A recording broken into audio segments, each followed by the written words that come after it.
Okay, great. I'm set up. We are go. We are go for the day 12. Is it day 12? Is it day 13? What is time? Who am I? Where am I? This says we have 18 days left. We're doing Game Like Jam. Rogue. This is the 7th Game Like Jam. It's a 30-day jam. We have 18 days left. We have this much game so far. It occurs to me about 10 minutes ago, before I started the stream, that I promised myself I would import all of the graphics into the arts folder here before starting the stream button, and I had forgotten to do that. Yo, hey, the one and only Bacon, how's it going? Hello, I'm back. Ali Dawood, welcome back. We have nothing exciting planned today, but it's going to be a long stream. All we're going to be doing is taking all of this content, all of it, and adding it to the game. And that's very much a boring basic task. There's no way to make it exciting.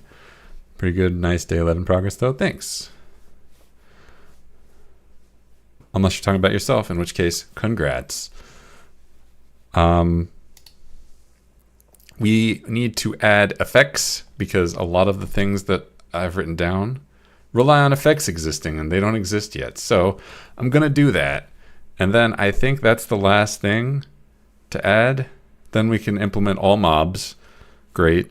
We can potentially implement a weapon. And if we're fast, we can actually get it working. And that'd be great. Maybe get more than one tool implemented. That would be great as well. So I'm going to implement all mobs. I'm set on getting that done today. I would like to get all these weapons implemented, even though I don't have stats for them. We'll just fudge it, you know? Getting weapons working. If we get that far, successful day, 100%. Not talking about you, me, and my buddy thinking of details. We're not close to getting started. If you're thinking about details, you've already started. Planning is like a huge part of starting a game, so don't sell yourself short. But fair enough. It would be nice. I zero plan on getting tools implemented, but it would be nice to implement the UI, the rest of the UI. I did finish the graphics for that, so we have them in the arts folder. I hope. Stat bar. No. Is it stat bar? Did I name it? Did I not export it? I may not have exported it. So if so, okay, a small text box is there. We can get that added at least. And then I did add one for weapons and tools. It would be nice to get those added in. For tools, I also set up the concept of a tool having a dynamic bar. So a tool might have a status that we can represent in the UI now. That's just a bar with like 20 pips on it. You got the slime thing working and stuff. That's good. I watched the first 30 minutes, so I don't know much. No, that's pretty much it. Here, let me show you what else we got. I mean, it's just monsters. We go over here. We get the flashlight so that we can actually see. We have to fight this fly off. We got this drill bot. It has nothing special about it. It just does a lot of damage. And then we got this big bot. Yeah, it lasers us. It lasers us through walls. We can fix that. It's really simple to fix. It's there's a function. I don't remember the name of it, but it's named after someone. It's like 50 years old, and Godot actually has it built in. So we just use that function to generate a line between where we are and where the robot is. And then we just walk the line and say, is any point in this solid? And if so, blocked. We don't even have to say is solid. We can say, is this a wall? If so, blocked. Attack canceled. You can't do it. Just monsters. I can't even get movement working on any engine. Gotta start somewhere. I mean, this is it. I don't know how many days it took me to get movement working. It took more than one though. So don't sweat it. You're not. Yeah.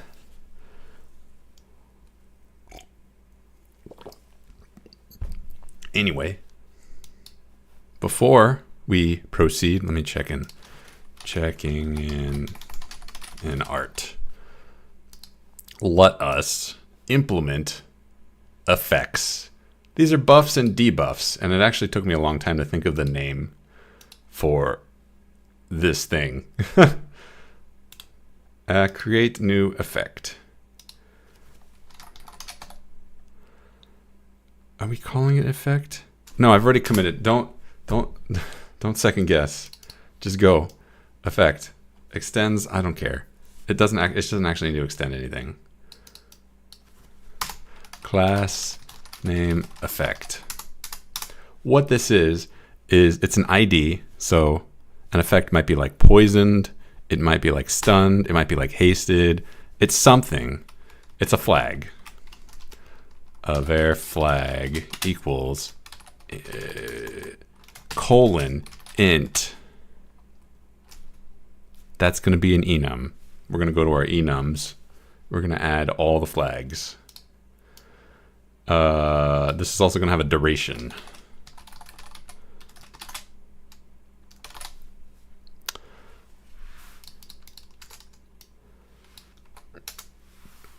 And then we're going to have an init. We're going to pass in what we're knitting. Effect. I shouldn't call this flag. That's too generic. Sorry if you mentioned had another tab of another streamer I was talking before you went live, but what's your plan for today's stream? We are implementing more monsters. So my original plan at the beginning of the week was that we would have all of these monsters implemented, all of these weapons implemented, all of these tools implemented, all of these consumables implemented by the end of today. And then tomorrow and Thursday would just be like refining and fixing bugs and all of that. So at the moment, we've got three slimes, the big bot, and the drill bot. So we got 25% of one tab. So the plan today is to finish this, finish implementing mobs. It would be nice to implement a weapon and test it out and make sure it works. It would be nice to implement every weapon. And if we do that, I'm happy. It would be really extra if we could implement the final GUI instead of get rid of all of this, just having text and having these just floating around, this text just floating around. I've got the elements for it. I just need to actually put them in. It'd be nice to get that set up. That's a stretch goal. That's our plan. We're going. All right, I'm going to name this variable something other than a flag. We're going to call it effect.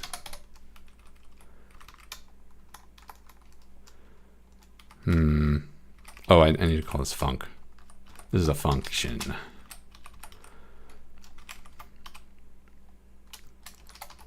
Effect type. Effect dir.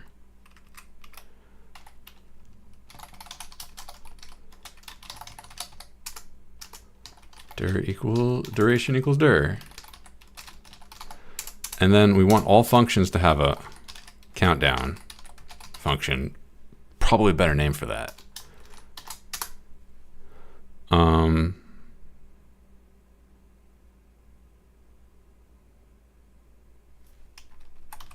Let's have this return an int.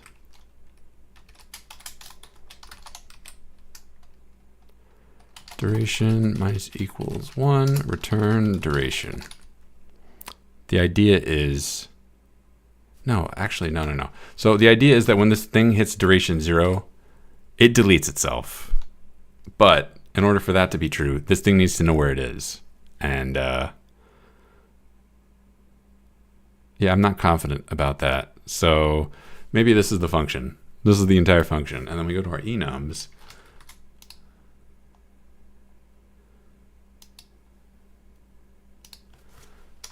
Enum effect. We've already got 2 effects that I have placeholders for. One of them is crush, one of them is drill. Crushed, drilled. I feel like the streaming is a good thing so far because it seems like when you go live, you're committed, unlike when you didn't submit anything in the other game jams. Yeah, exactly. It's 100%.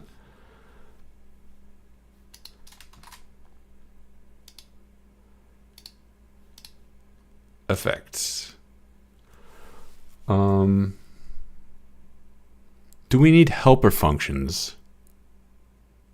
Do I want an effects manager? I don't know if I want an effects manager. My thinking was that I would put several functions in the entity, and the entity would handle all effect management, basically.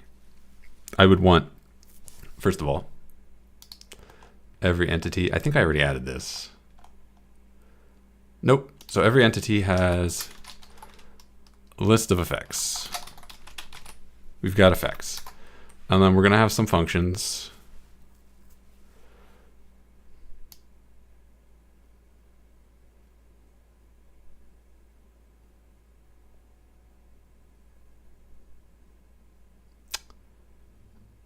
To move.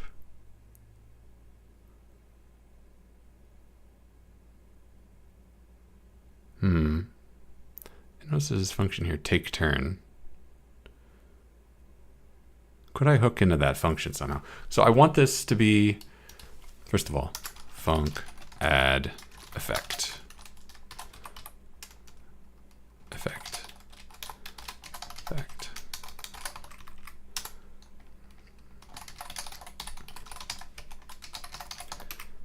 Boom. Func remove effect.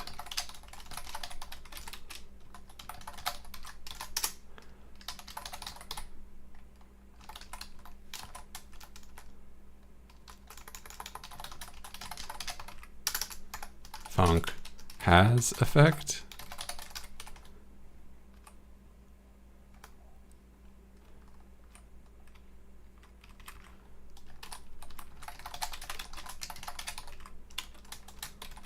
Bool return effects dot for e f in effects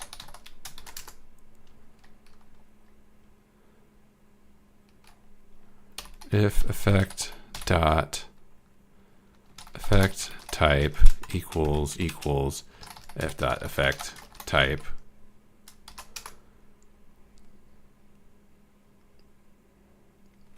return true, return false. So we check every effect. We see, does the effect type the same? If so, return true. Otherwise, return false. Okay, we also want to add a thing here that says we cannot have duplicates. If we find a duplicate, add to the duration instead of appending it to the list. I know some stuff like bool is a true or false statement. Correct. Boolean is a true or false statement. And it's shortened to bool because I don't got time to type those last three letters. Has if has effect then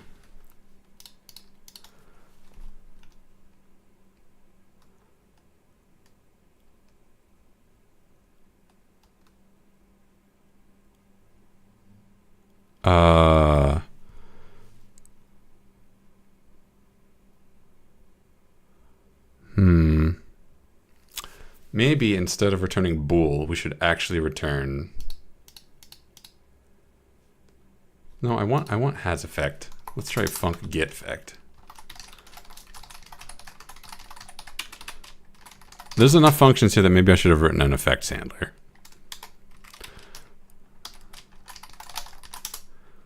For f in effects.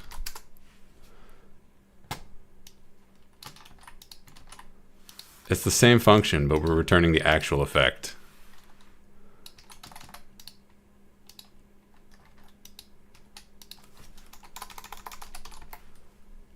Actually don't need to type null. That's just implied. Great.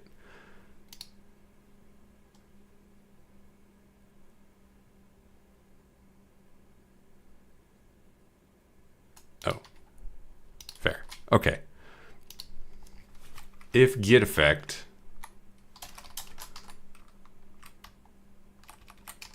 var e equals, there we go. If e equals null, there is no effect. Else e dot duration plus equals effect dot duration. Done. Okay.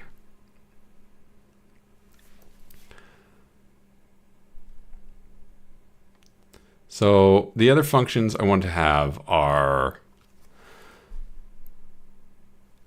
go through the list of effects you have and count them down, which is supposed to be called every turn.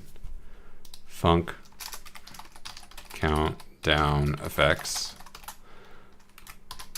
for I e in effects e dot count down. Is that the function that we defined?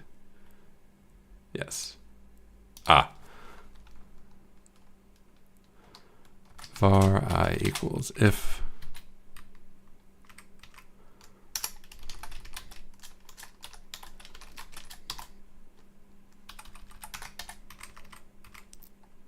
we do e.countdown. If we have hit 0 or less, then we remove e.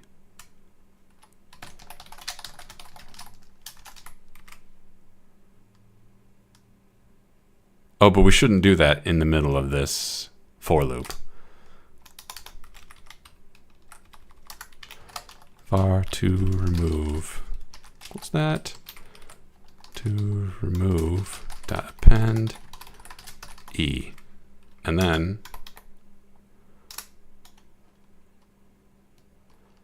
after this for loop is done, for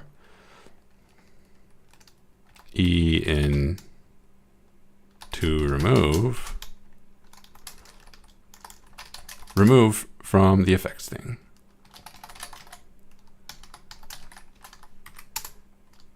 E dot q free. Get that out of here. Are we going to see if anyone else is live doing the same jam as you and see what you're up against? If so, all right, fair enough. So this needs to be called every turn. I need to find somewhere to do that.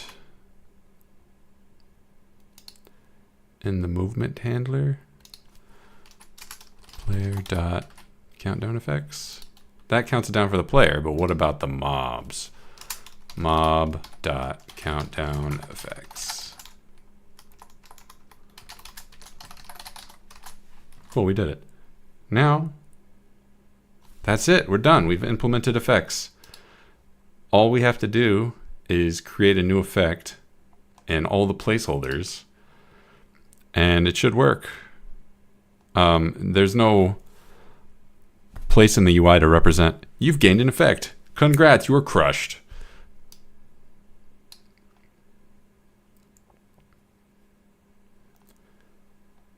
So enums.crit is a crush. So defender.add effect. So we just need var crush equals effect.new enums.effect.crushed 100. You're crushed for 100 turns.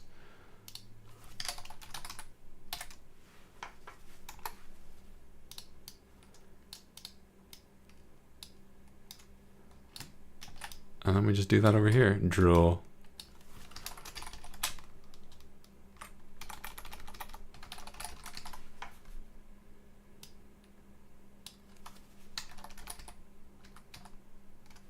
There we go.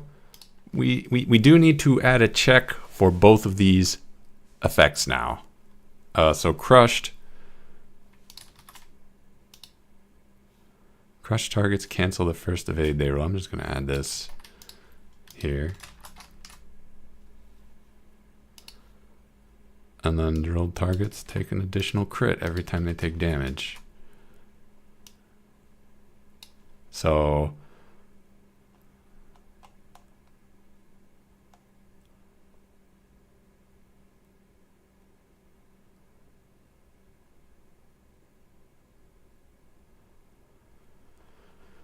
add a little spaghetti code here. If defender dot has effect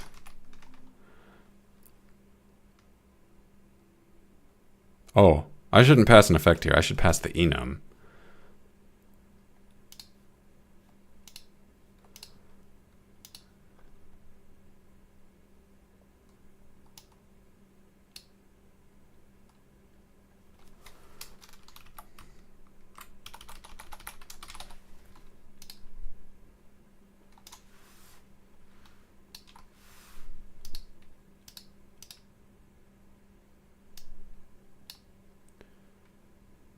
And then this add effect.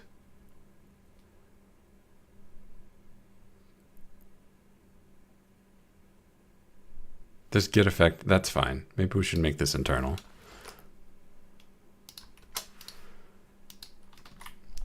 Okay, has effect. We pass in the thing. I see nothing but some guy saying he's testing an AI to make a game. All right. Enums dot effect dot crushed.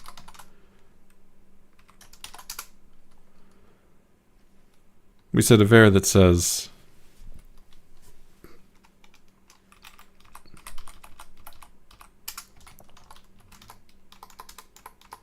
we should do that outside of this for loop. We should not do that per die result. We should do that.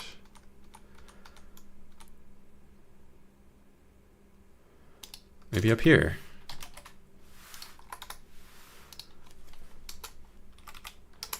Our defender crushed equals false.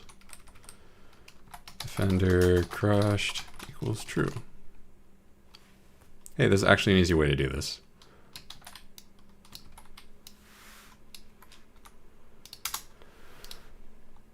Okay, and then we go down here and we say, did you roll an evade?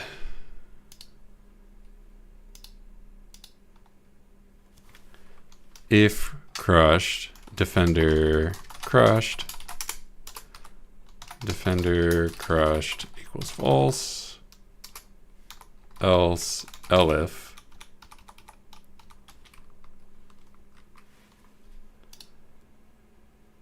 okay, so if you're crushed, your first evasion doesn't do anything but clear crush. Sucks. But drilled. All right.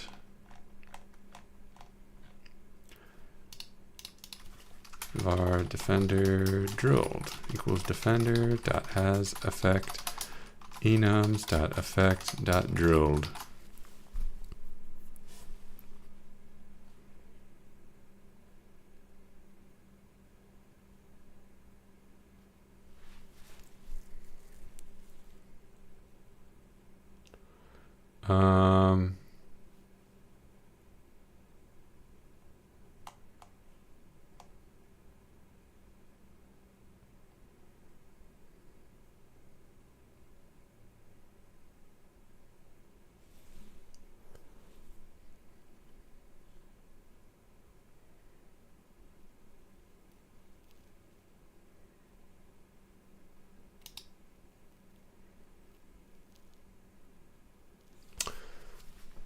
Well, here we'll check if defender drilled, then potential crit plus equals 1.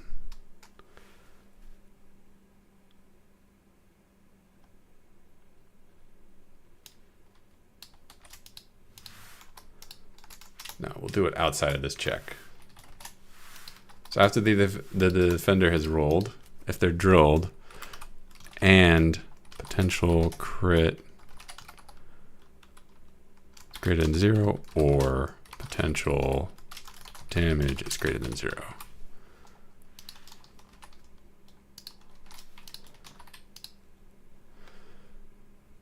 Okay. I do want to add a thing that says when you get hit by these, get parent label handler dot a bunch of nonsense. When you get crushed,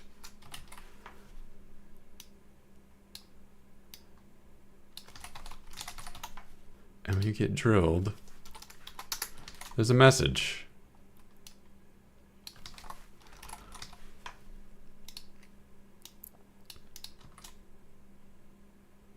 Identifier spawn. Oh, I don't need.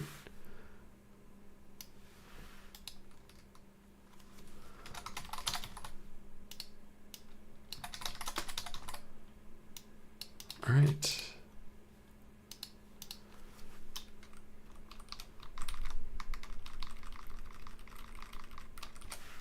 Let's see if we can get drilled real quick.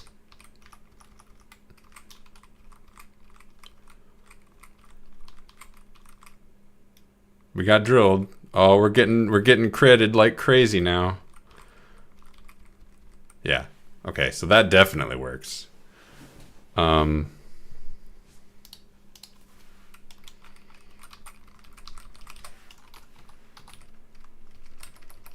we get drilled and then kill the drill really quick? Oh, we got drilled already. Nice.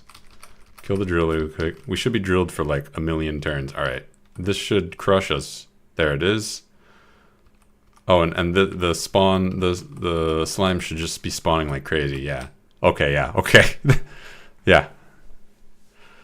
Cool.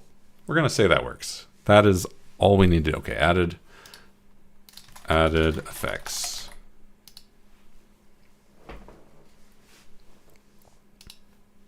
Let's add the gun bot. It doesn't really have much going on. Not a complicated mob.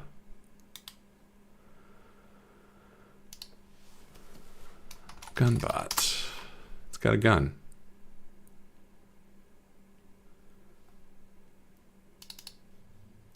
All right, and I'm gonna grab the drill bot to copy, I guess.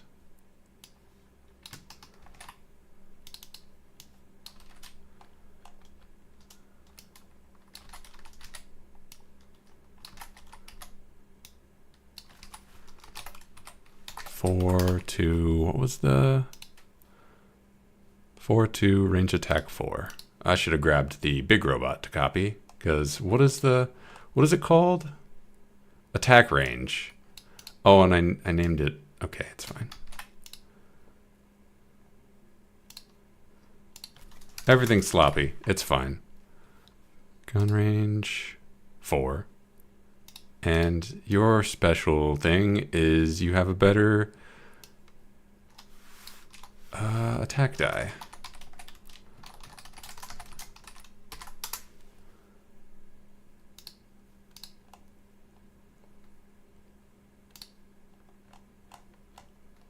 Where are my attack dice at? Returns an int. Cool. I'll just copy this.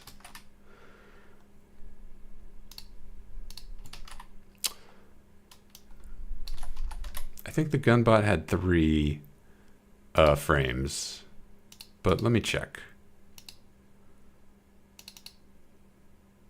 Yeah, it has 3. Actually, it has, I think, the way I have this set up, it's supposed to have 4. I think I was supposed to do that with the slime too.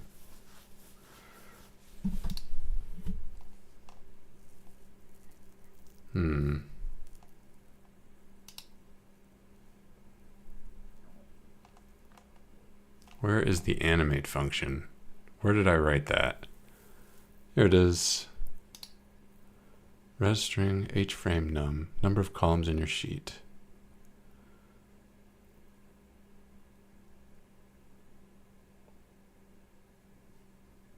Oh, this is already set up to do that.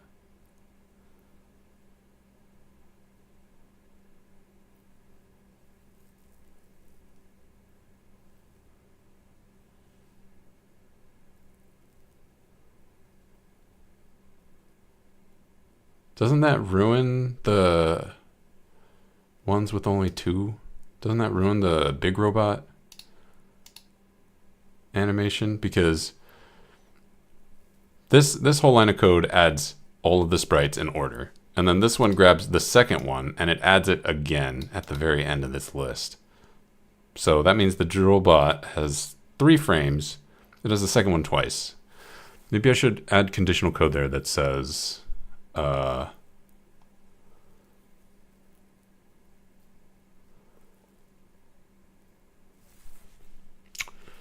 Yeah, I don't know what it should say. I'll come back to that. Anyway, this is right. Attack dice. So on a 0 it misses. On a 1, 2, 3, 4, 5, 6, 7 it hits.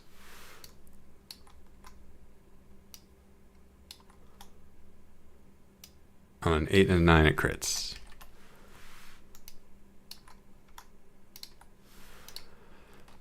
All right, that's the Gumbot.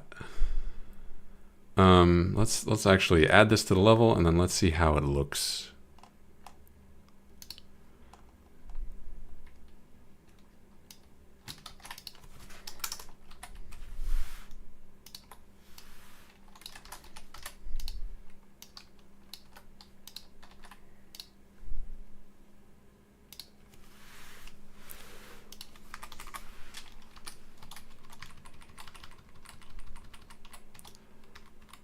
Okay, Gumbot, I'm getting shot. I mean, this looks how I intended. Whether or not it looks right, I'm not going to comment on. This doesn't look how I intended, but honestly, I don't. You can't. It's hard to even tell that it's animated. It just makes it look shifty-eyed. So I'm not super worried. I'm more worried about the. Oh, this is a mistake. This is super annoying. Oh shoot. I want to get to the Gunbot. I'm dead already. All right. So these guys are tough the way I've coded them. I did intend the Gunbot to be medium, like tier 2, and the Drillbot to be tier 2, and I have no equipment, so perhaps this isn't super unusual. That doesn't mean it's not annoying. All right. I think the slimes need to have a lot less hit points. They need to have like 3 hit points, maybe 5 hit points. Yeah, this guy has 3 frames of animation when I planned on them only having 2 frames. But it looks fine, so like I don't... it's fine. It's a game jam. If this was something I was going to sell, I would fix it, but it's not. So I'm just going to move on. Gunbot added. Orbbot. All right, we've got the special crit scan. This is easy to implement. I shouldn't say easy. This one's actually a really complicated mob. When I say really complicated, I mean it's got the most lines. Add a mob.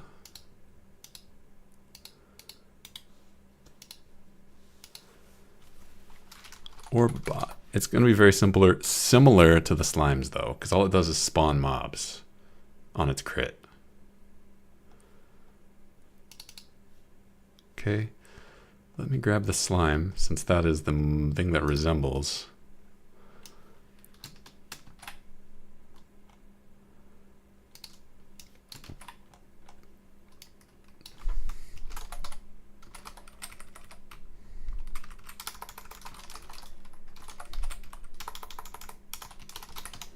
It's very weak. 1 attack, 2 evade. It has the super evade. It has the flying evade die. So it has a special crit. Scanned.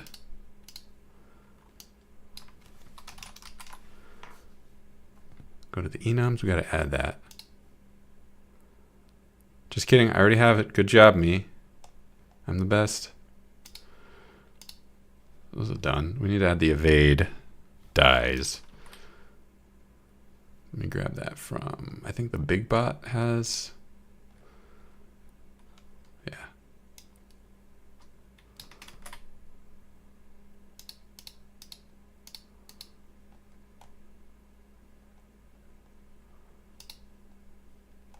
There's definitely a way for me to implement this smarter. If I have like, instead of me just hard coding the evasion die, I have like an evasion die strategy, and then each mob implements a strategy. And then I just come up with 5 strategies. I could do that.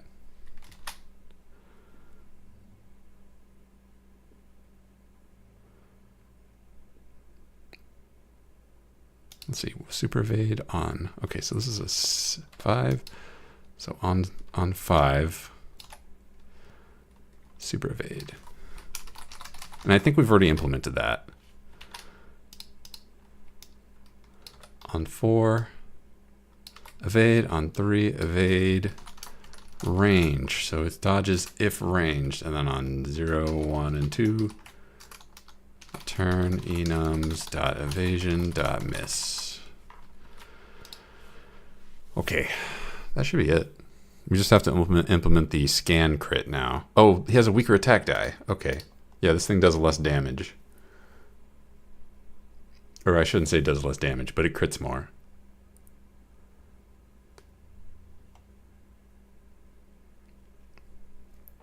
Where is... Who has... I can't remember who has an attack die that I can copy. The gunbot, I just did this. There it is.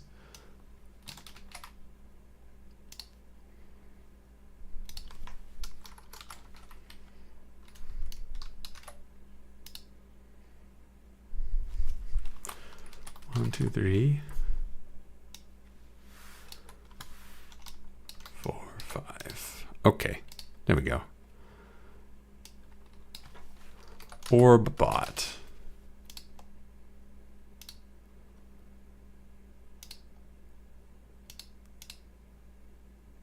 And this has three frames. Okay, so there it is. We need to implement the scan crit now. Let's go to the combat handler. First of all, let me just double check. I've implemented super dodge, right? Super evade. Oh, I haven't.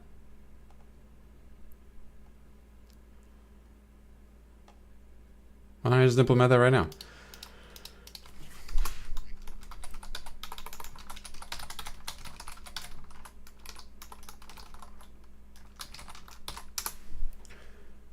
I think we just say return. Immediately end this function.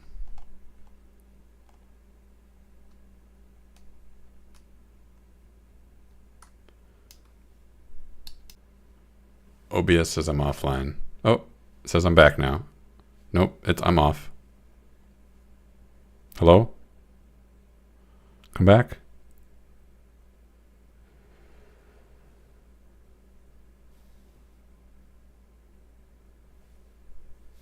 Hold on, wait a minute.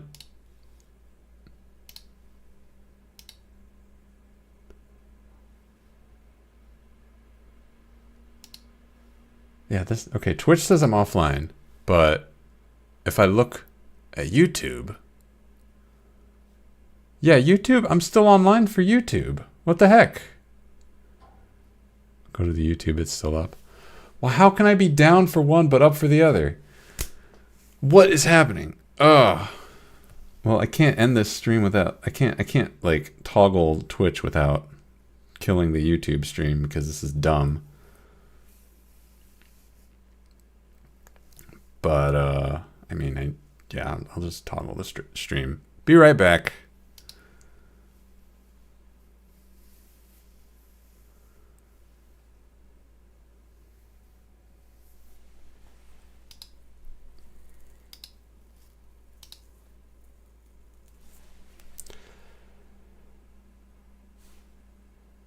Did Twitch die or did OBS die, but only for Twitch?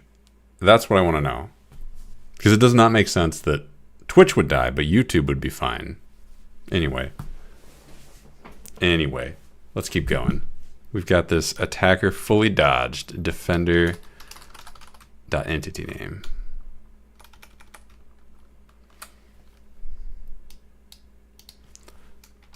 Return. We're done. No more combat for this guy. enums.evasion.evade range. If attack type is enums.attacktype.range.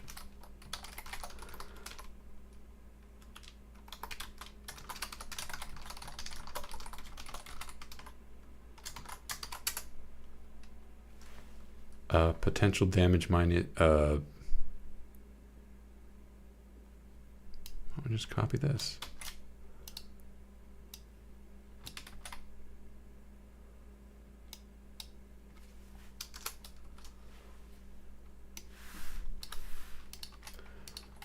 Oof.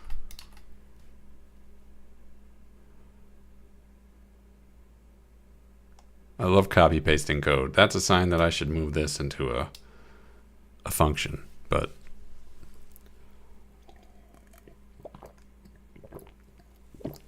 anyway, let's roll back because we've implemented our OR bot. No, we haven't. I still need to implement this enums.crit.scanned.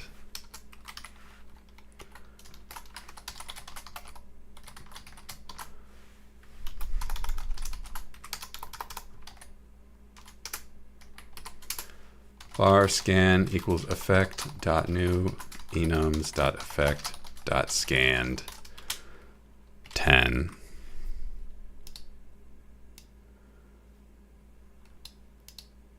No, let's give it 100.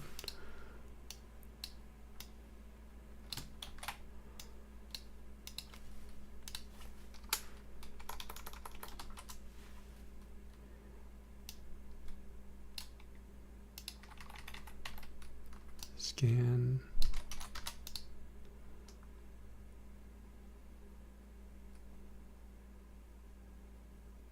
Oh, I never added as an enum. Oops.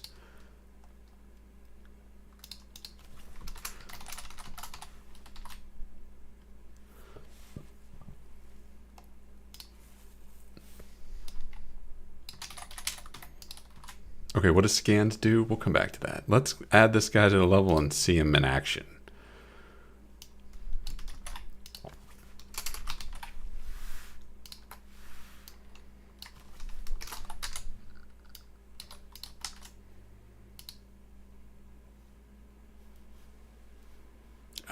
Where's the thing? Why did it crash? Identifier or bot not declared in the current scope. What did I call it? Did I not call it or bot? Is it still called slime A? No, it's called or bot. Did I incorrectly? Yeah. Let's give it that capitalization flair. Metroidvania where you're a test subject, find mutation, use them and get a mutation bar. So far, so good, I think. I think that's a formula.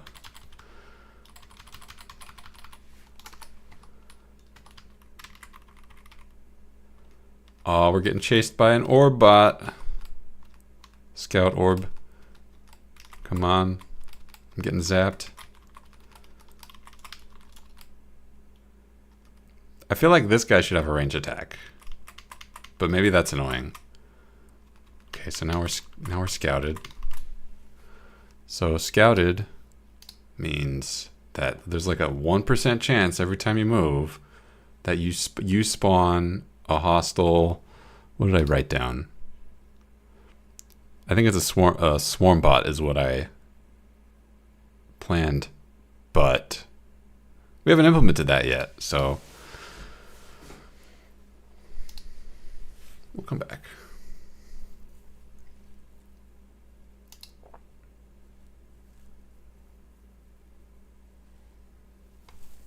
Am I sure I did not plan on this having a range? Oh, I wanted it to have the flyer and the fast tag. That's right. Add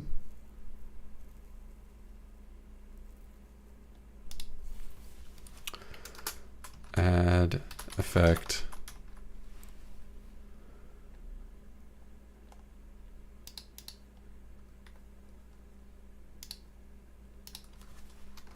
Flying fast. And then there was one more thing I wanted to add here. If the duration isn't specified,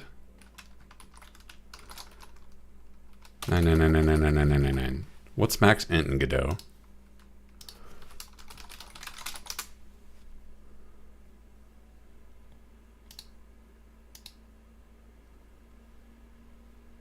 So I don't want to actually set this number, but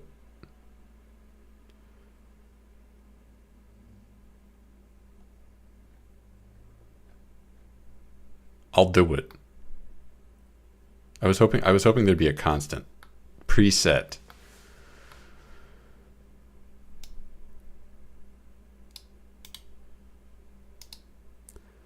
Let's just do this. If you don't specify a duration, the duration is basically forever. So drill bots, nope, or bots fly forever, and they're fast forever. Enums dot effects dot fly.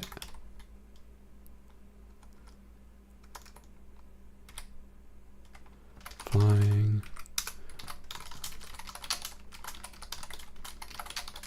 Fast. Invalid argument for add effect. Function must be effect, but is enums dot. Oh, that's my bad.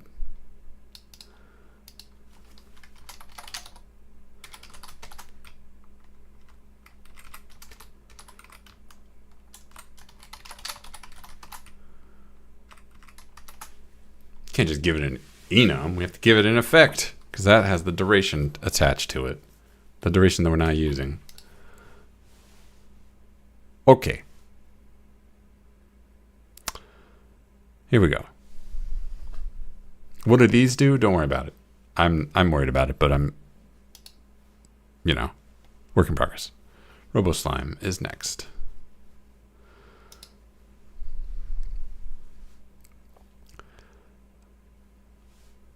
At least you don't have to add semicolon after each sentence like unit V. Yeah.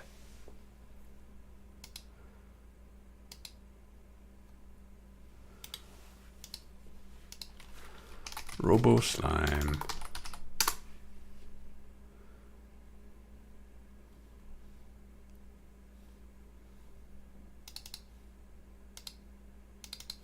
This guy doesn't have anything special, right? Oh no, they can replicate. All right, so let me just grab I think Slime A. Yeah, this is just Slime A, but with more evasion. So let's just grab Slime A.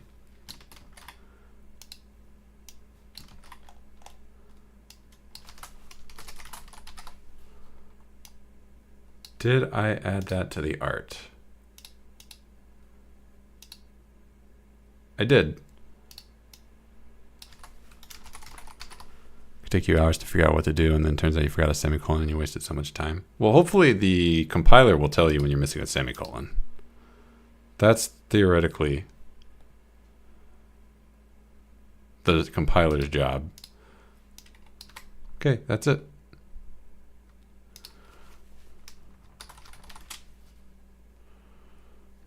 We should be able to just, like, we've implemented it, so we're done. We should be able to just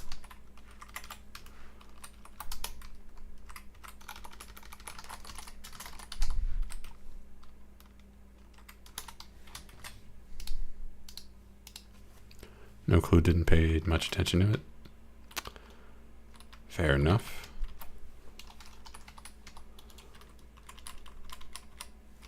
That's a Robo Slime. Can you replicate? Actually, can we even hurt this thing? Oh, we can hurt this thing. Oh, there we go.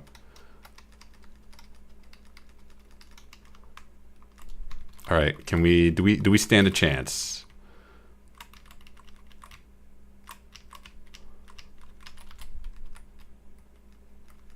Nope. Okay. We've added too many mobs. Crabbot. Crit effect snips.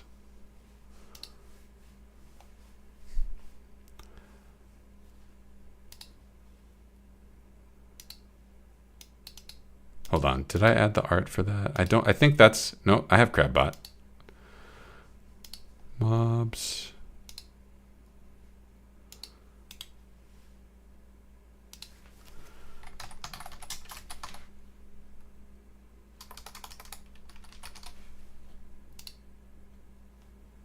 How is the player attacking themselves? Still need to figure that out.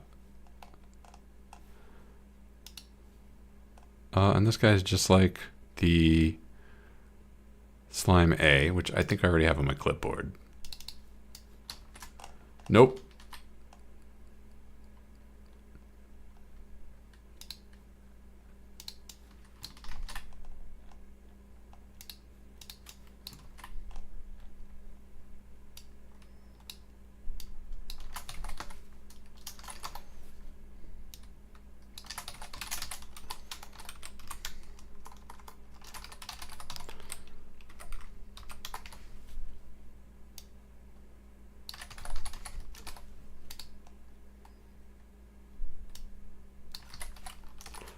Enemy crit snip. What is it? Snipped? Did I just never implement that enum? I just missed it. Great. Did I call it something else in my notes? Snipped.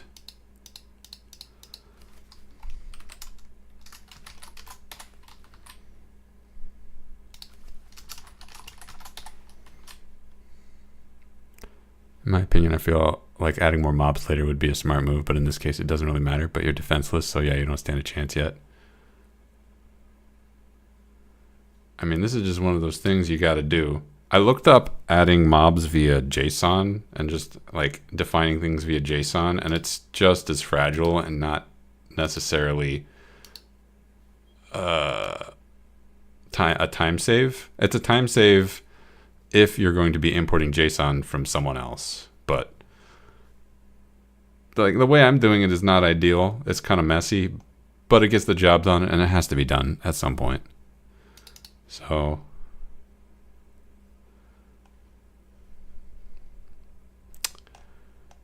we do it this way. enums.crit.snip.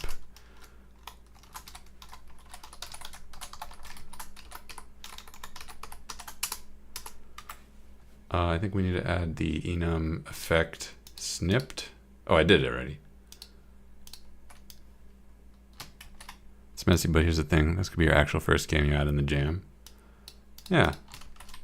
You know what? I'll fix this never. It's fine.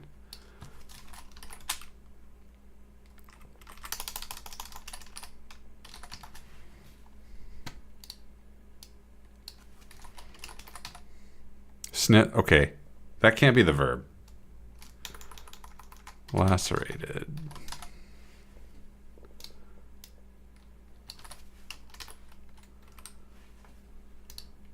Okay, and then we go to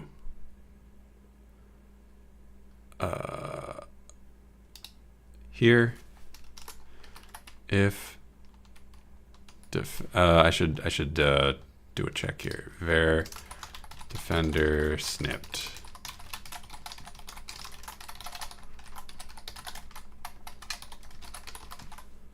Okay, and if they have it, then they cannot cancel this crit.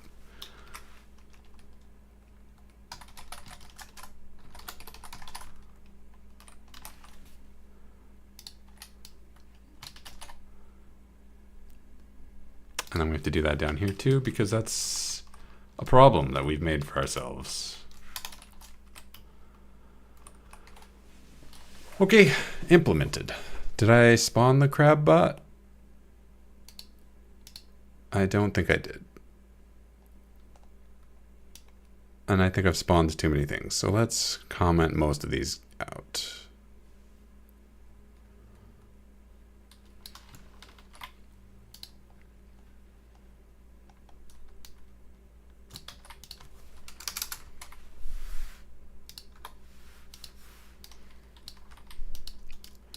Crabbot. Spawn them at 5:13. That's fine.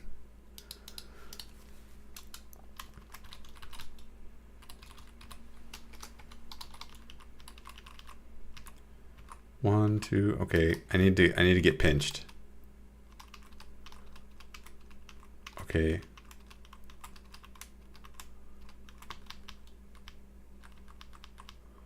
It's kind of hard to tell. I shouldn't have commented out all those other monsters.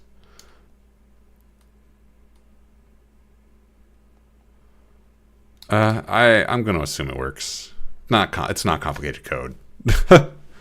From nothing to something in 12 days is kind of crazy, and the enemies is close to being finished. Yeah. Swarmbot. This is the thing we need to implement the scan.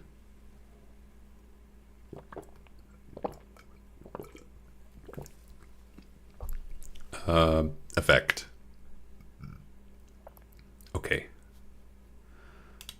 New mob.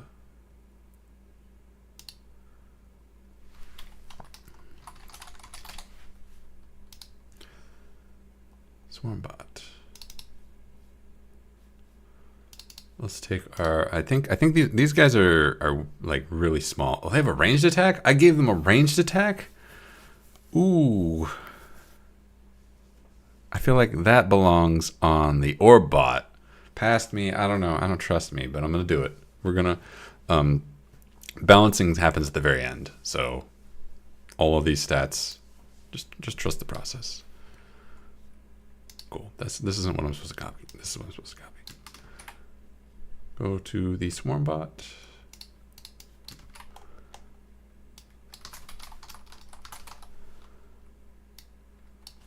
Robo swarm. Have I been changing the verb? I think I have. Yeah, that's zapped. Slimed. I'm going to assume that I've been changing the verb.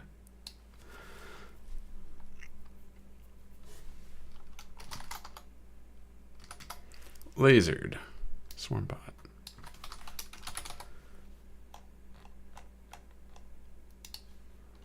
Attack 1, evasion 1, attack range 2.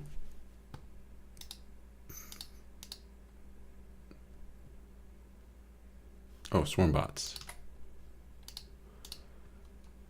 Come to think of it, this is actually probably the first time I used docs to write my ideas. I usually use Discord and made a tab for it and got messy. This is 10 times better, and I think I have more progress in thinking of the game than any others.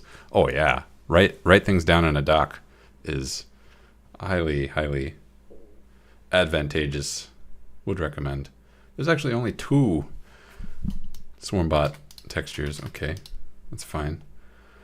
We're not replicators. That's not our That's not our thing. I don't think they have a crit. No, they just have a better evasion die.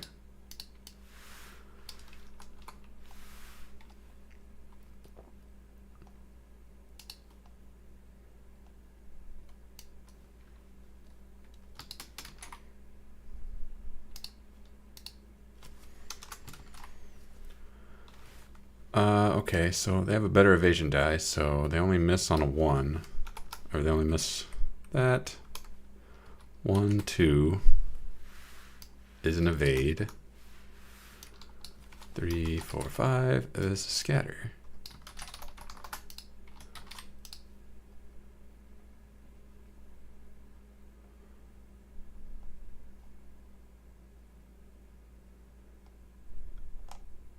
Combat handler.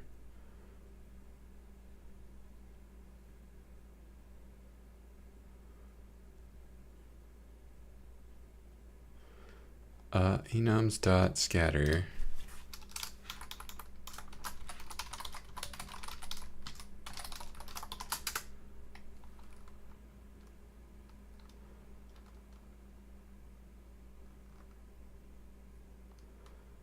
If the attack type, nope.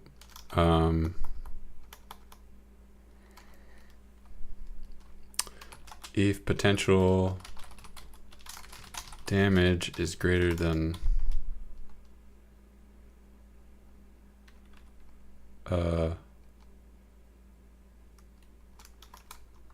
so the idea is that if you have a lot of damage coming, you cancel all but one of it. But you cancel, you want to, if there's a crit and a hit, you want to cancel all the hits but keep one crit. So if there's at least one potential crit, it's greater than 0.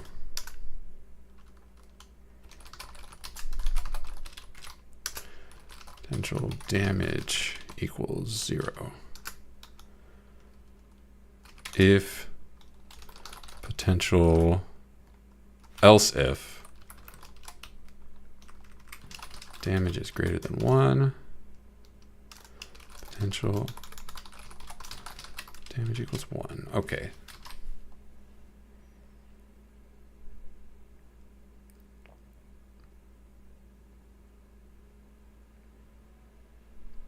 Should work. What else if is elif? Else if is elif? Yeah, crazy unity is strict. Elif is the same in Python, so it makes sense to me. I would rather it be else if. I'd rather it be this, or even this is fine, but whatever. Actually, this works. This does work, doesn't it? No, it doesn't. Just kidding. Elif is needlessly obtuse, but whatever. We gotta implement the scout bot. Nope, not the scout bot, the swarm bot.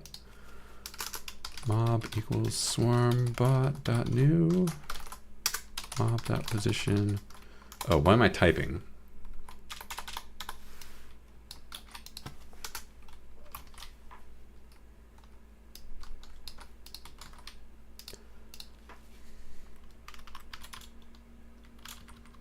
All right, man, I'm gonna go to bed. I'll catch you next stream if you're live before I go to bed. All right, have a good one. Thanks for stopping by. We got the crabs. There's the swarm. Robo swarm.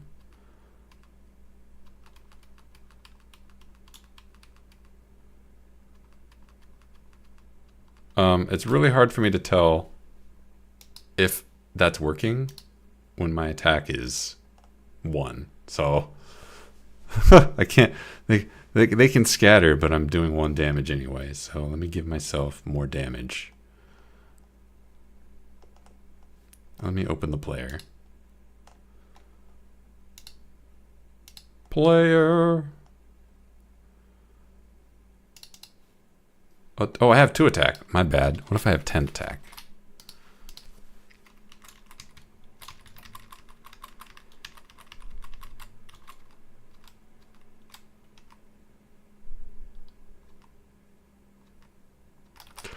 And what if Robo Swarms had 1,000,000 hit points?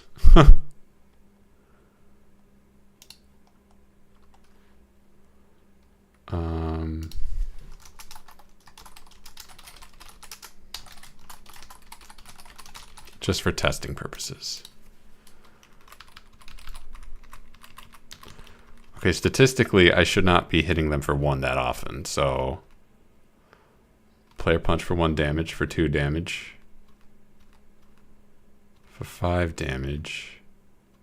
2 damage makes sense, because if I crit and I like do a double damage, 1 crit, 2 damage makes perfect sense. So yeah, that's definitely working. I think these guys are gonna have like 5 hit points. Did I actually write that down? I think in testing, so when I was playing Rogue the other day, and most of the enemies die in like 3 hits in Rogue.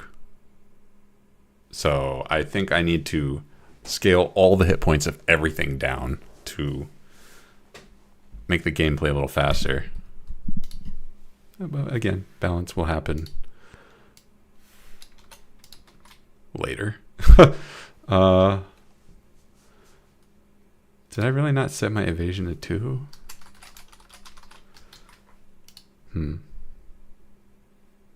Unless that's the default. It is the default. Thank you very much. All right. Why is the vision? That's fine. Don't worry about it. Let's go to the next mob that we're adding. We are adding the dog bot, and I don't think I added art for this.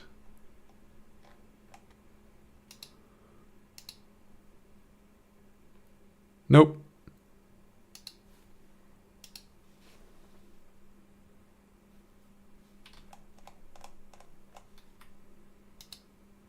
One second while I do that. And I didn't call them Dogbot, I called them Walkerbot, so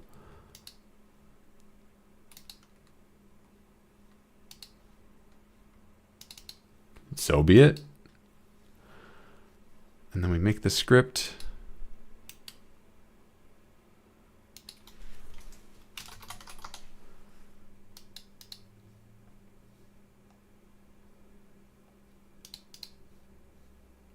And this is going to mirror the drill bot. 3, 3.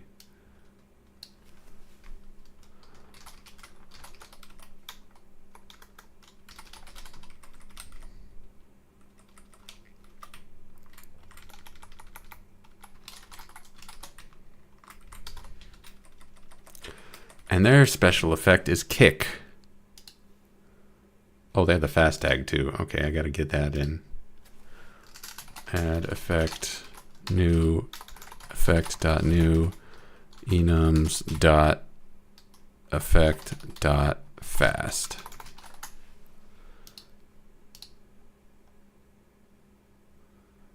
Kick.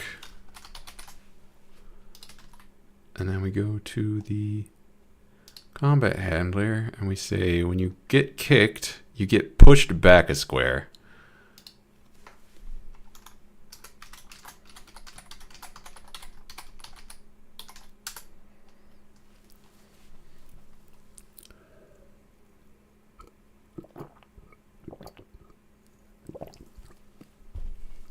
Okay, so do we have the direction of the attacker and defender? No, we don't. So we need to get that. So var kick direction equals dir mapper dot get direction attacker dot position.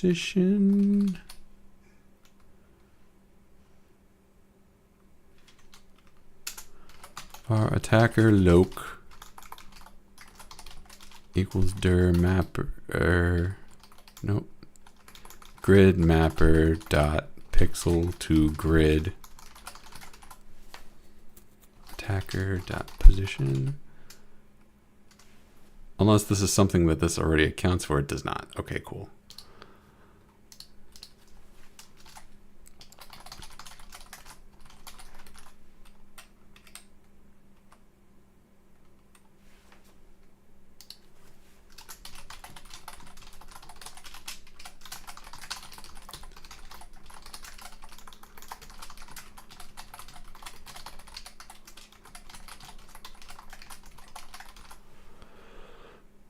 Okay, attacker loc, defender loc, negative times -1.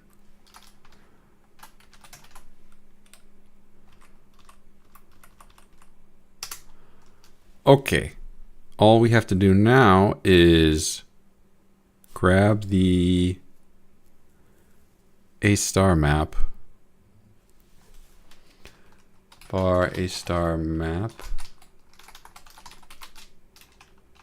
attacker dot get parent dot A star grid if A star grid dot is solid.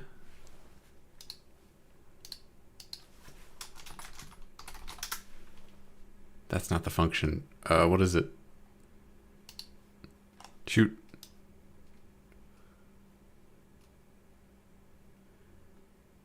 Is point solid? Is that?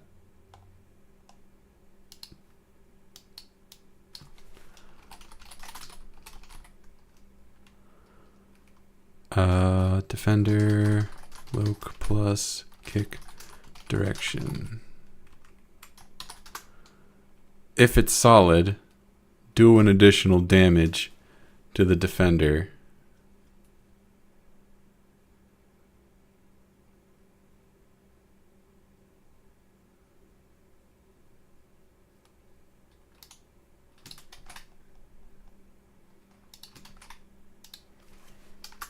Else, defender dot loc dot position.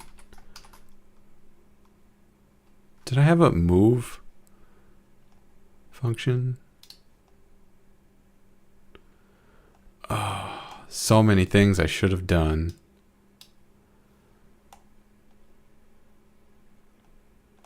Should have had a move function. Oh well.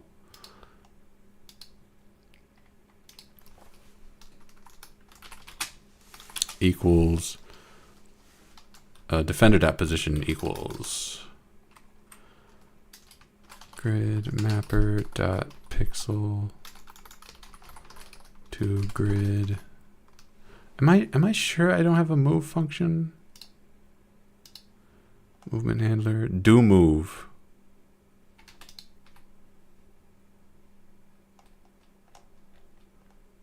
What does do move do?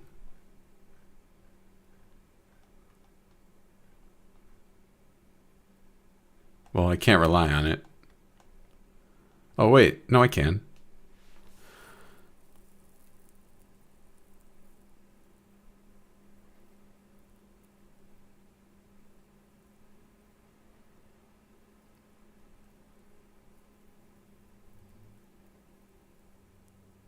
Oh, we can't use it because if we do move into a location, we will attack that location. No, we've confirmed that it's empty, actually. So actually, we could do this. Defender.do move. Direction level.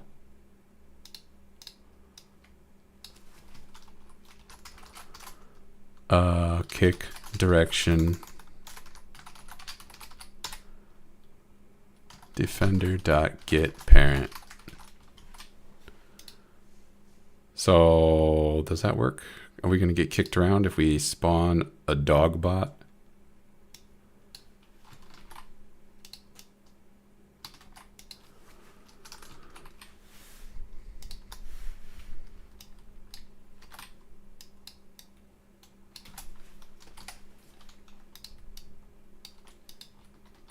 Identifier dog bot. What did I call it?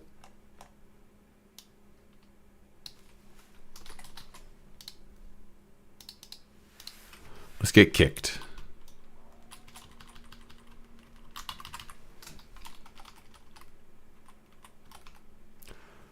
Invalid type. Pixel to grid. The object derived class of argument 2, node 2D, is not a subclass of the expected argument class.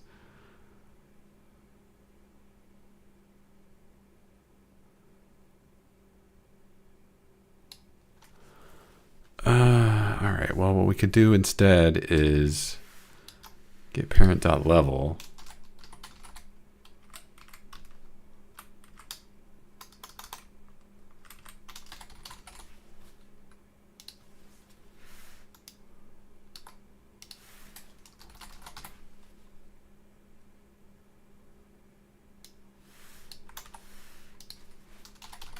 right, let's get kicked.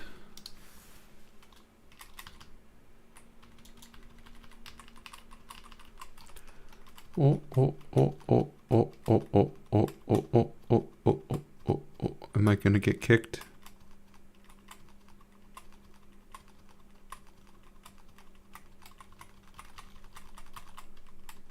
No, I'm just going to die. Can we verify that this function works?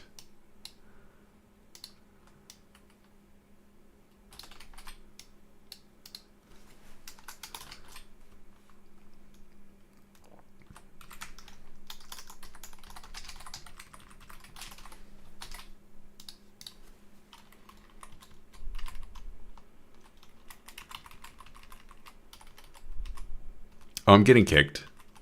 It's just not working.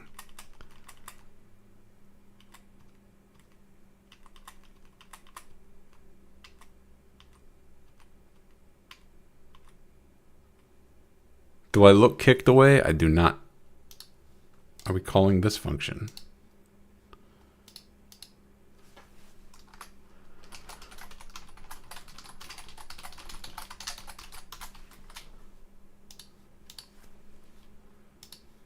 Are we doing the thing that signifies that we have been moved?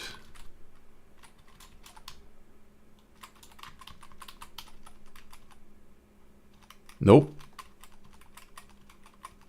Nope, nope, nope, nope, nope. Okay, hold on, wait a minute.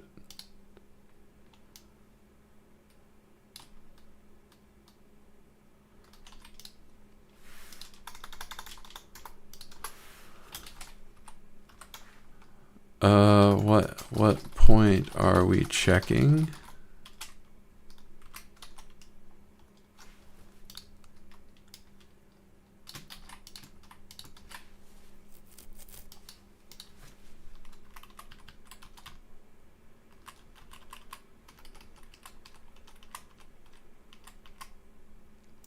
Four 7. That's 2-5. So we're going in the wrong direction. Do I have these backwards?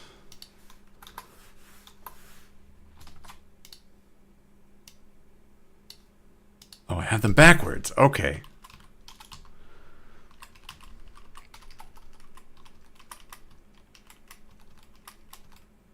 The reverse kick. Okay, can we do that again? Oh, it's working. We're getting kicked. Kick us. That's fun. I want that to happen more often, so I'm gonna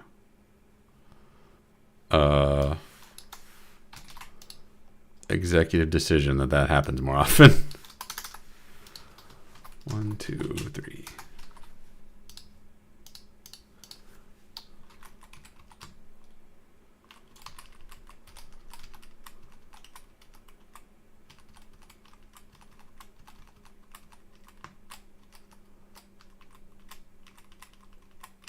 Can we get kicked off the level?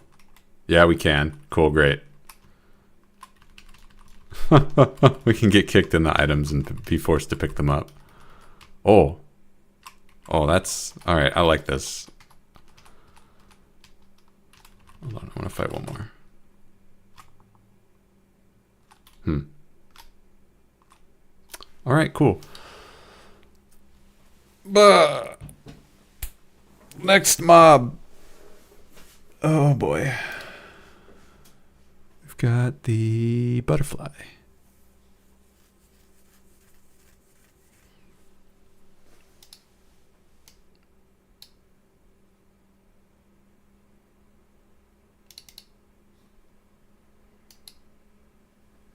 Oh, this one has 4 frames.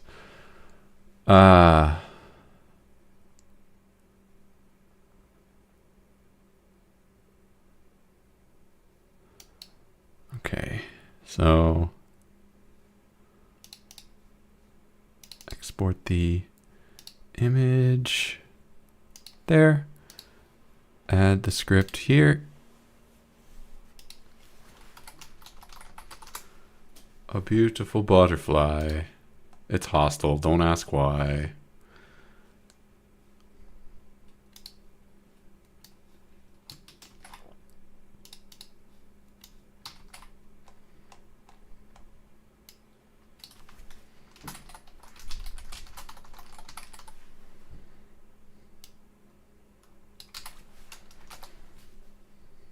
Let me see the stats. 1-1 fast flying, yeah. It's got the flyer evade die.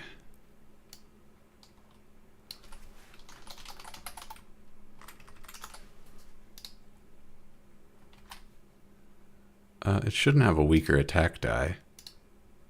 So we'll go the full one. It does get this evade die. And it has no special crit, so get those out of there. There it is. Add it to the level.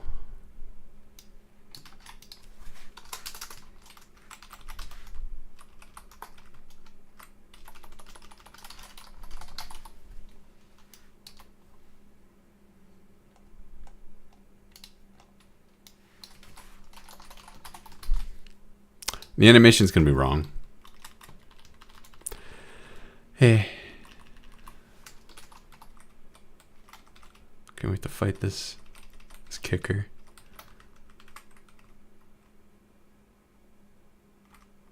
That just makes it look frenetic. I think that's fine. I think we can live with that. It definitely needs fewer hit points, but also that's a low tier enemy, so whatever.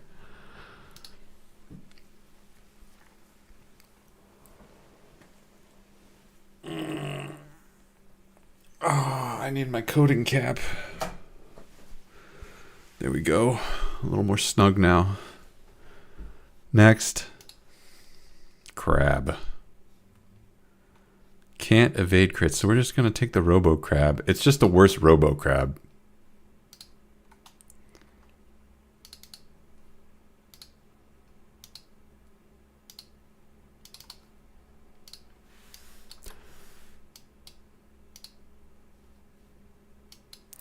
It's meant to be harvested.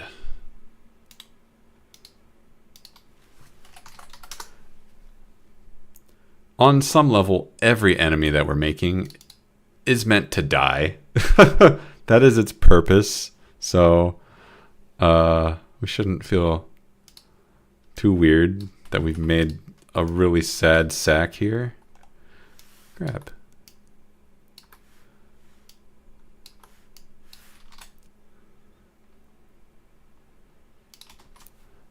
It has less evasion. That is its function, right? Yeah.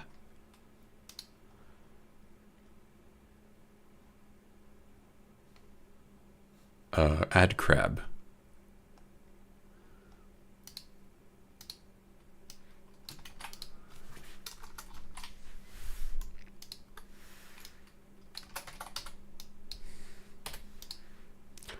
I'm actually gonna hide this guy.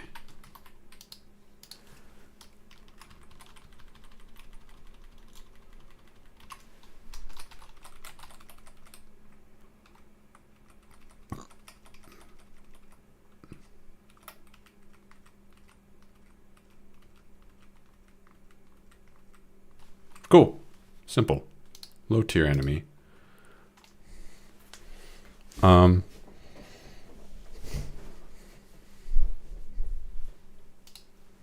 Snake. We got the envenom. Now that we've implemented effects, this is pretty good. I wanted to add for effects like an on effect, off effect. So when you gain the effect, a thing happens, and then when you lose the effect, the thing handles itself. It takes care of itself. But the way I've implemented this is too basic to manage that. So envenom reduces your stats. Your stats -1 to attack and evasion, and it has a long duration. All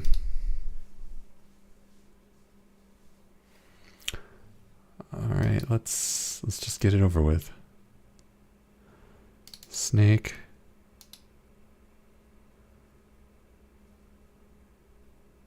Export. I'm not confident about this art.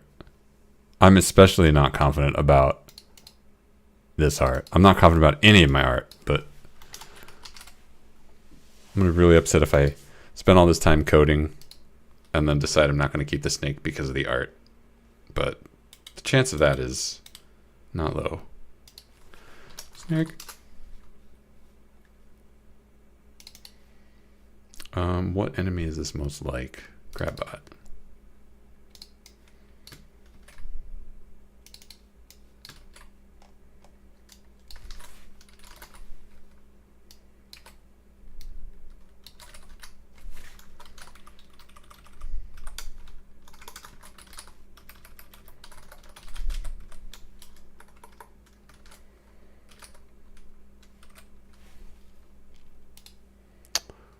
Two, and Venom.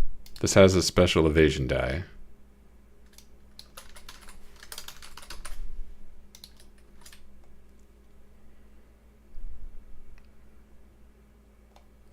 Let me grab the... This one doesn't have the special evasion. Whoops. Where's a flying dude? Okay. Grab you.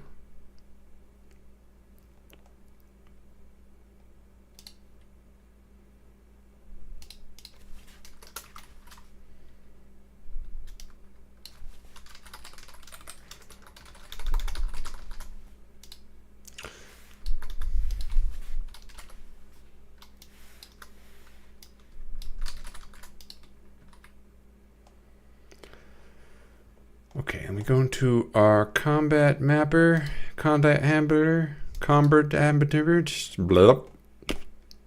I'm fine. Let me just take this entire code and copy it because we're going to do it, but this time it's going to be for melee.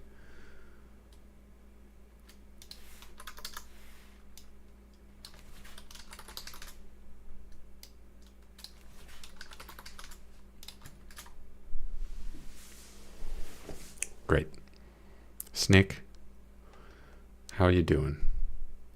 Oh, Envenom. We got to Envenom.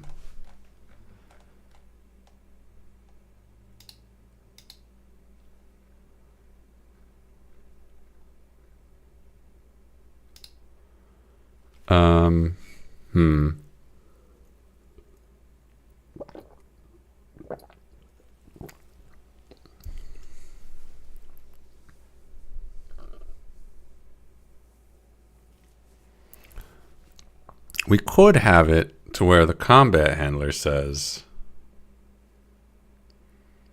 no, I don't know.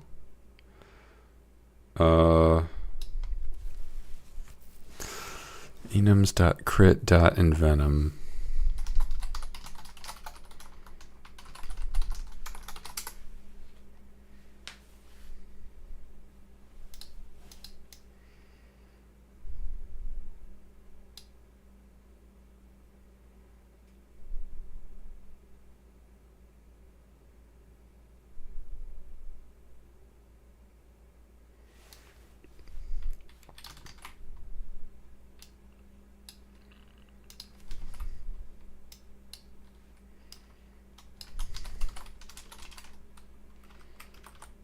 Poisoned. 1,000.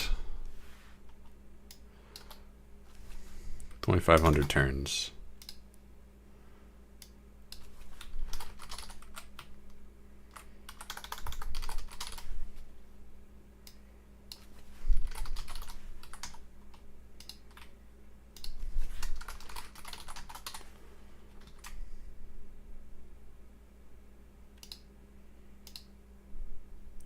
So what we can do is we can go into the entity and we can say, whenever you add this effect, if the effect is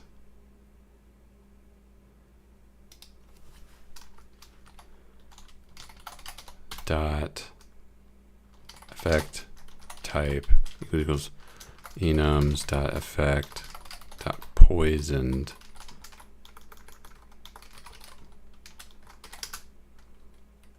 attack nice equals 1, evasion nice equals 1. And then when you remove the effect,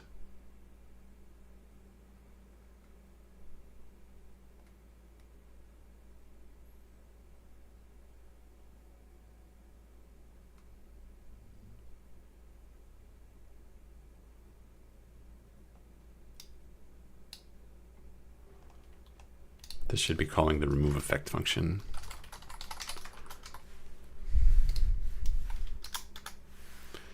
E.QFree.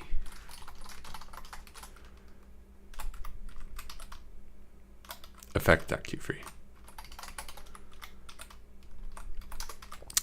If effect dot effect type equals enums dot effect dot poisoned attack plus equals 1, evasion plus equals 1. Your stats go back up when you lose the poison condition. That should theoretically implement it in a gross but whatever way.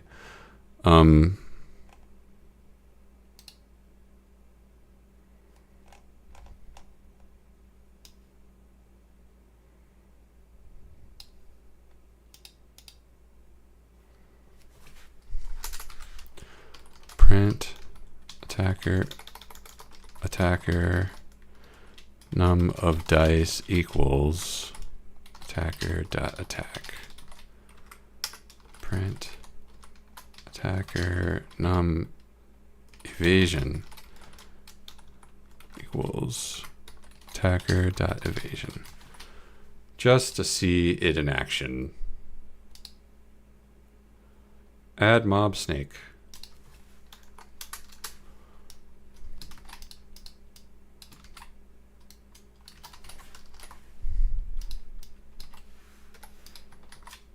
Let's go get poisoned. Oh yeah. So this should reduce our attack to 0.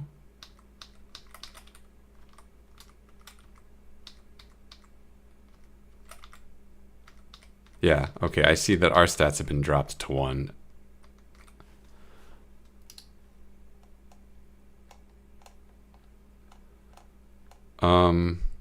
So that doesn't quite work because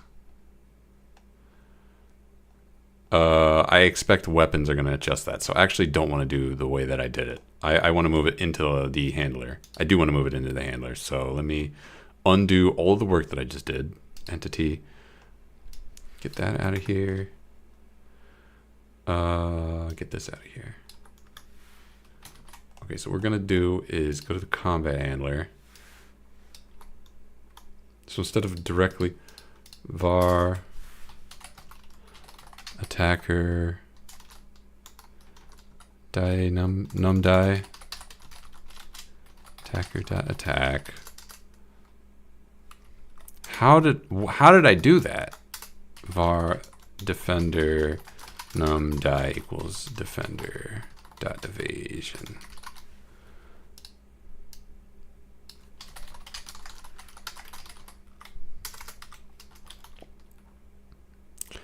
If attacker dot has effect enums dot effect dot poisoned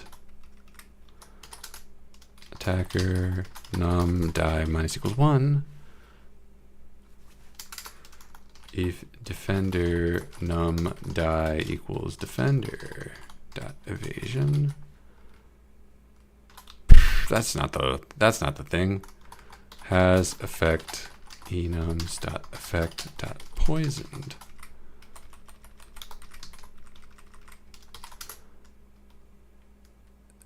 Defender num die minus equals 1. That way, doesn't matter where that stat is coming from. It's not getting adjusted until the attack happens, and then it's getting adjusted every time. Okay. Defender num die.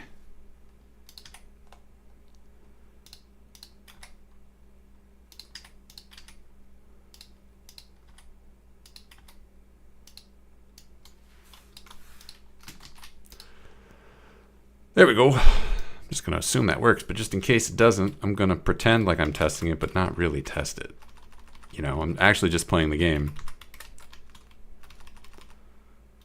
Oh, we got crabbed. So we can't dodge crits anymore. Hey, we've been poisoned. Okay. Ooh, and then we just died to the snake because our stats were too low. Perfect. All right, we're going to assume that works and move on. Next, we've got the large fly. I've already implemented that. Let's give it stats.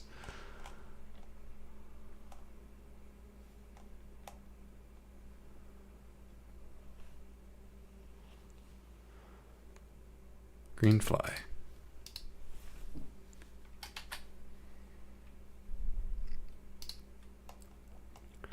I need to grab a flyer to copy because I'm lazy.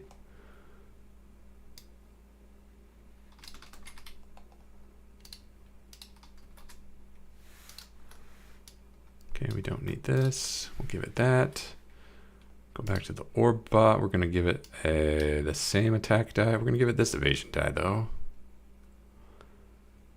And I don't think it has a critical effect.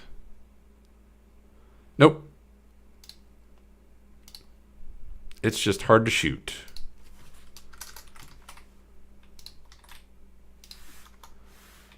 Excellent. Finally, something easy. We got the Bone Crusher. I don't know what this is, but it's from Reaping the Dungeon, so it's in the game now. Bone Crusher. What did I draw? We're going to find out in just a moment. Oh, I called it the Bone Snapper. Probably because I don't want to just literally rip the name off.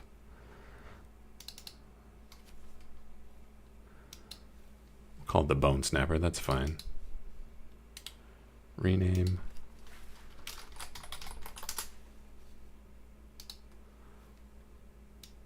Export. So we now have a Bone Snapper. What is it? What is its thing? It's got the crush. Didn't we already implement that? In the big robot we did. Alright, so we're going to go ahead and just take everything and copy it into our bone snapper. This does not have bonus hit points. It does not have an attack range. Its attack is 4, not 6. Its evasion is 1.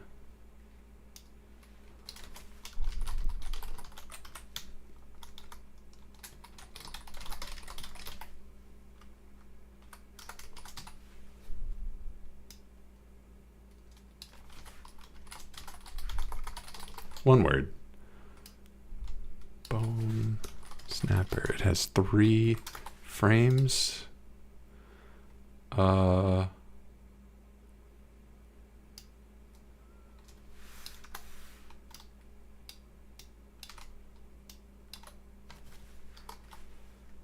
think we're going to do that. It does not have a special evasion die. It does not have a special attack die. So that's it. We did it. That's the bone snapper. Let's see it. I'm going to add it to the game now.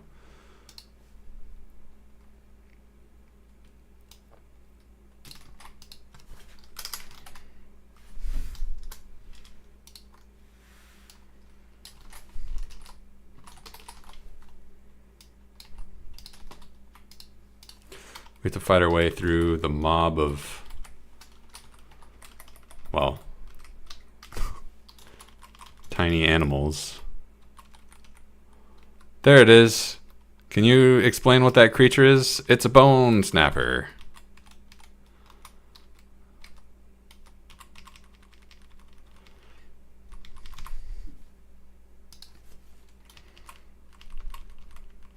Let's see, I've been poisoned. That's why my attack is so bad.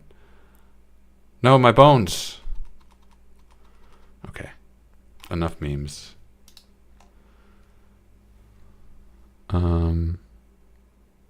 Next. The big worm. We're going to add the big worm right now.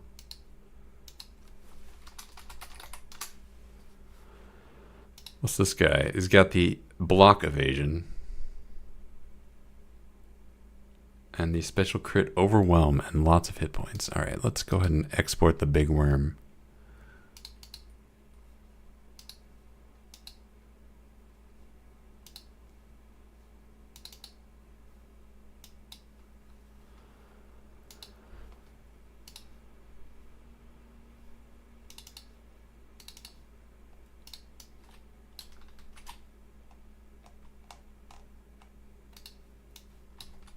All right, you've got 8-4 as your attack.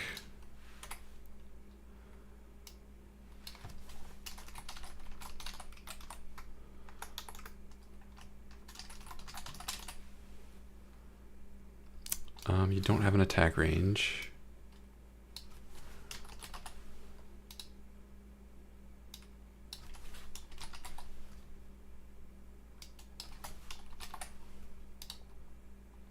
Let's call it a giant worm.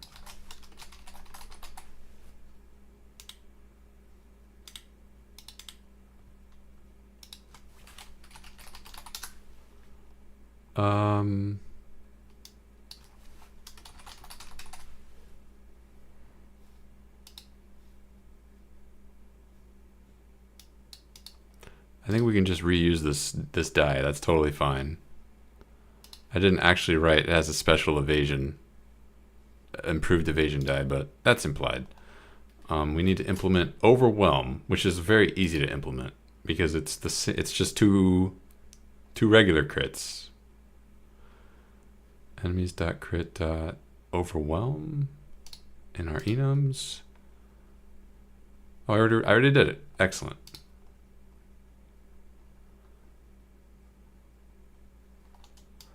Well, this enum is getting big.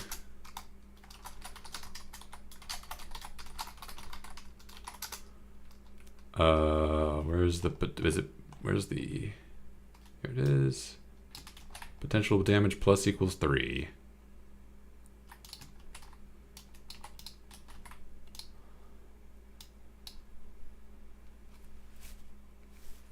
Let's make the big worm happen in our level.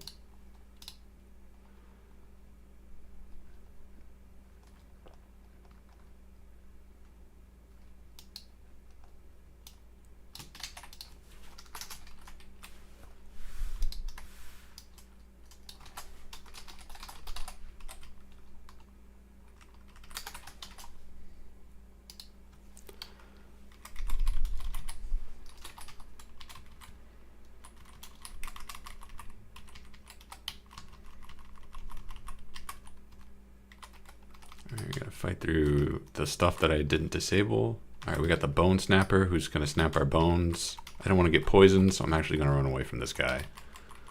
Because I want to encounter... Where is it? Where's this the big worm? No!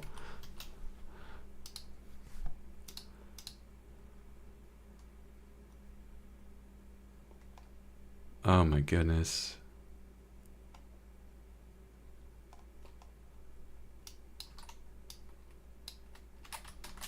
Can we just put it somewhere where it'll just show up instantly?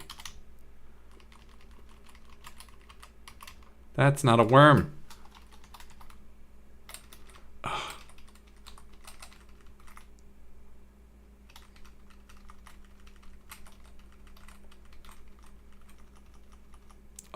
Oh, it's here. It's just there's something wrong with the art. The art's not working. That's the problem. It is here. I'm dying. Okay, art mobs. What did I mess up? There's an underscore. Oh.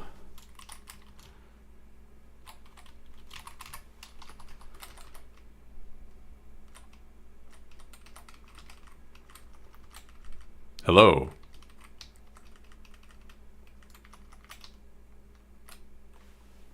What if I disable all other enemies?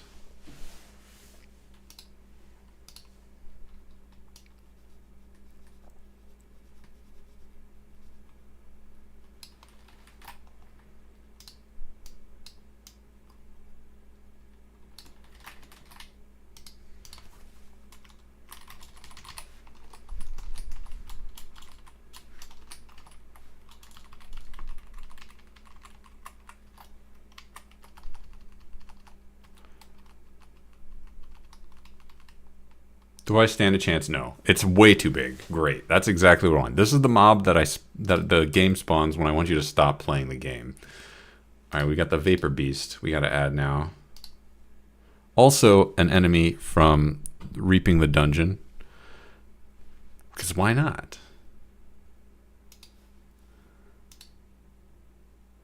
Open the Vapor Beast. Please export its art directly into my game. Thank you very much.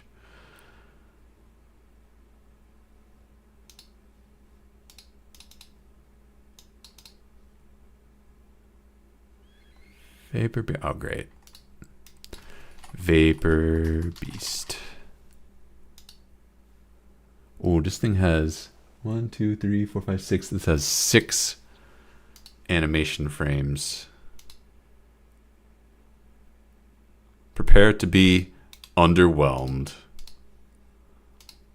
What's its deal? It's just a thing. It's just a dude. It has no special things. I think this is the first mob that I created that has nothing special about it. Well, it has a really good evasion die, but you know what? Other than that. Did I not create a script? Vapor Beast. I would like to take my trusty Dogbot. We'll copy you.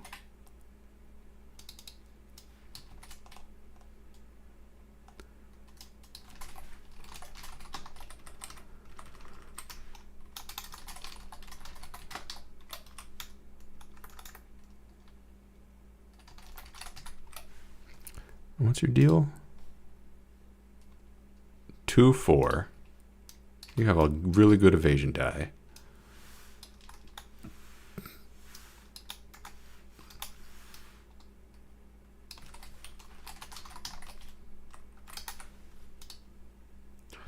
No special crit.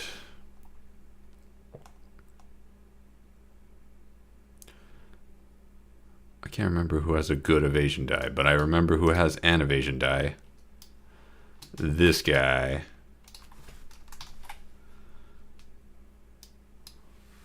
Let's make this a D10. 3, 4, 5, 6, 7, 8, 9. No. 70% chance to evade each die.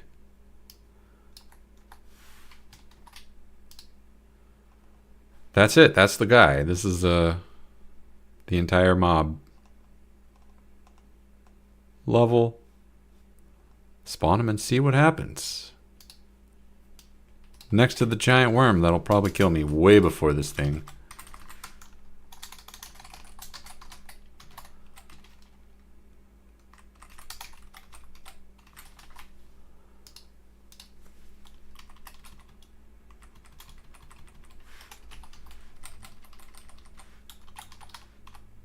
There it is. The Vapor Beast. Oh. Got a worm on me.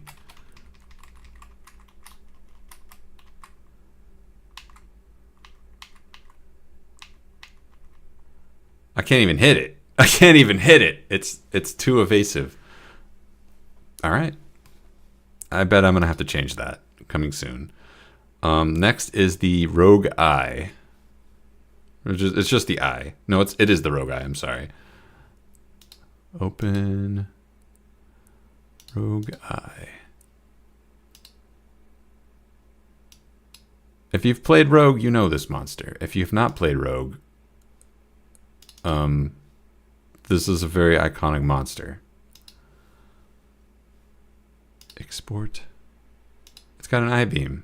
Target skips their next turn.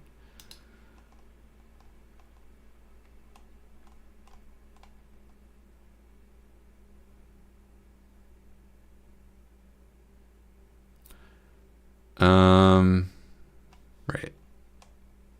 I don't know how I'm going to implement that.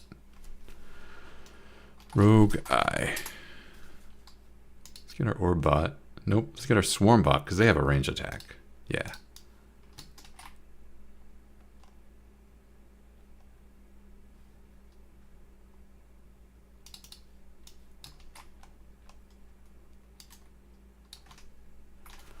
Floating Rogue Eye.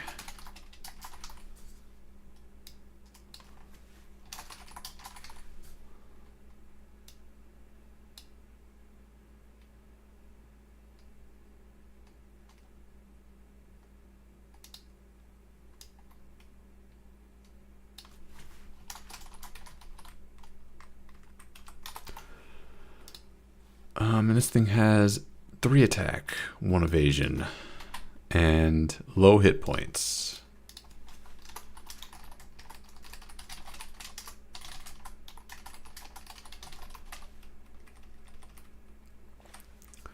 It does not fly, despite the fact that it should. Whoops. But it does have a special crit. The eye beam.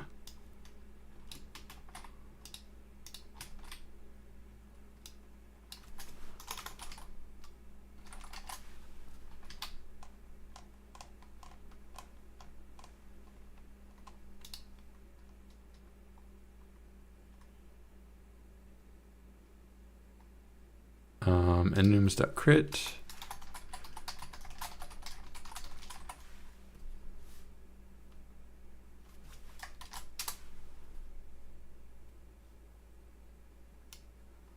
Let's go ahead and grab this.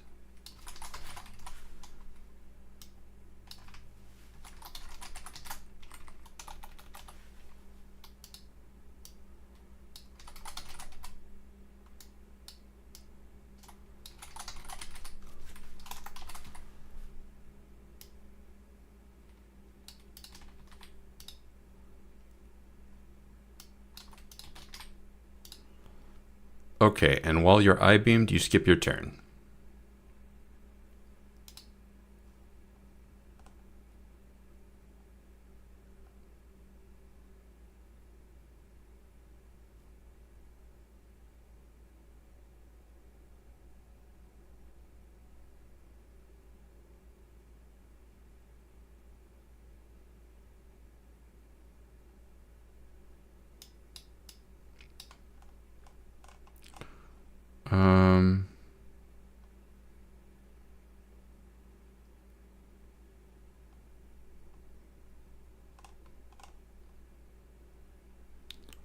Do rest of turn. Funk do rest of turn. Does that work? Because this is just passing in an event. Yeah, and I can take the level.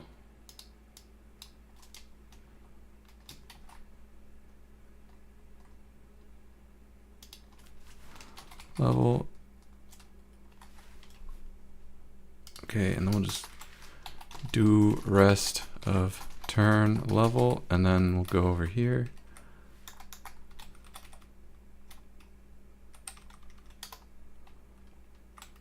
And then if the player, right here, if the player dot has effect enums dot effect dot ibeamed do rest of turn.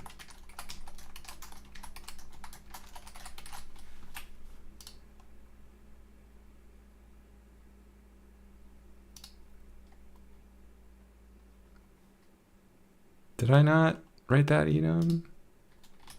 Enums.affected.ibeamed. This is probably, oops, I need to pass in the level. Also, this is probably not going to look good. Also, I didn't spawn the eye.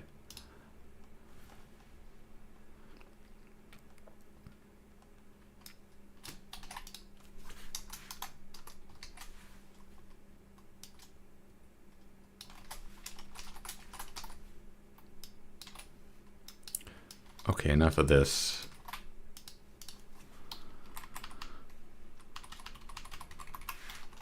Okay. We're getting I-beamed.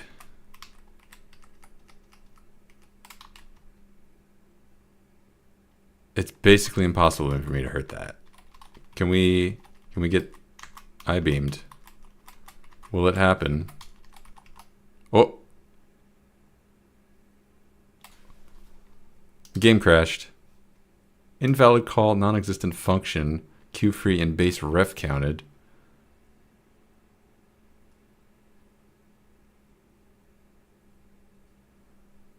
Why is it non-existent? Hold on, wait a second. It's clearly not non-existent. It's right here. Like, this is it.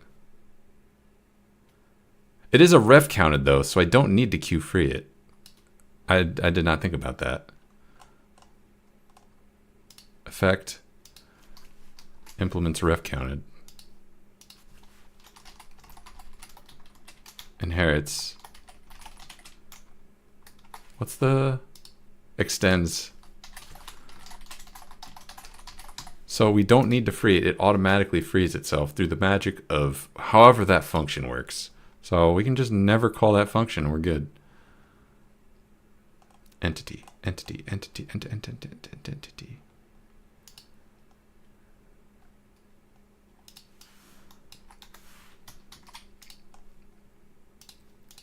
All right, let's get our turn skipped. You know, for science.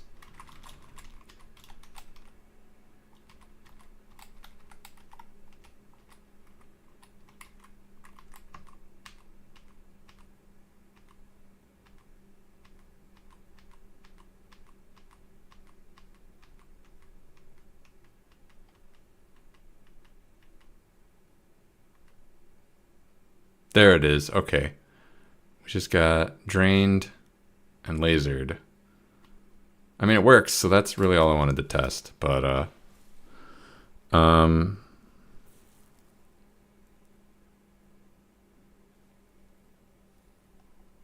wouldn't mind turning that I-beam up, make it a little meaner.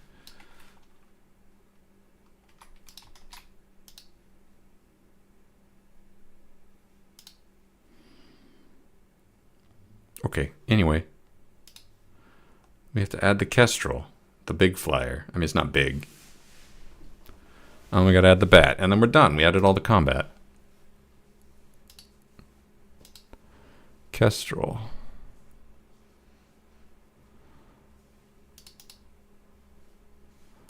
Export to Godot.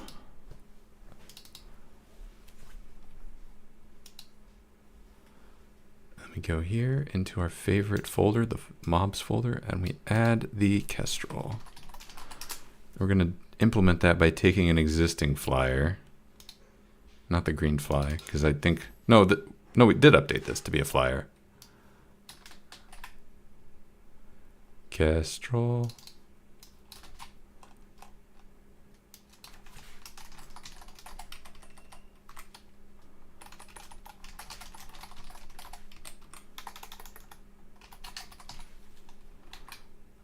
Three, 3.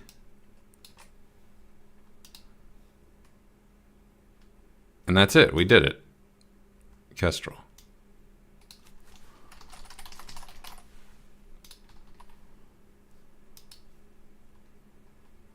Pass. Loot is a coming soon.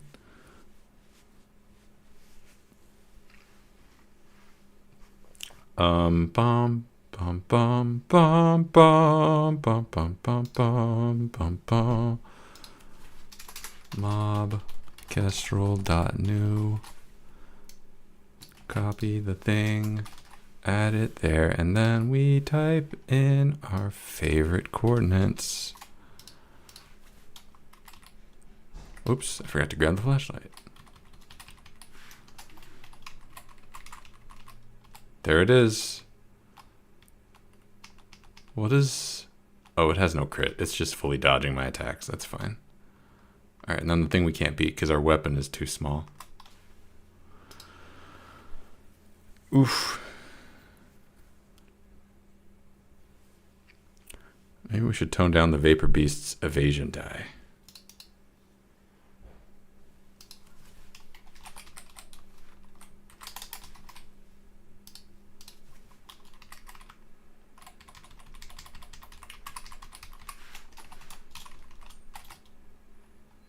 Oh. Ho ho. Doesn't matter. All right, whatever. Just leave it there. Let's implement the last creature, the bat. It has nothing special. Actually, it's weaker than a normal flyer. This is like a weak version of this guy. Open the bat. Add the bat to the scripts. Creating.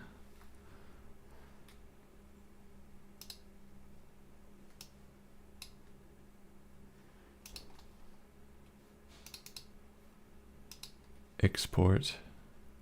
All right, we have our bat. Wow, that's the wrong code. Give me this. Copy that. All that. There we go. All right, bat. This is a rogue bat.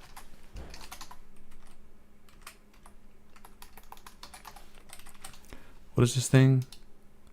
Evasion 2, attack 1, fast flying, low hit points.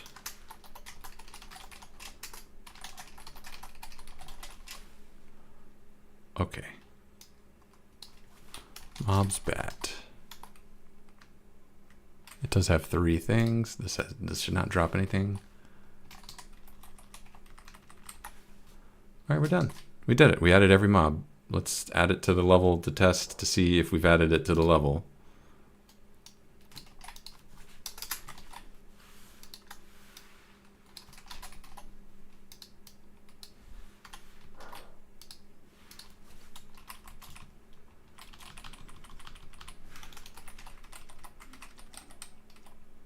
That's the bat. That's what it looks like. I apologize for nothing.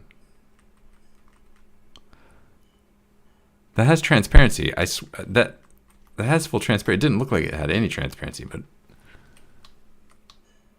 the image I'm looking at has full transparency. Let me see that again.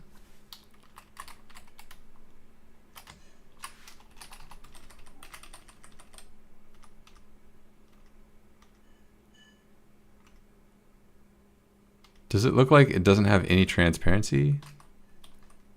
Oh no, it does. It does. It has full transparency.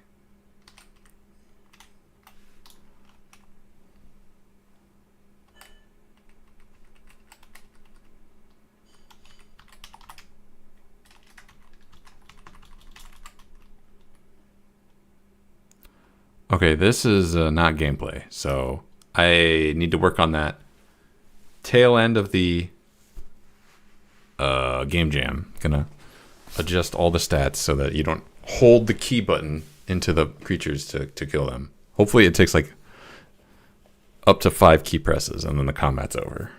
Or has meaningfully progressed. Anyway, let us move on. It is finally time to add weapons. Close all. Gonna go ahead and add our first weapon. Energy pistol A. Do we have a weapon.gd? Yeah, and we haven't done anything with it. All right. Script.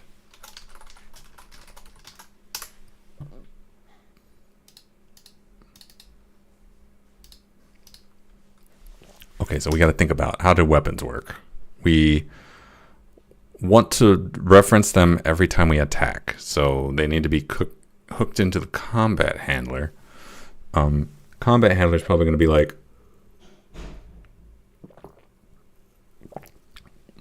if the player is attacking, let's get the attack value from the weapon instead of from the player.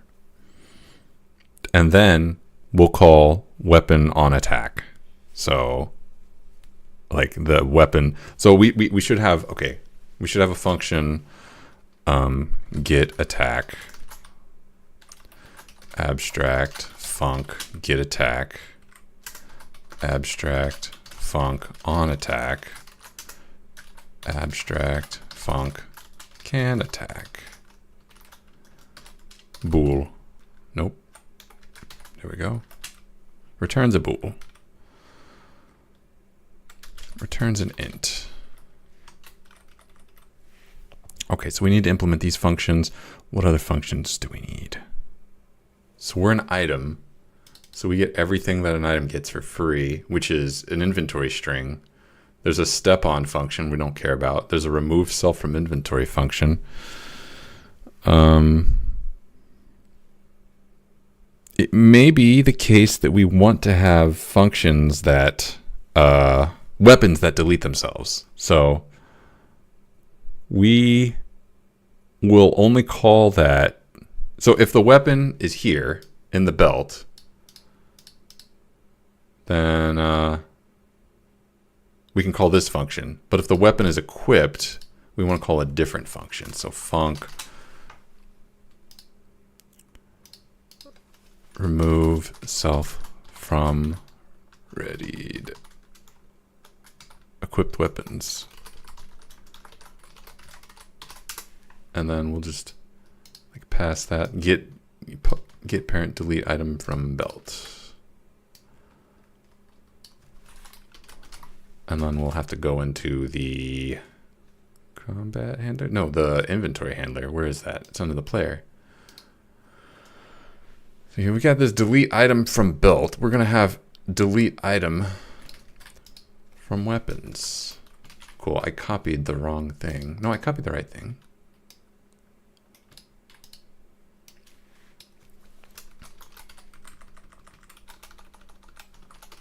Delete weapon from equip.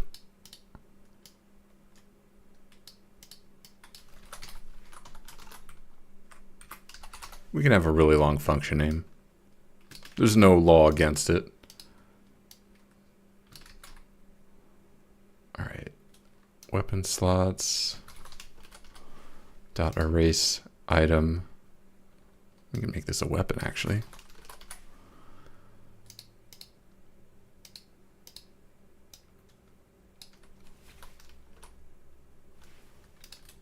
Is that a thing? Does the label handler have a wep? Update wep? Update weapon box. All right, but weapon slots. That's the function. We did it. So we've got a weapon, a generic weapon, get attack, on attack, can attack.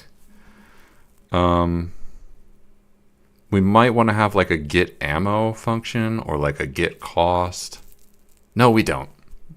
No, I'm not worried about it.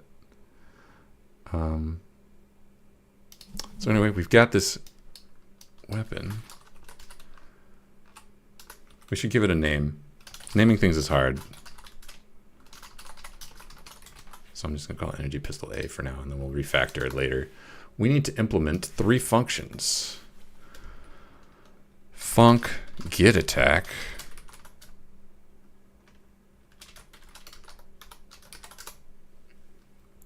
Return 3.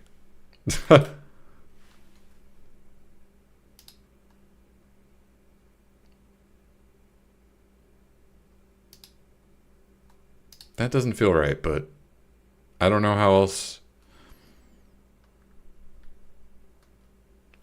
Instead of get attack, maybe we should just have like a var attack. The weapons won't use energy. They'll use energy. That's what this on attack function is for, and can attack function. They won't have like their own independent ammo supply though. Well, they can. We won't make that accessible though. We'll keep that to ourselves. So func init attack equals 3, inv string equals laser pistol get attack. We don't need this function anymore. Actually, we can just directly reference the attack variable.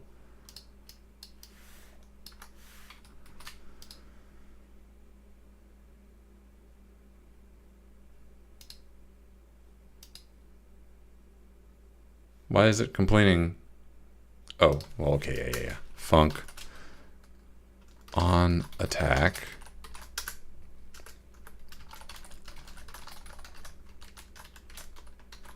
Bool, I forgot to add pass. All right, can attack. If get parent dot get parent. So we're in the inventory handler. So we've just gotten parent to the player, which is exactly energy is greater than 1, is greater than 0, return true, else return false. On attack, get parent dot energy minus equals 1. And we've done it. We've implemented energy pistol A. Almost. I think we need to add like attack range as well. No, we don't. Nope. I'm not. If the player can see it, the player can attack it. Range is your vision, so whatever. We do need to implement shooting your gun. Class energy pistol A must implement item.setSprite. Oh.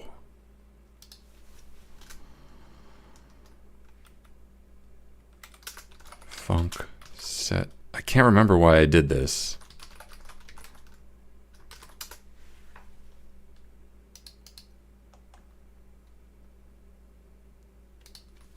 There's got to be a way to do this without having this hacky workaround. Okay, I need to. Did I not? I haven't even exported this graphic yet. Pistol 1. Export as an art. We don't have a folder for arts, weapon arts yet, so we're gonna add that now. I'm sorry. Oh, I clicked expand folder. I thought I clicked add folder. Weapon.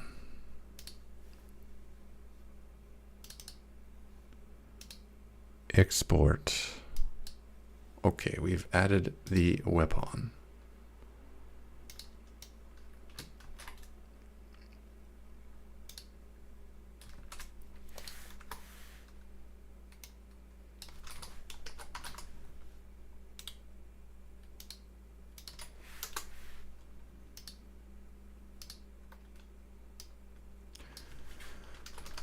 Pistol 1. All right. So this is an item that can be picked up. I don't think we've implemented. I think we've actually have implemented. You can equip it. I think we did that already. So let's find out if that's true. Let's go to the level. I'm gonna bet on past me having done the work. Let's go to our flashlight. New item. Energy pistol A.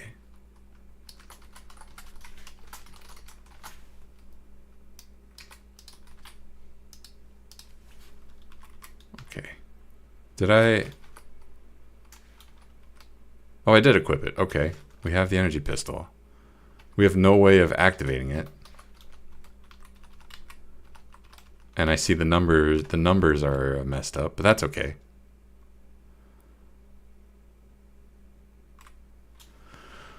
Okay, I need to also specify in the weapons. Var is ranged equals false.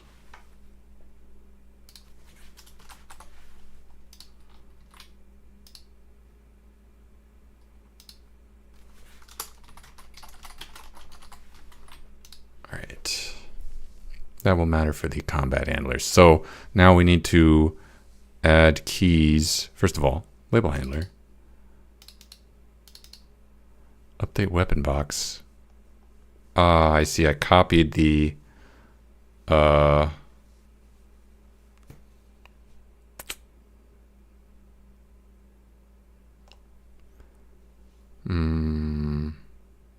This is placeholder anyway, so I'm just gonna instinctively know.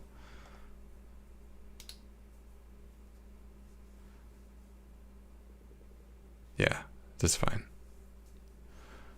Instinctively know what button to press to activate the weapon. So we go to our main, where all the keys are.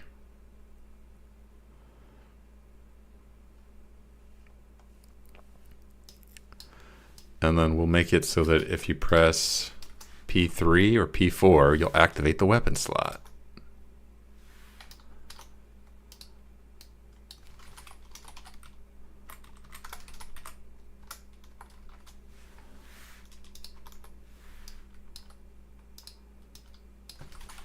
This is a function, right? I didn't just make this up.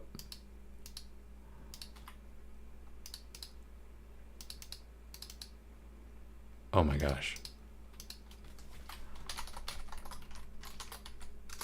No, I didn't make that up. That's not a real function. All right.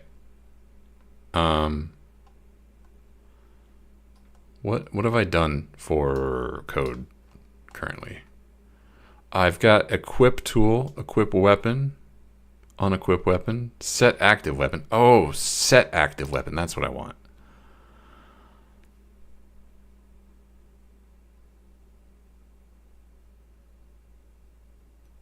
But I need to pass in a weapon. Swap active weapon. Unequip tool, add to belt, drop item from belt, move from belt, drop, use belt slot, activate tool slot.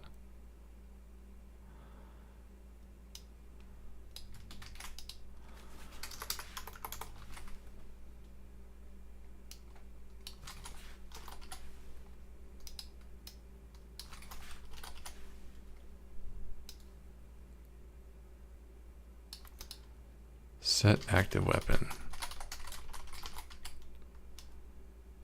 Okay.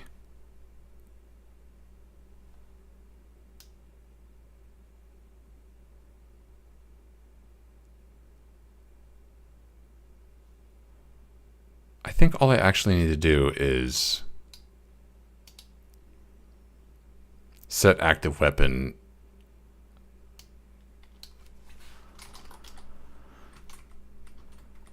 on whatever I find.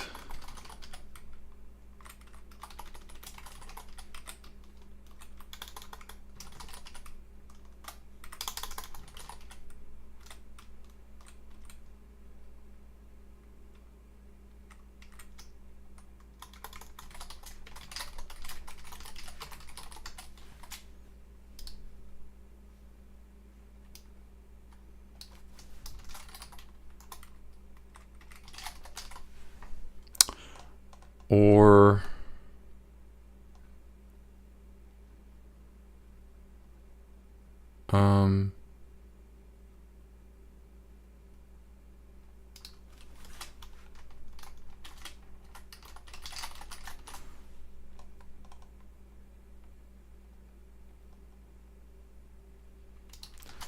Swap active weapon. Oh, that's fine. I'm just going to bind that to a key. Set active weapon equals wep. If wep equals active weapon, wep equals null. Else.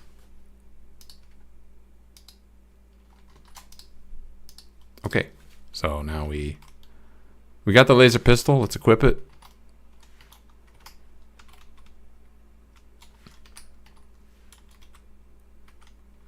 So there's no active.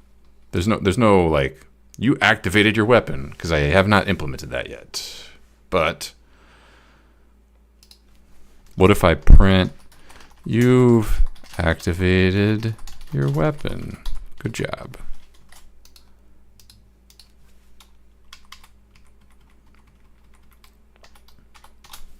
Okay, cool. What if I put that like not here, but here.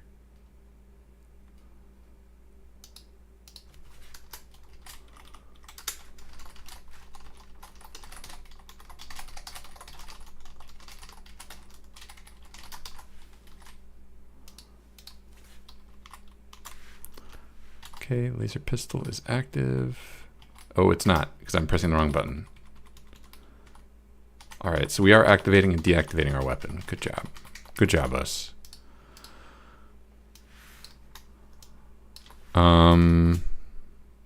We will implement making that apparent in the UI at some point. I need to add shooting. So we need the shoot mode. I don't really feel like doing that. That's like an entire day of stuff, but damn it, this is gotta do it. So main, if we press the shoot button, which we need to define, P shoot, P fire, F. F is the fire key.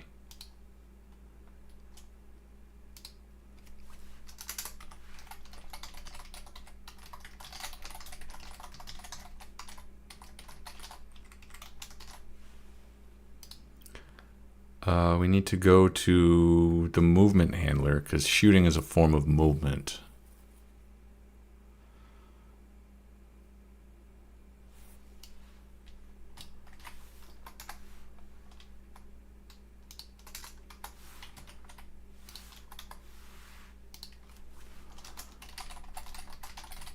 Shoot.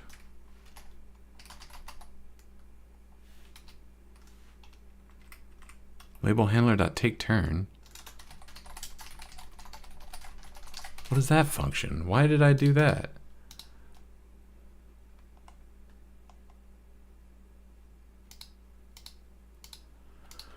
That's how you make the messages expire. Ugh, gross.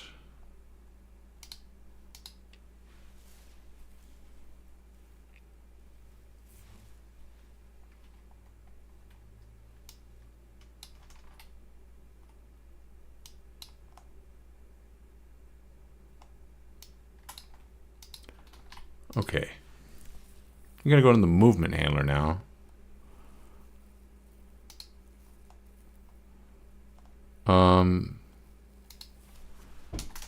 Func shoot event input event. I don't think we need that. We need to query the player for a target location, and to do that, we need to switch into a new mode. Oh.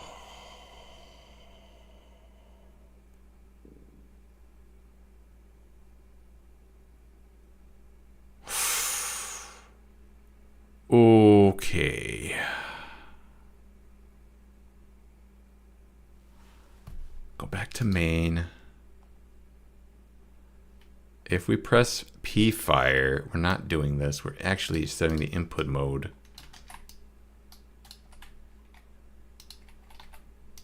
cursor.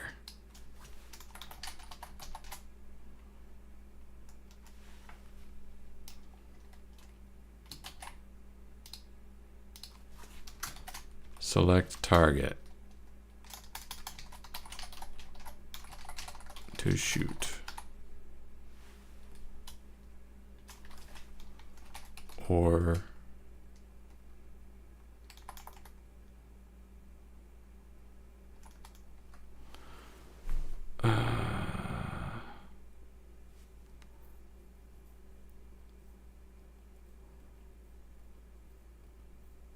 I know what to do. I just don't have the energy to do it. I just don't have the motivation to come up with a new... The sloppiness of my code is making me feel scared.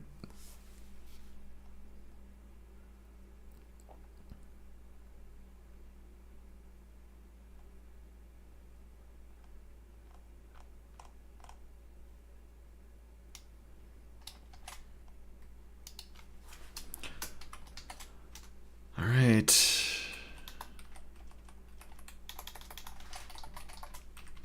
If the game mode is cursor, we don't have that yet. We need to define it.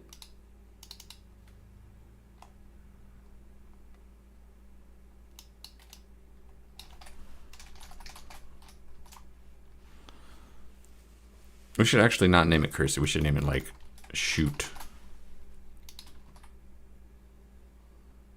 Because I think we want to have similar logic for looking, and we don't want to mix those up, those modes up. So back to main, call this shoot.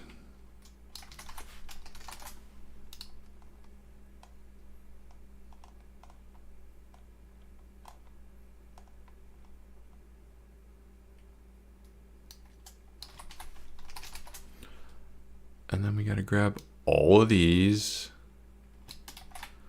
And then we should make it, let's make a new handler. I just don't want to.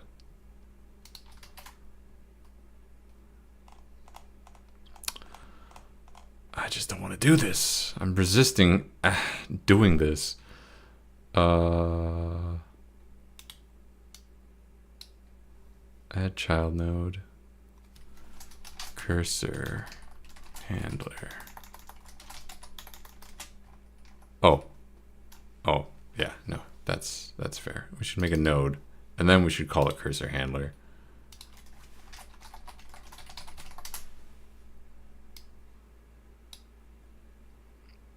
Add a script.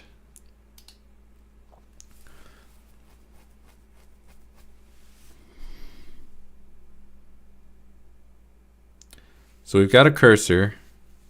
And I need a cursor graphic.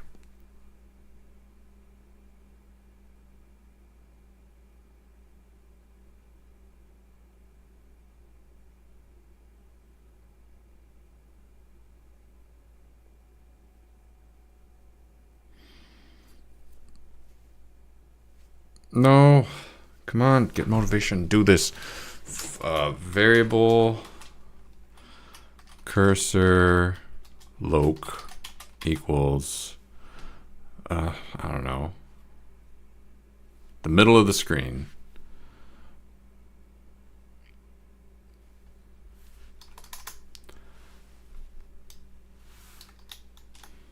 Okay, we over here we have a thing. We're gonna pass the buck over to our cursor handler.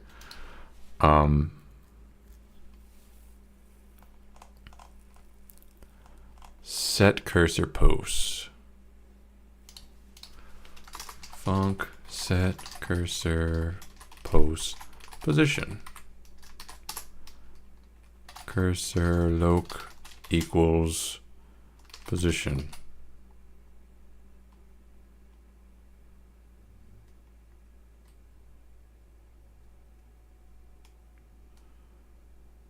Should this be a 2D sprite? Yeah.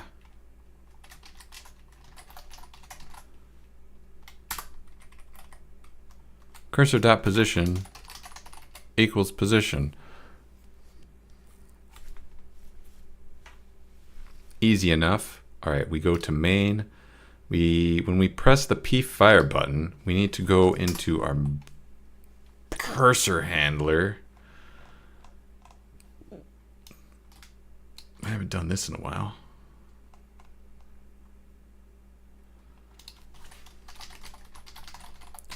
Dot set cursor pose player dot position.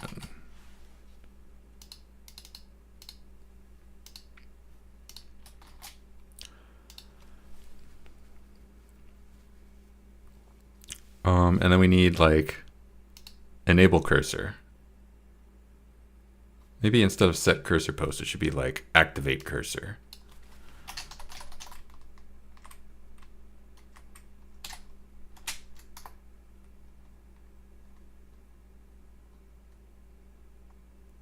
Sure. Cursor dot visible equals true. Func init.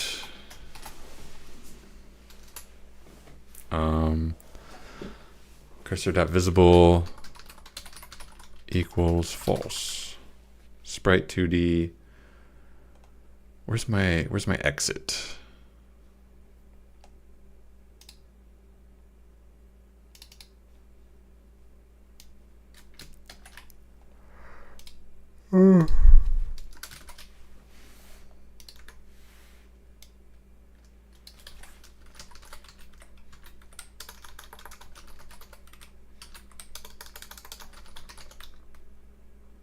Coming soon, a cursor graphic. It's just going to be a plus sign. I could probably draw it now, but I'm not going to do that. I barely have the energy to code this. Activate cursor posts. Func deactivate cursor.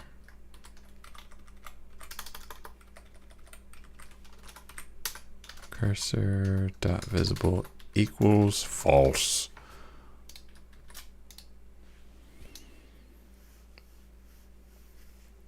Okay, and then we go to our main and we say activate cursor.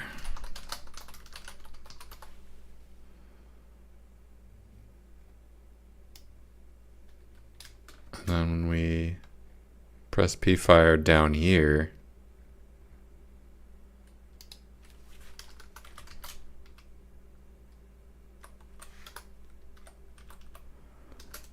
we get the cursor loc.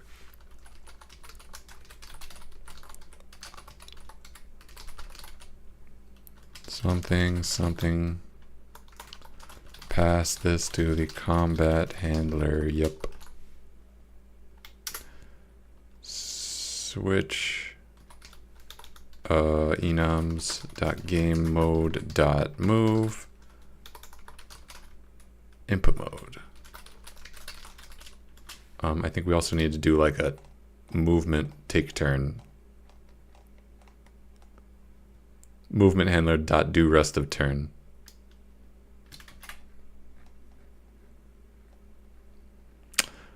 Because we did that.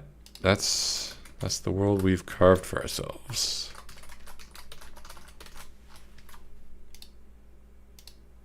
This function probably needs something. Yeah, it needs the level.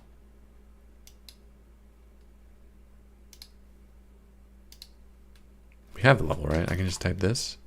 Like that's the thing? Okay.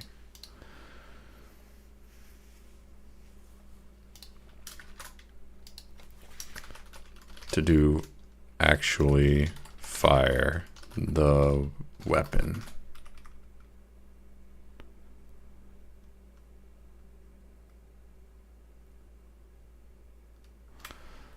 And then before I continue, because I had a thought, before I press this, I should actually, if inventory handler dot get active weapon.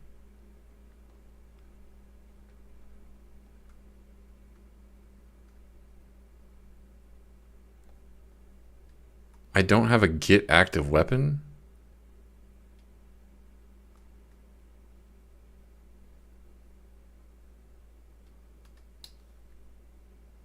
Cool.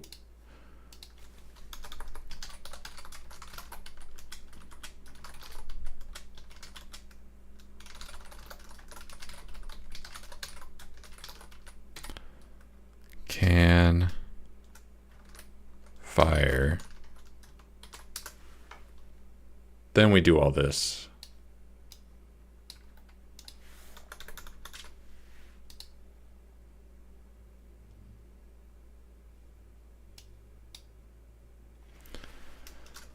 Else if inventory handler dot active weapon is null, label handler dot set message no active weapon, cannot shoot no active weapon.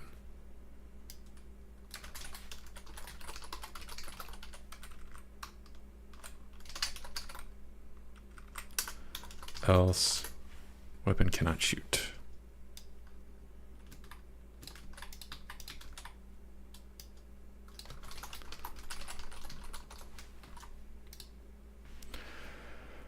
Why is that ruining everything?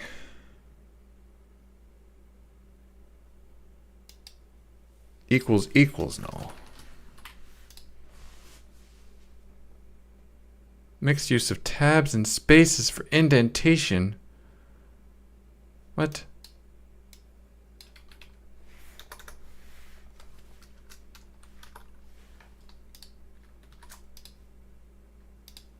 All right, so I should be able to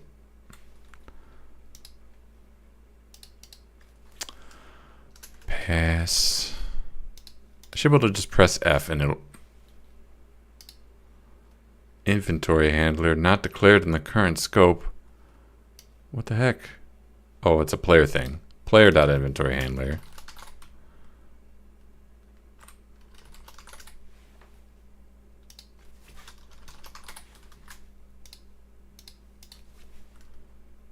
A function must either have a colon or cry.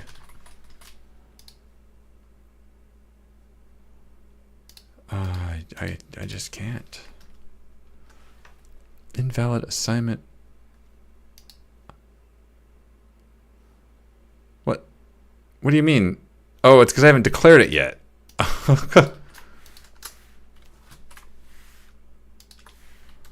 Declare, make this thing false, and then let it exist. Okay, so if I press F, can't shoot, no active weapon. All right. You got the laser pistol. Let's equip it, and then this should crash. Non-existent function can fire. Non-existent function can fire. I'm pretty sure it meant can attack. Whoops. Can we go to that function?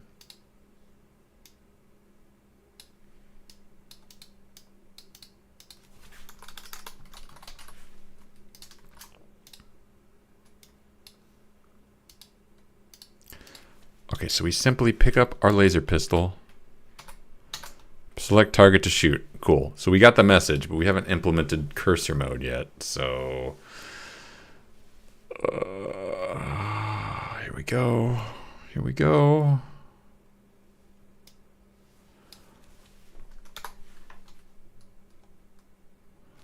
Cursor handler dot move cursor event. Let's take our trusty movement handler. This has some logic. What if we just take it?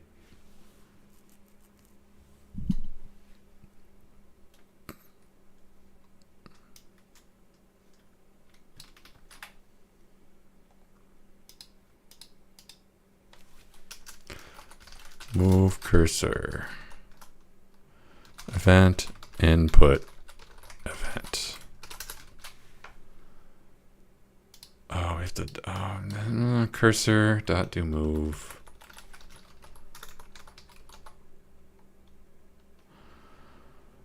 Oh.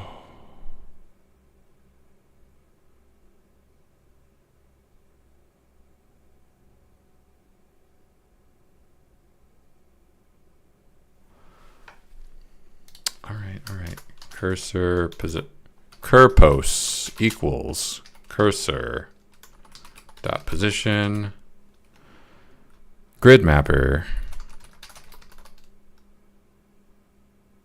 I don't want to convert the cursor position yet. I don't want to do that. I want to do that at the very end. I want to keep it in pixels for as long as I can. So what I want to do is curpos equals cursor position. That's pointless.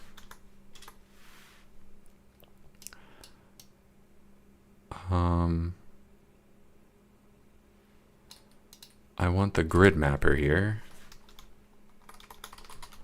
Plus equals grid mapper dot grid to pixel. Put this here, and then we put it all in parens. Closing parens doesn't have an opening counterpart. Free. All right. So this is the logic. Now we just need to replicate it 8 times.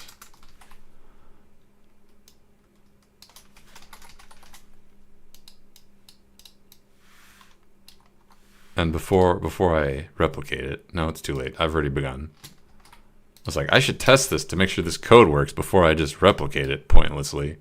Nope. I should, shouldn't I?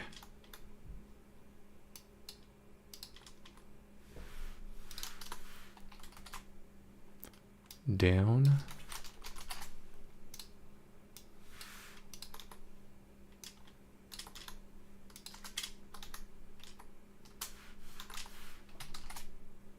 Up left.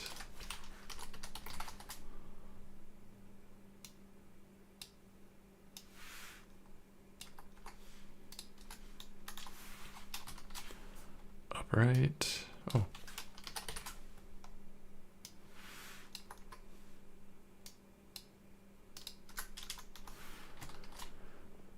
Down left. All right.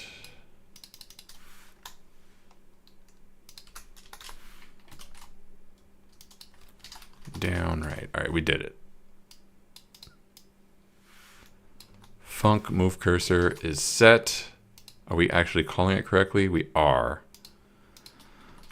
Theoretically, firing won't work yet. But if we equip our handy laser pistol, it's equipped. No message, but trust me.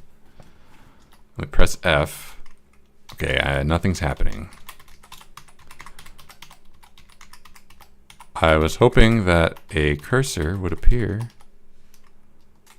We can't leave this mode, so why is the cursor not?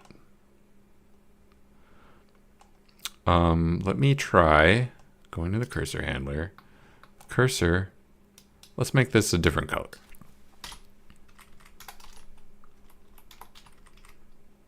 Sure, that's a color. We get the laser pistol, we put it on, I press F. Where's the cursor? Do I need to move it Z level? Cursor dot Z index equals 10. Put it on top.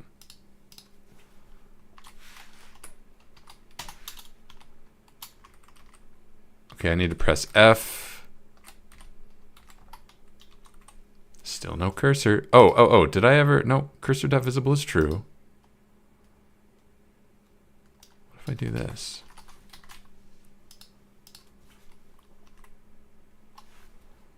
Okay, hold on. Print cursor.position. Where is that?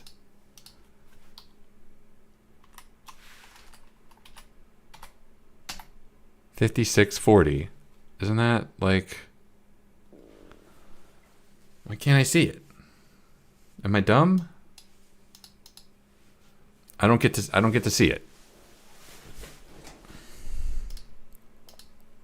It's in the right spot. It should be in a spot that we can see. Unless this is at like grid coordinates 5640. That shouldn't be. Oh, I think I know what it is. Cursor dot add parent child cursor.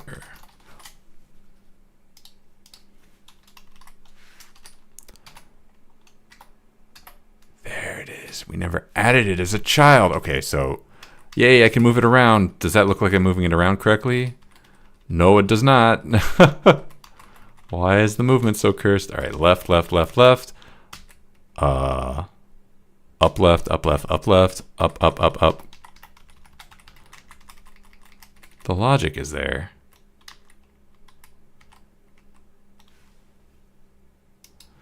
There's something wrong. Something not right about that cursor. Grid to pixel.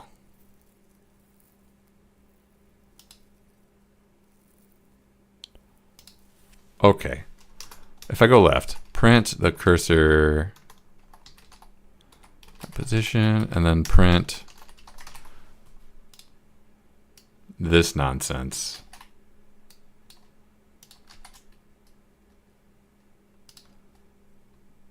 And then print the cursor position. So only on left. I want to equip that and fire.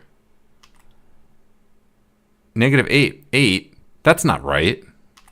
It should be 16, 16. Or it should be -16, 16. Why is the grid to pixel off? What?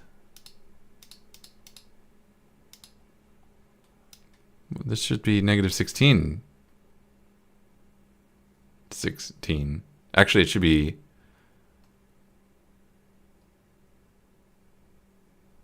What?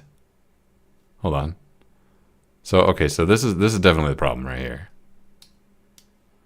So, cursor position, you're excused.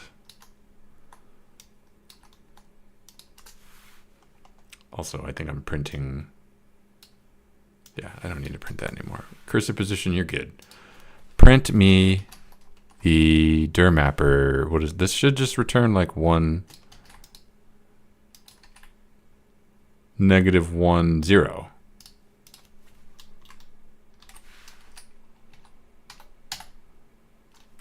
It didn't print anything. Oh, it's because I didn't press left yet. -1 0, correct. All right.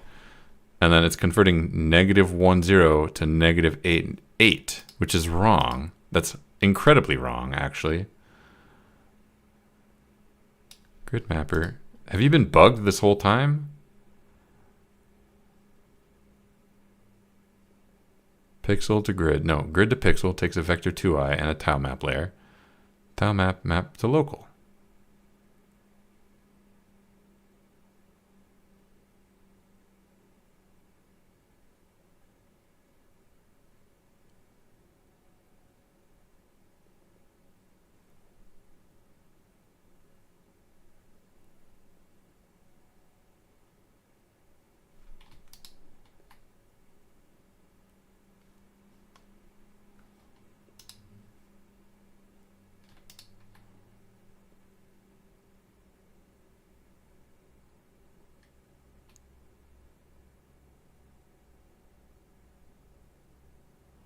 Turn the centered position. Is he getting the centered position?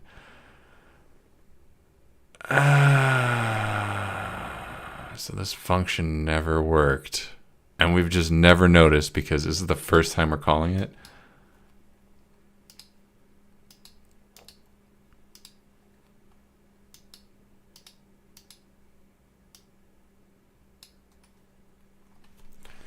Grid to pixel. And we call him the combat handler.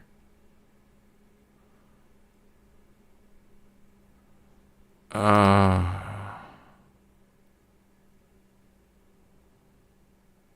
right. The function works. I just don't understand it. This is the wrong function, but I don't understand. So...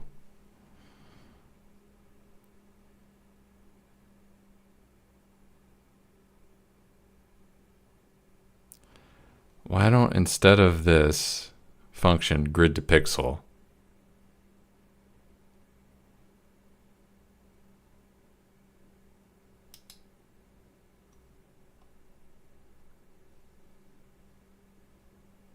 grid mapper, where's the grid mapper?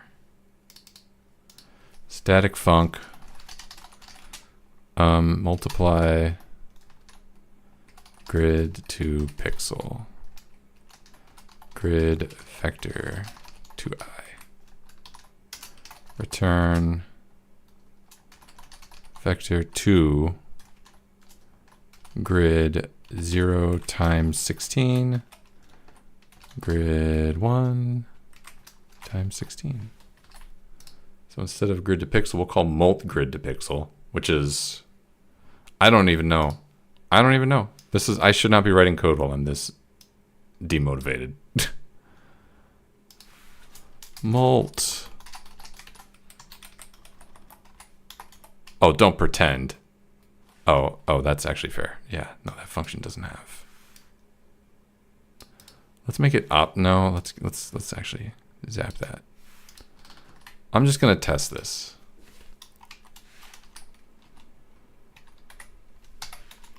Left works. Okay, no other direction works, but left works.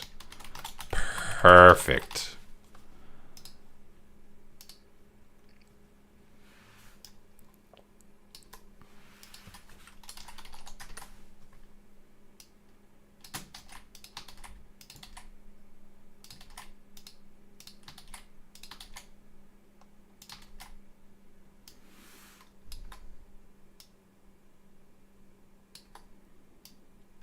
Man, my next game is going to be so clean. The code is going to be so amazing. Everything is going to be so slick. And I'm going to feel so happy when I'm done. And I'm looking at the code and I'm like, I could easily modify that code if I wanted to. I'm not gonna, because I'm done. I'm going to walk away from this code and never look at it again.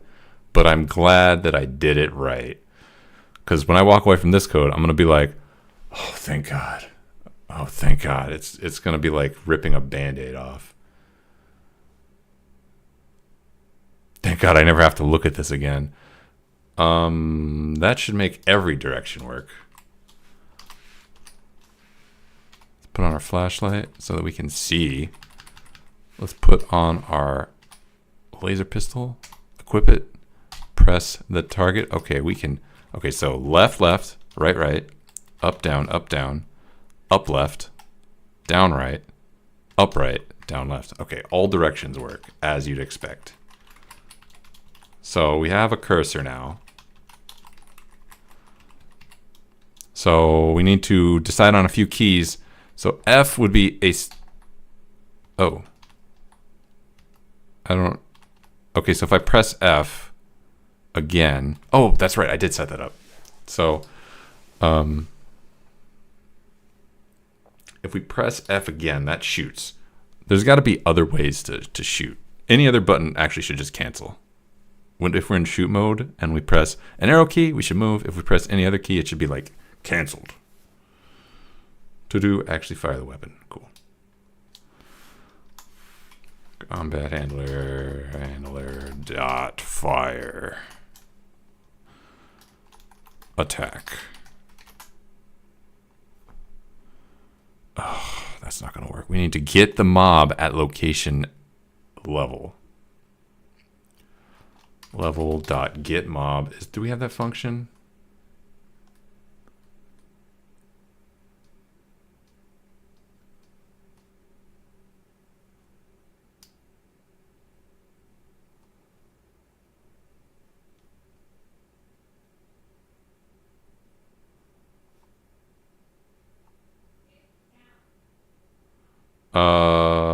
Nope, we don't, but I'll just write it now because it's easy to write. Func get mob at loc mob. Nope, we need to pass in loc vector to I.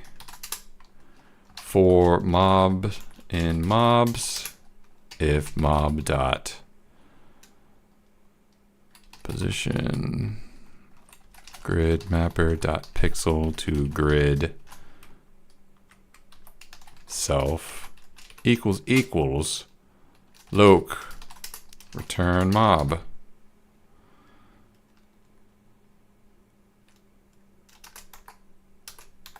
Return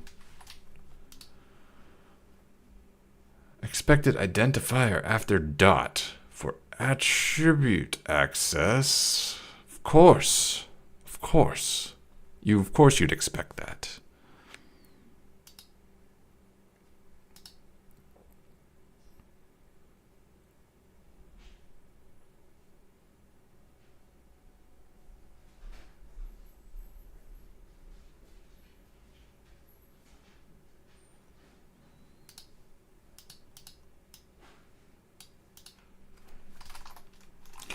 Okay, so if we're pressing P fire, first, let's get the cursor loc equals cursor handler dot position, cursor position.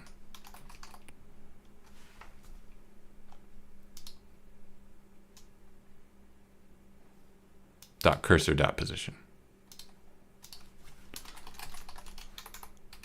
Grid mapper. Dot pixel to grid. Level. Okay, we have the cursor loc. Oh my gosh, please spare me. Now we go to the level. If level dot get mob at loc cursor loc is mob, nope, mob, attack that mob. Combat handler dot attack player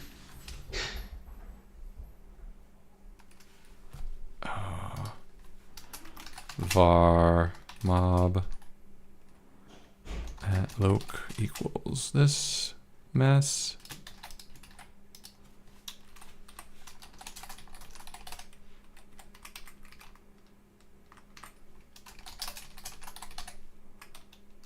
What am I passing? Attack type.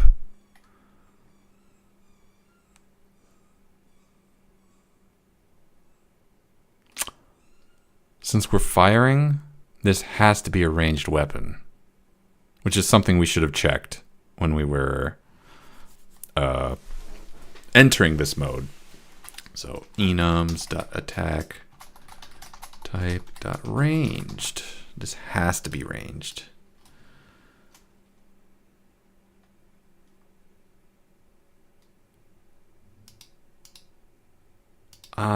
What? No, I'm very certain a player is, in fact, an entity. Let me see that script. Oh. Are you kidding me? How do I get the player?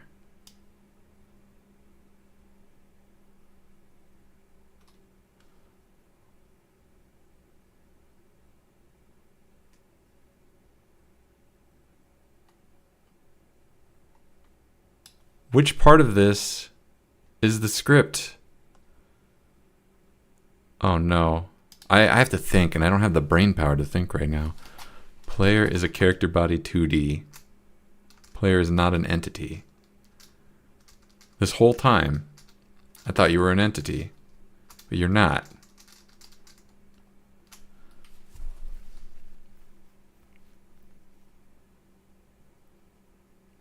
Who has a reference to the player? The main has a reference. I'm in the main. This is the main.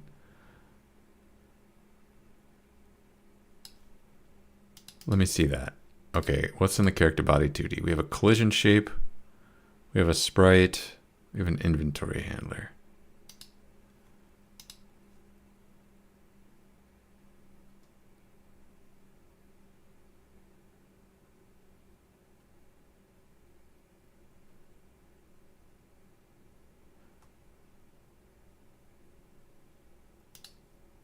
Okay, here's a dumb idea.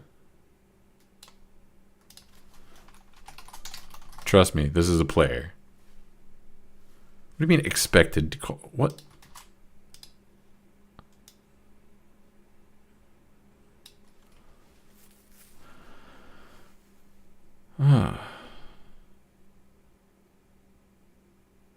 Expected closing brackets, parentheses after call. We don't get to cast?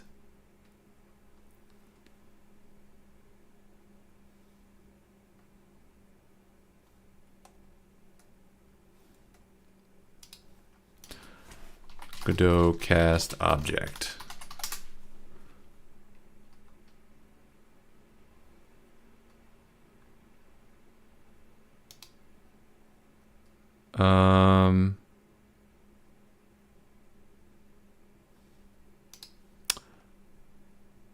Where's my combat handler? You're taking in an entity? What if you just don't check what you're taking in? You just assume that that's an entity. Trust me, bro. It's an entity. There it is. All right.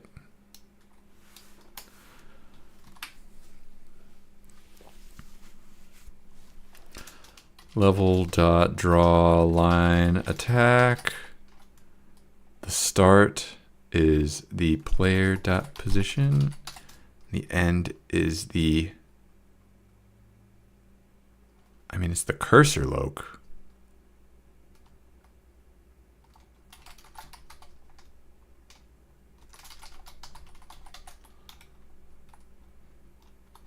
I don't have to convert that back into pixels. Oh, that's so annoying.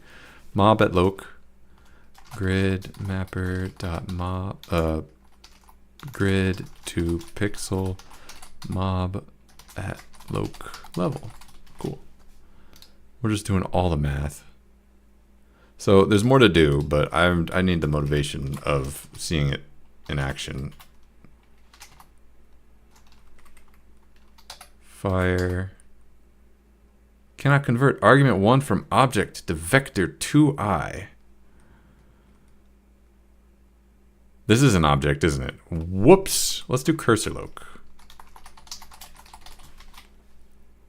Maybe.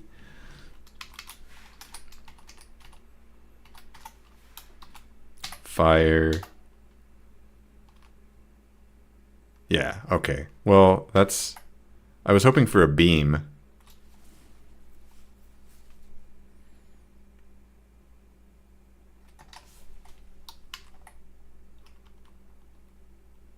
No beam.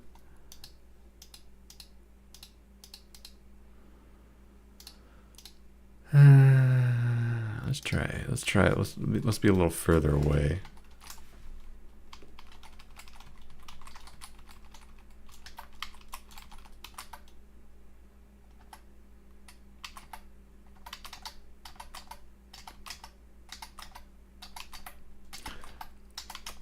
Okay, I would actually like it to lock on to a mob, so I don't have to do this every time.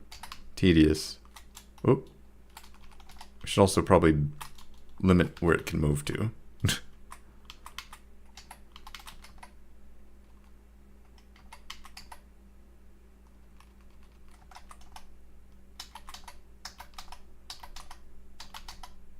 Well, we're shooting.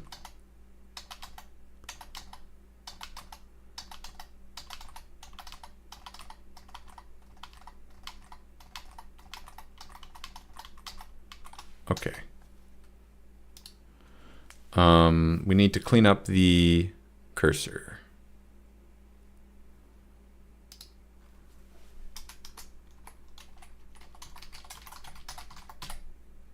Remove.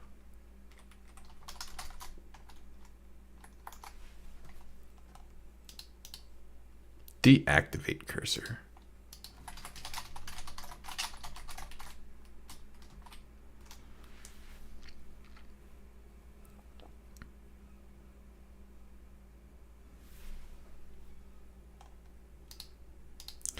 All right, we can make that a more pleasant experience later. We've got the basics in.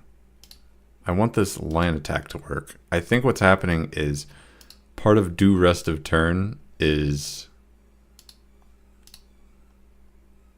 clear line attacks, which, you know, we just drew a line attack. So maybe what we do is go into the level.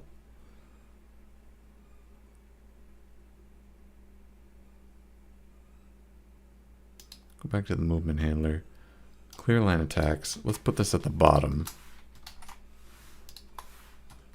And then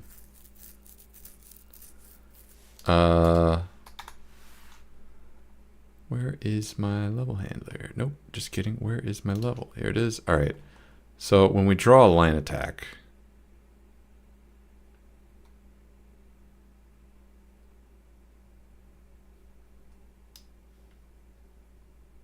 I actually want fresh lines. var stale lines.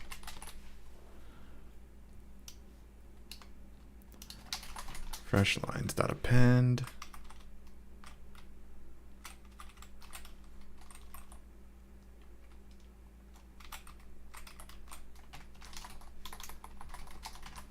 Stale lines. And then we say stale lines equals fresh lines. Fresh lines equals nothing. Okay, so now whenever we do a laser attack, it should last for 1 turn.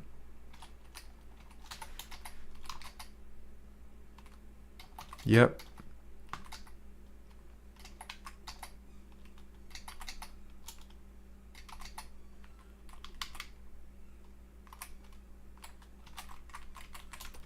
Okay, and I have the laser pistol equipped. Is it draining? No, it's not. Is this draining my energy if I shoot the laser?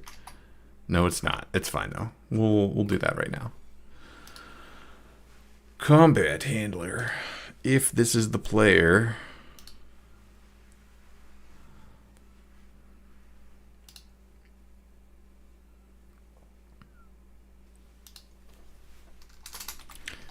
if this is attacker is player,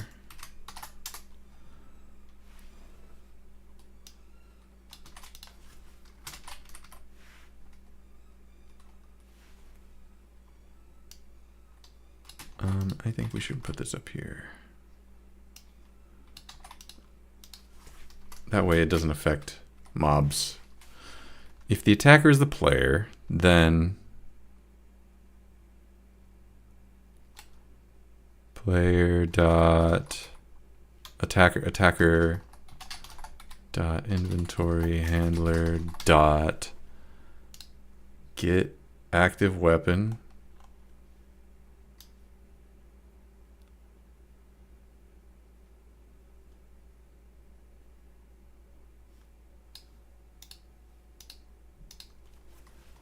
okay dot inventory dot handler dot active weapon.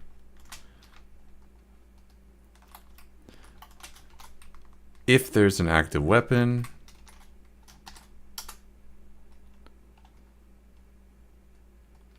if attacker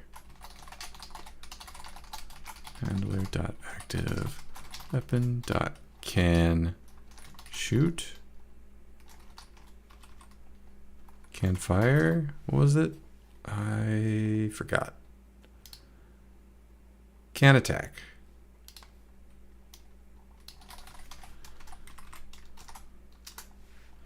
Then attacker num dice equals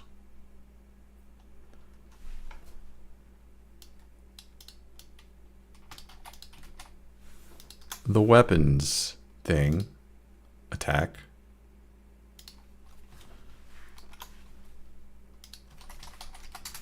and then we call this function's on attack function.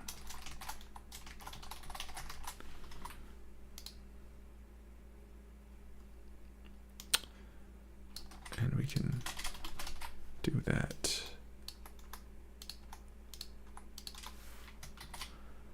Okay, so we did it. We're using the weapon now.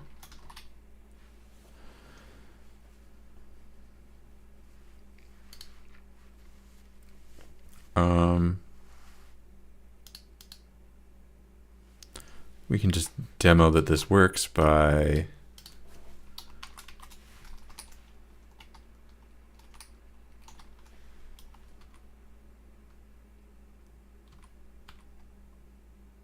activate the weapon now. Okay, yeah, we're doing a lot more damage. I would also like, let's go to the level.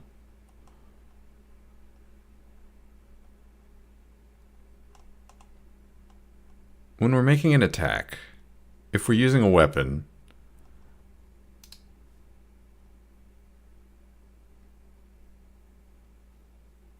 player.doMove.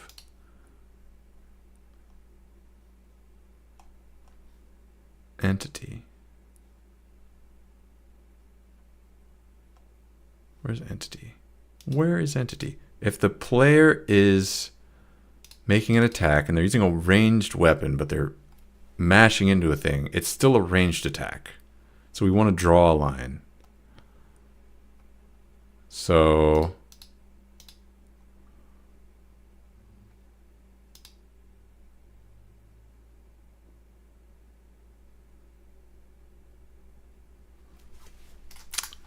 if, oh, no.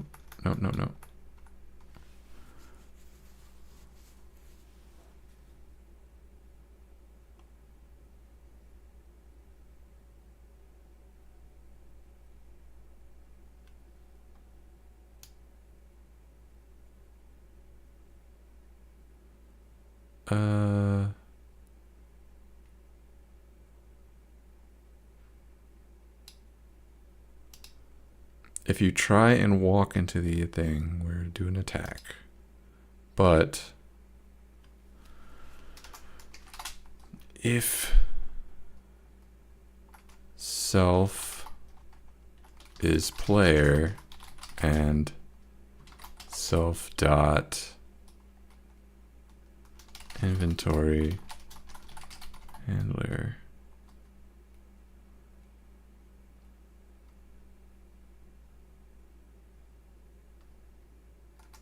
dot active weapon is not equal null,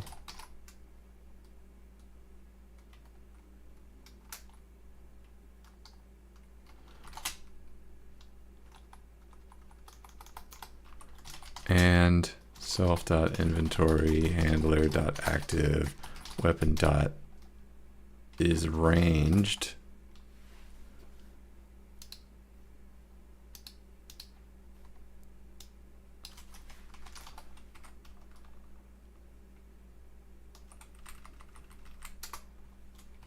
level dot draw line attack from the start position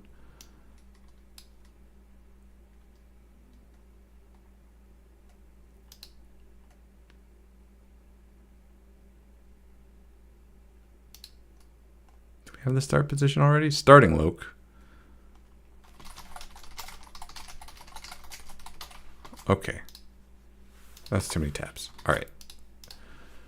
Now, whenever we attack with the laser pistol, it should draw a laser. It's not drawing a laser in the right spot, though.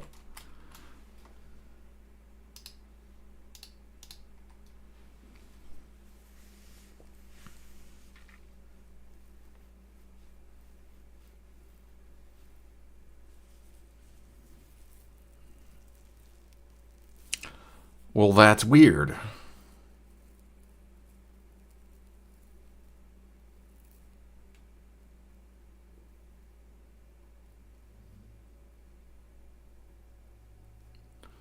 What if we do... Oh, it's probably because these are grid coordinates, but I need to be passing in pixel coordinates. That's probably what it is. Mob dot position. Self dot position.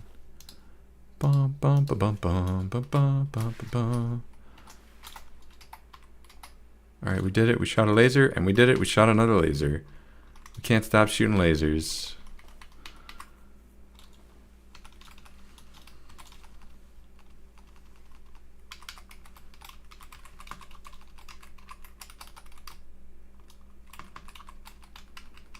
Was there another enemy? I can't remember. It was the bat. Gone. Oh. Oh, we're getting lasered by the I-beams. Oh, no problem. Why isn't that getting cleared away?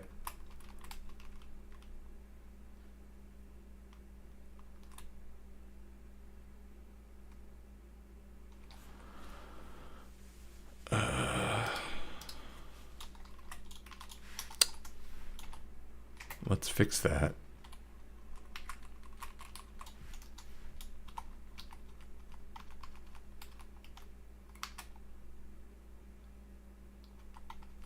Okay, none of the none of the Ivy's attacks are getting cleared away. I think I know why.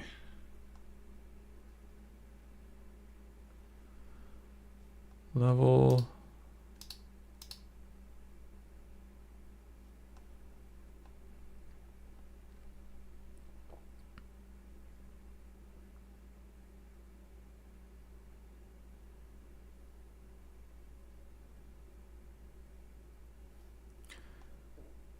All right, where's the I?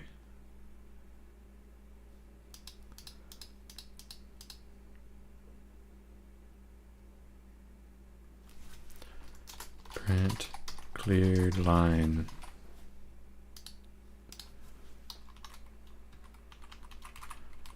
We should be able to reproduce this by just getting lasered. Could it be because there were two lasers?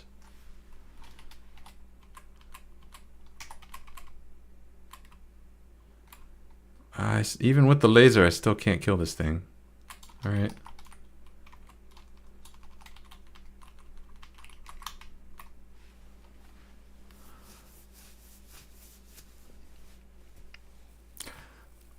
I saw that bug. Let's do one more check. Let's do one more check. Okay.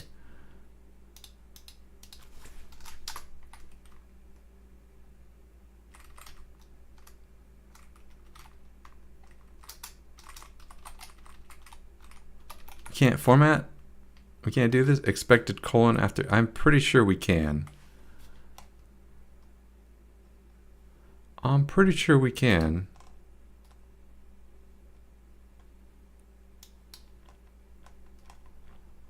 If we can't, then how do you explain this?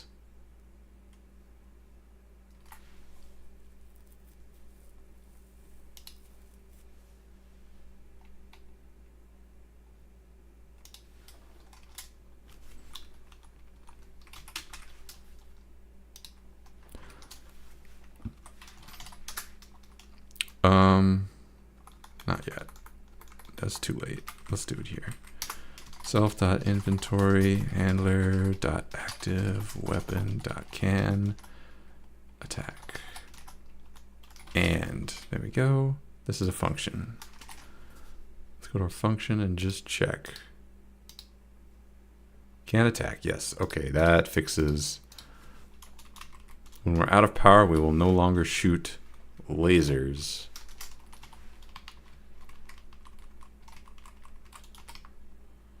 Let's get out of power.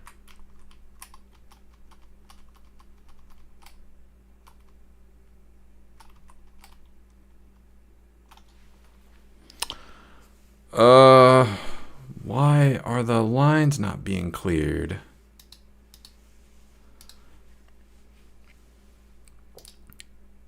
Draw line.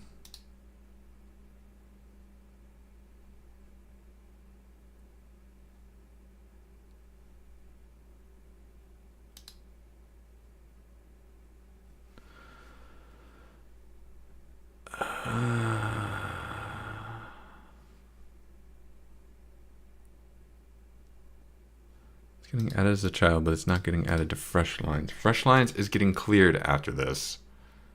So what if instead of that,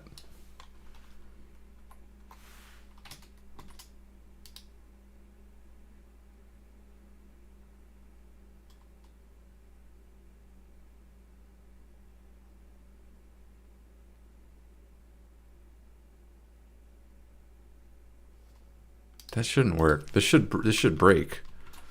Like,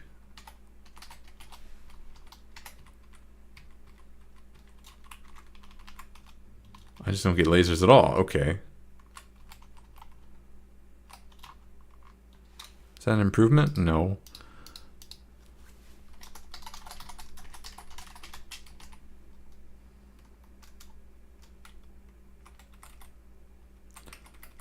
Okay, let me print what is fresh lines at the time of this writing.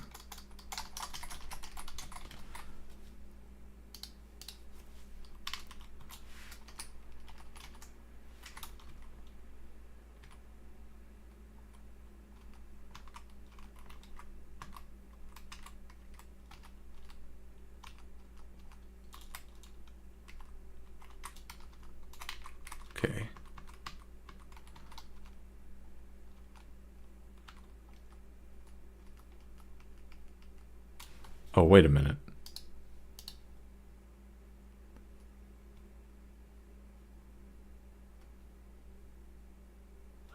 It's because I'm clearing the stale lines and it's affecting this. Oh, I can't edit an array while I can't delete things from an array that I'm iterating over. I'm not supposed to do that.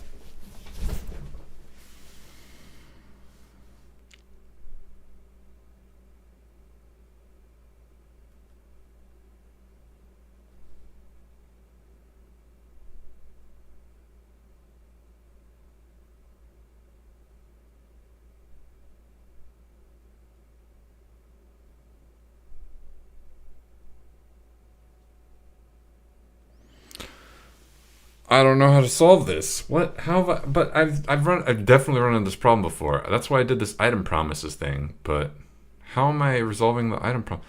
Items dot erase. What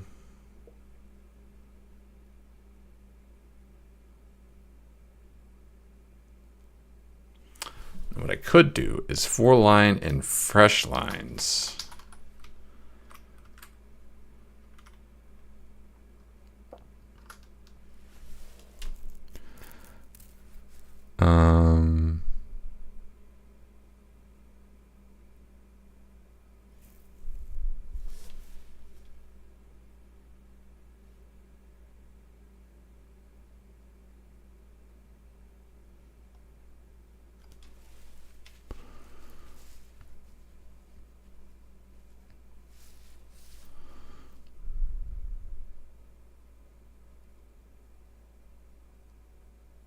Do I need a third array? Is that really what I need?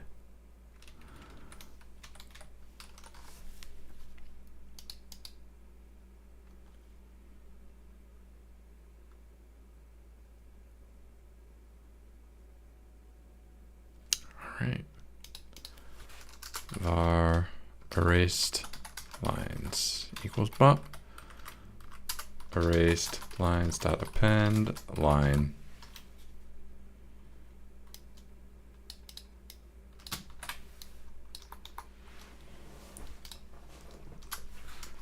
For line and erased lines,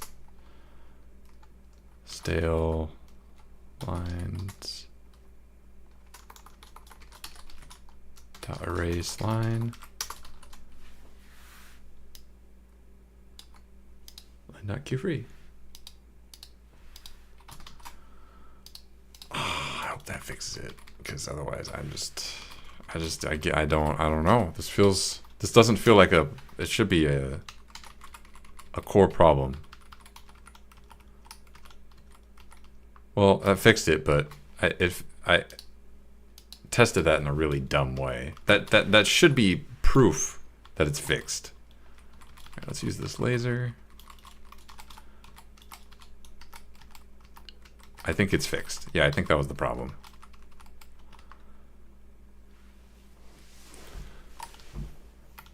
Oh, we killed the vapor beast. Nice. You can kill it with just a energy pistol. Okay.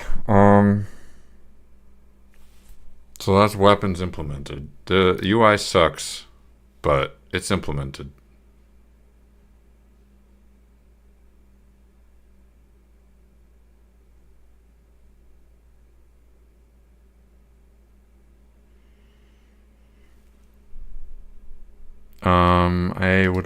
I would be really happy if I could implement all these. So I'm not going to implement them as in, like, they're good to go. They're ready to go. I'm just going to put placeholders in for now. But I am going to grunt through these.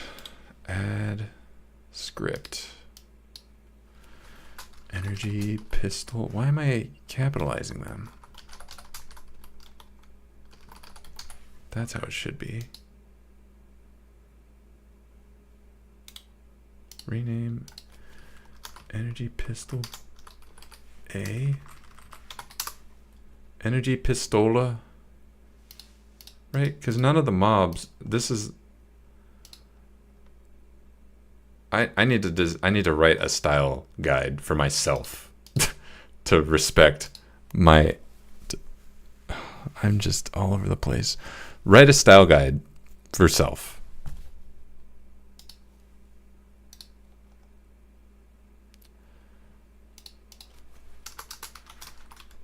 After the jam, write a style guide and then go through the code and weep. Thanks. That's exactly. All right, anyway, we got Energy Pistol B here. Here it is. What? Did I copy the wrong thing? I'm so bad. Thank you. This one's 4, but it costs 2 energy.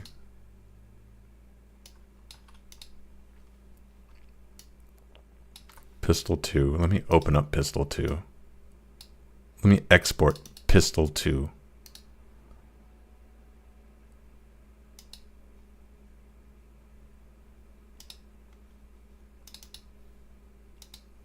It's in. Energy Pistol B. Let's test it out.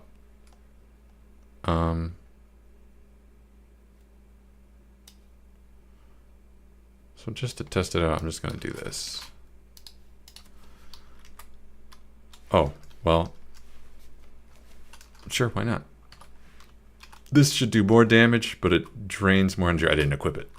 This does do more damage, but it drains more energy. Oh. We gotta work on this beam.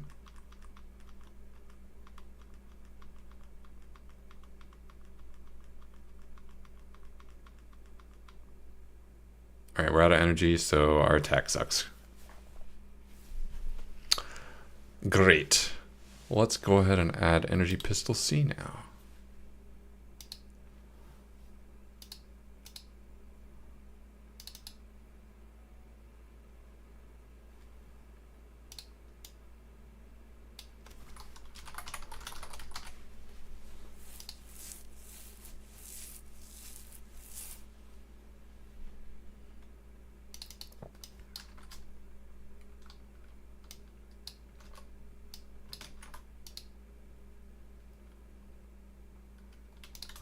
I should give these proper names someday.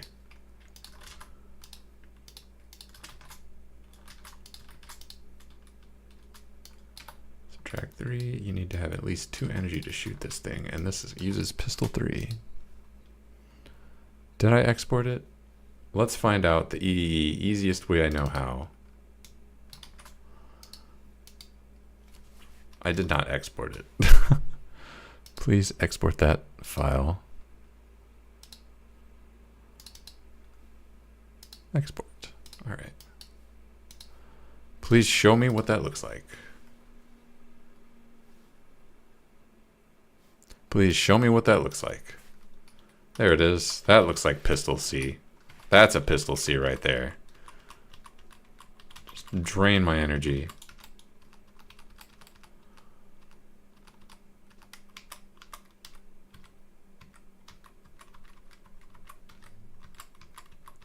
Okay, we're actually killing the Vapor Beast, so yeah, that works. And we're out of power. But we've killed everything, great. And now we can just let our oxygen go down. No, I'm just kidding. Next, we're adding the Energy Rifle A. Open this up. Export.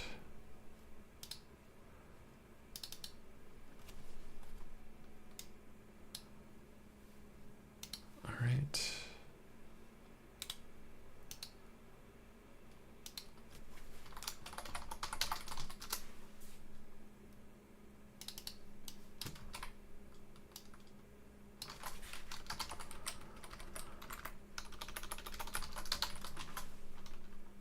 This is 6.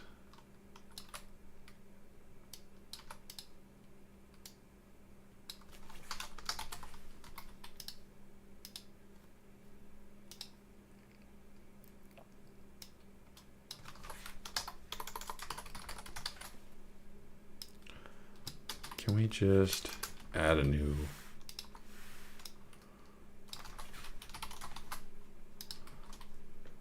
Okay. Let's add the rifle. Let's equip it. When I activate a flashlight, that's not the flashlight. When I activate a flashlight, it actually says flashlight activated. I should add a little string that says equipped, readied the weapon in my inventory handler whenever I click the button. Copy.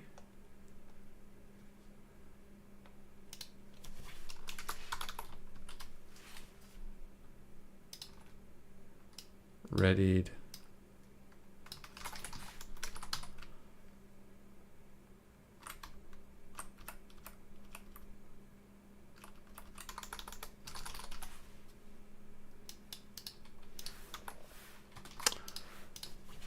Just a little thing.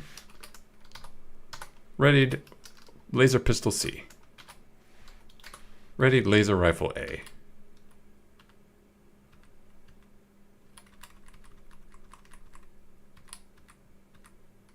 All right. We're having an easier time because our gun is bigger. Not against this guy though. All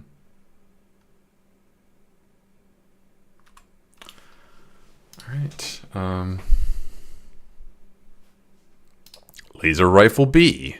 Breaking news. Breaking ground. All of these sprites, by the way, have two states. The second one is supposed to be when you fire it, but I haven't implemented that yet. So that was very ambitious of me to assume. Laser rifle B.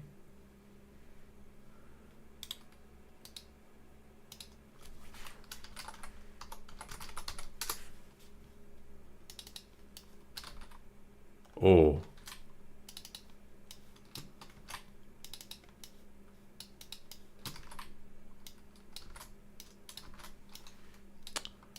Seven, but it consumes 5 energy. You need 4 energy, at least 4 energy to fire, at least 5 energy to fire it.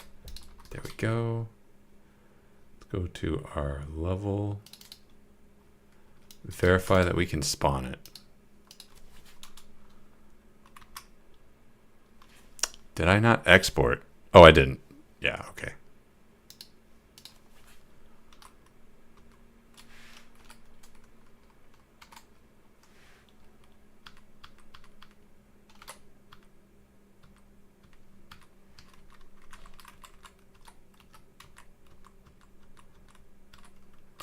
If I grab the flashlight, I should be able to shoot things at range, right? Oh.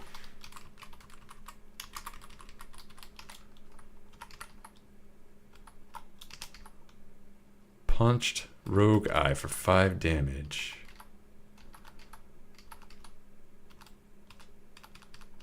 All right.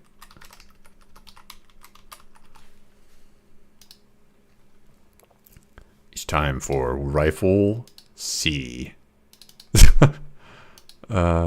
Export.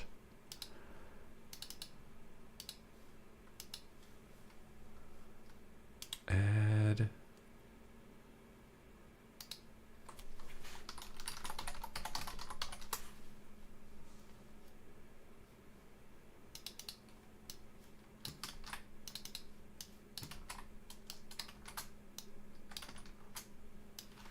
Eight, 6, 5, 3.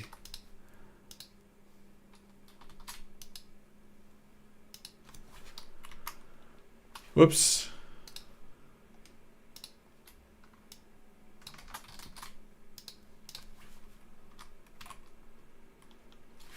Okay.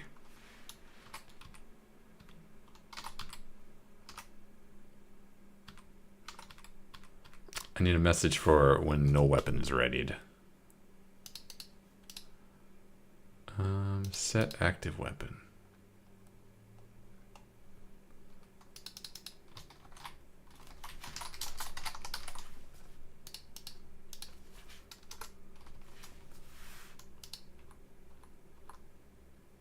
Oh, that's not the place. That's the place. Web.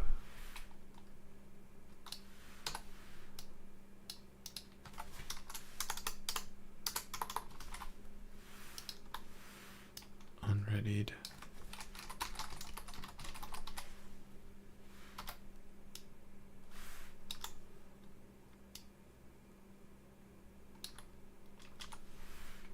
Okay.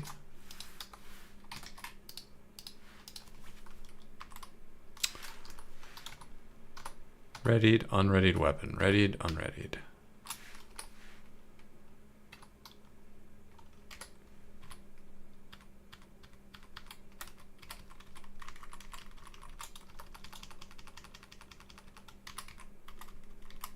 Okay, we just obliterate everything. Great. Now the time for the energy cannons. New, oh no, open cannon 1.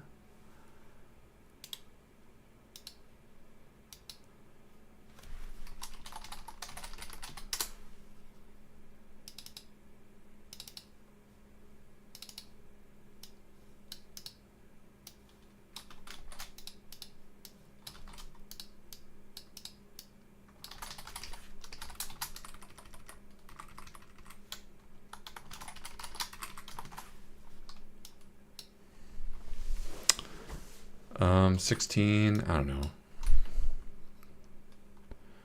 20.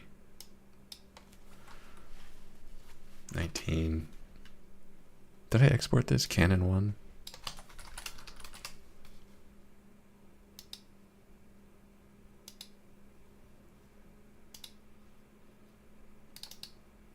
Nope.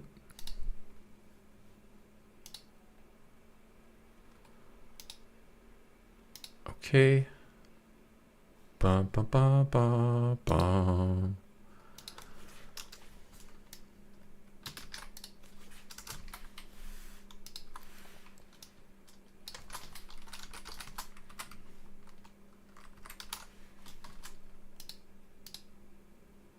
What? Oh. What? Did I? Oh, that's correct. Okay, I just needed time to think.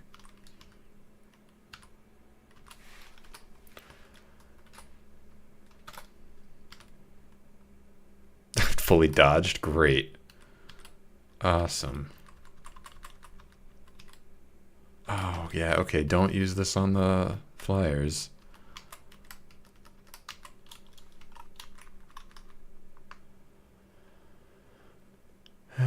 Okay, unequip, unready that weapon, and I'm dead. Great.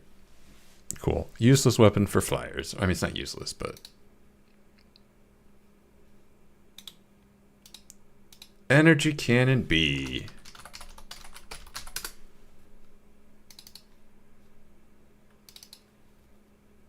It's like Energy Cannon A, but it's one bigger.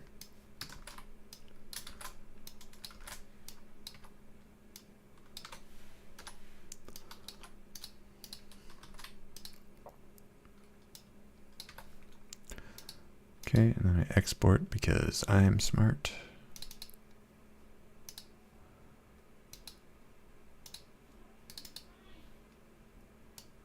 Cannon 2.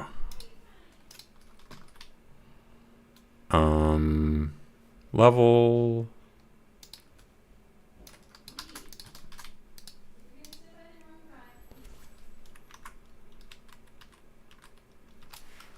Okay.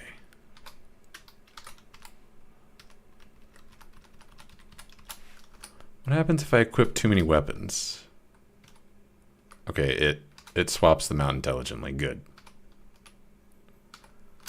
Okay, and then we get our laser rifle. No, where's my entry cannon? Laser cannon B. I would like to vaporize that beast and this eye. And then if I switch to this, the laser rifle, I can still shoot it because I have just enough energy.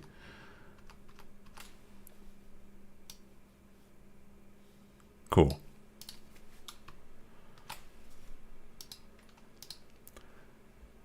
Bring that giant worm back in.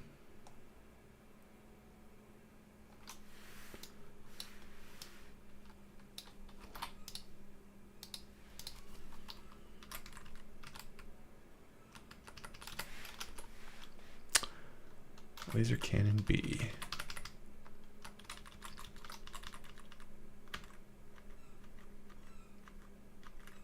Okay. I don't know why I did that. I just needed a break. Next we're implementing the oxide rifle, which is a weapon taken directly from Reaping the Dungeon. It's the goal of episode 1. Oxide gun. Oops. I need to do this so that when I set up my style guide, I cry.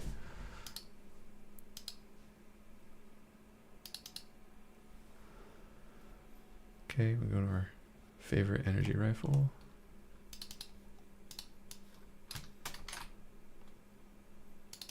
Here's the thing about the oxide rifle. It doesn't shoot energy. It actually shoots oxygen.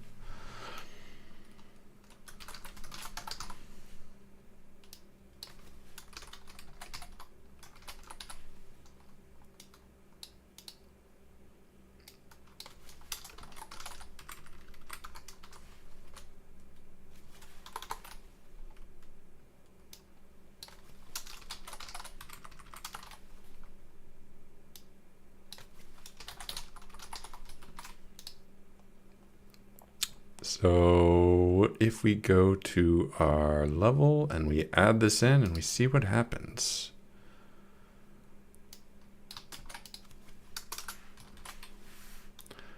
Item.oxide gun.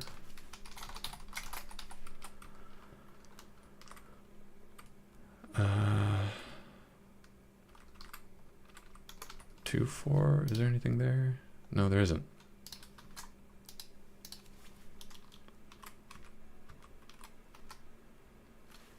Is this 2.4? No gun. Oh, I picked it up. I just never exported the graphic. Smart.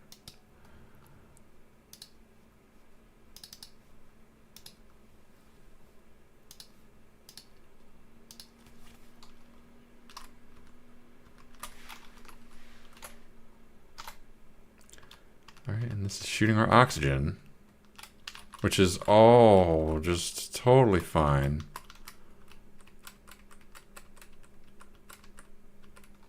Oxygen too low, but it's okay. We picked up an oxygen tank. Okay, and we're dead. Cool. At least it works. We have a gun that shoots oxygen. Let us implement the final thing I have on my list, the stun baton. I also wrote plasma, but there's nothing there. Export stun baton. This is just for me to prove that I can implement a melee weapon. Create stun baton.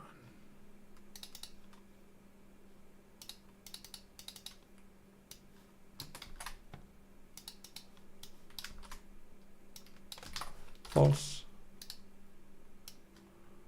Stun baton. I don't know.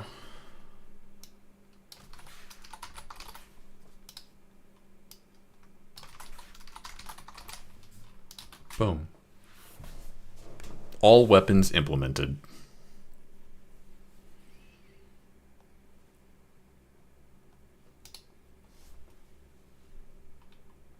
Do we have anything at 2-3? We don't. Let's put a stun baton at 2-3.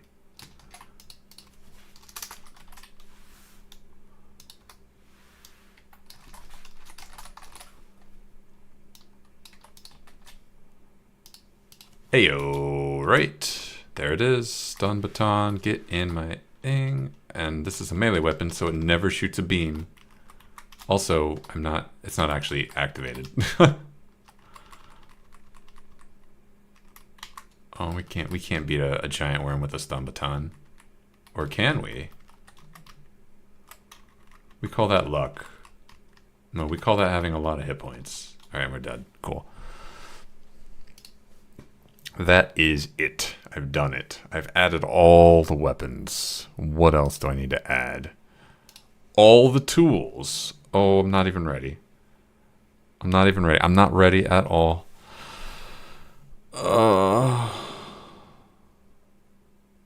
Let's add the UI. First of all.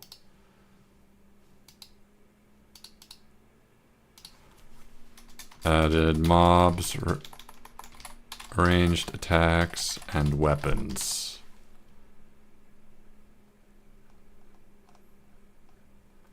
Commit. It's only been 3 hours. Oh no, it's because I restarted the stream. Been streaming for how long?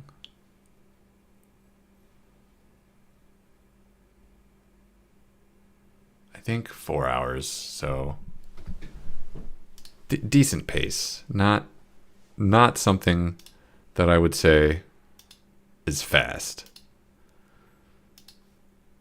Anyway,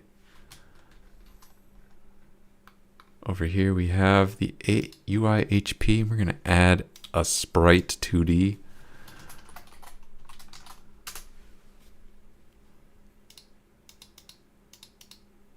There it is. I'm gonna use this to move it.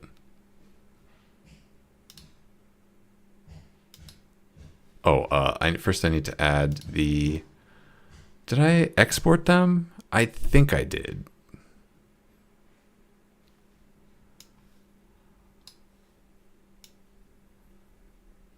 Yeah.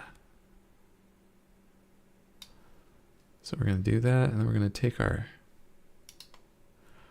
hit points. We're going to increase the Z level. Z ordering, that's what I meant. The Z index. Oh, we can actually also, yeah, that's fine too. So we're going to put hit points there.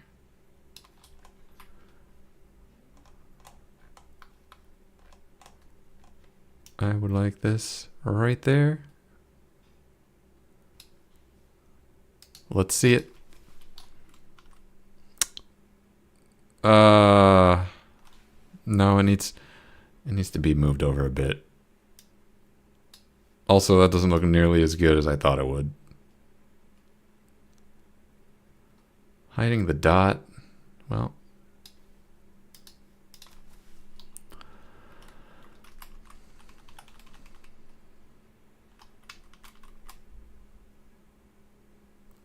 that's not nearly as good as I had hoped. Oh.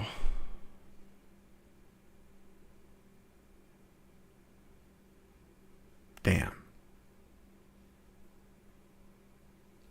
Is there any way we can, like, jazz up this font? Like, I want this to work. Can we make this smaller text? Font scale like 0.9.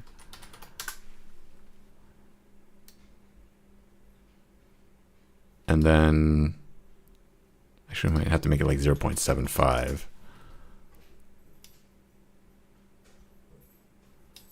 And then that gives us space to add okay, Godot, add shadow to text. Font outline. Okay, theme colors. Plain white doesn't work. Theme colors. Outline color. Try that. Why can't I see it? Why is there no outline color? Do I not know what an outline color is? Shadow color. What if we make that a thing?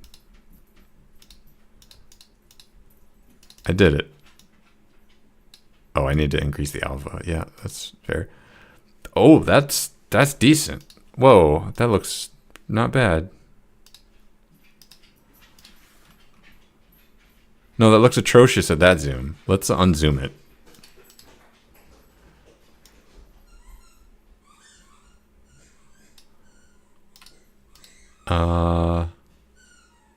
Okay.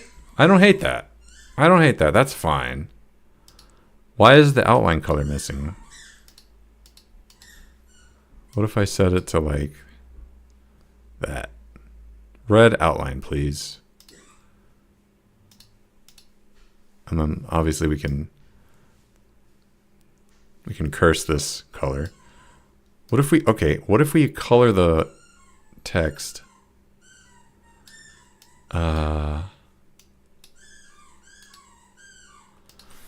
Excuse me 1 second. Okay, nope, that doesn't work. Hold on 1 second.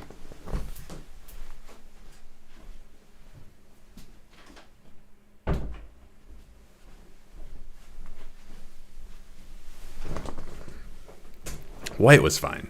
White was fine. It was not bad. Not a bad try though. Why isn't this working?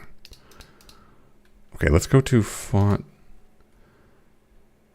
outline color. Godot font outline color.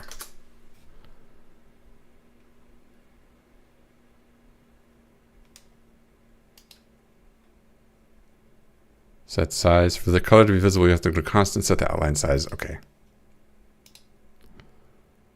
Greater than 0.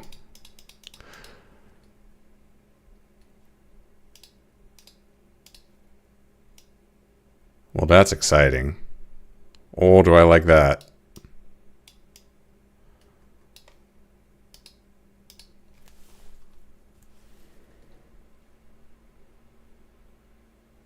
Outline size 6. What about 5?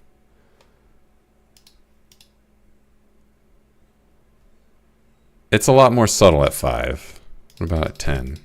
It's a bit killer at 10. I don't know. I don't hate it though.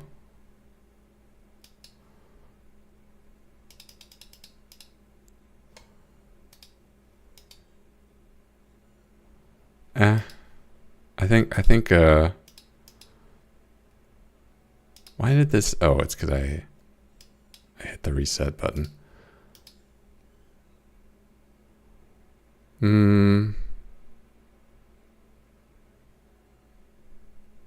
That's a lot more subtle versus this. Setting the outline size to 5. Yeah, that just doesn't feel right. All right. What about if we adjust this?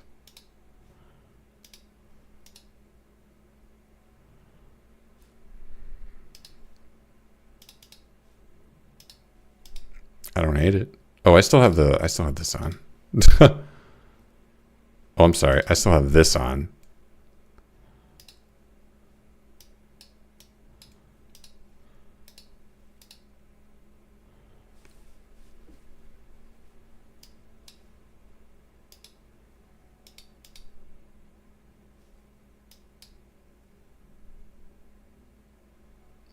Okay, yeah, I like that. We'll do that. We'll do that.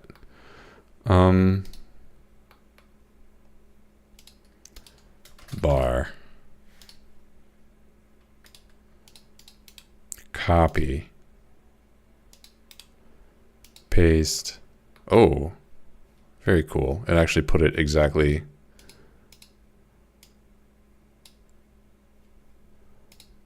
Energy, we're gonna move you over here. I think the weird thing is I think these bars are just slightly too small. And also I need to get rid of this line right here. So I actually need to make them like a few pixels bigger. And then chop off some pixels. So these bars are not done, unfortunately, but they look good enough that we can put them in and feel like we are actually improving what the game looks like rather than whatever. Constant. Okay, colors. Okay, so we want the shadow color. Why didn't it copy that? That was the whole reason I copied it, so it would copy the style. Shadow outline size 3.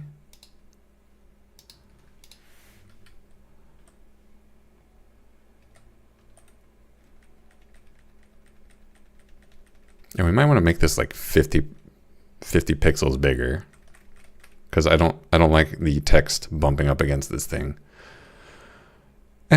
We'll fix that. Okay. This is less important. Getting these set up is more important. Let me add the flashlight.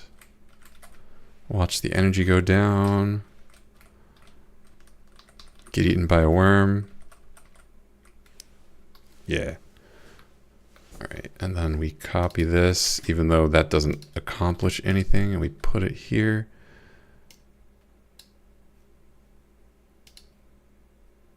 Take our favorite oxygen label.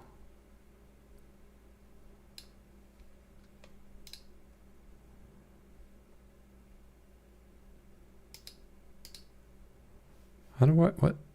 Texture, material, visibility, no. Ordering, no. Transform. Where was the color?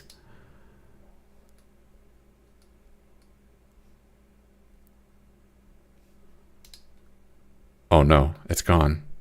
No color. We don't get color anymore. Oh, it's oh, that's right. It's a text thing. I'm dumb. That's also why the text isn't copying over, because I'm not copying the text. Dumb. Again, don't worry about it. Colors, set this to black. We could set it to like partial black. How would that look?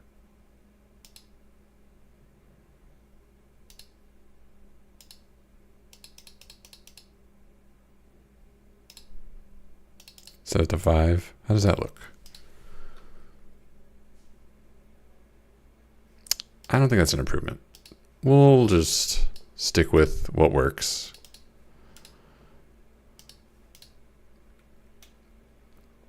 Oh, I don't even, this is even on screen. Great. Can we drag this over a little? And then we can move this bar over.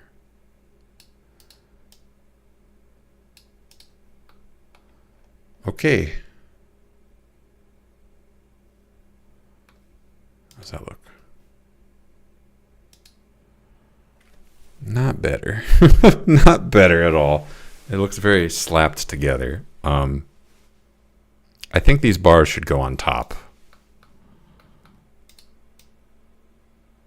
Like so.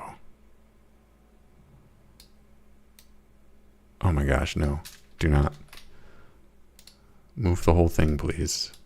Thank you. Move that down here.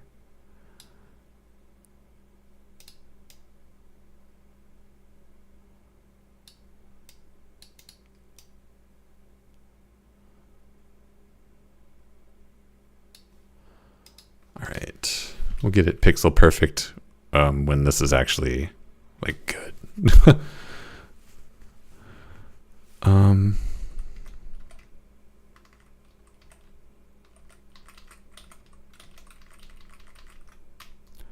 Eat me, worm. Eat me. Thank you.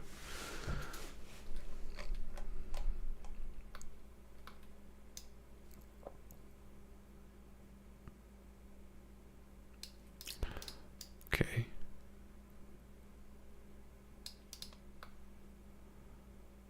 Okay. No, this needs to move over.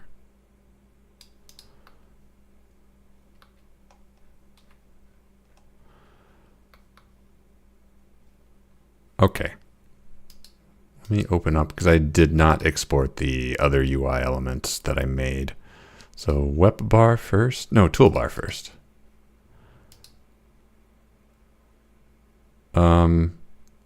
No, I can't export the toolbar yet because it's complicated. The web bar, though, is not. So let's export that.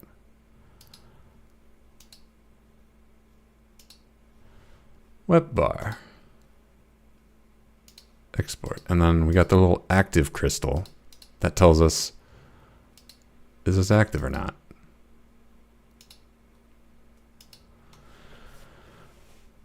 Export. Okay. Oh no, what did I do? First of all, let me make sure it's not broken.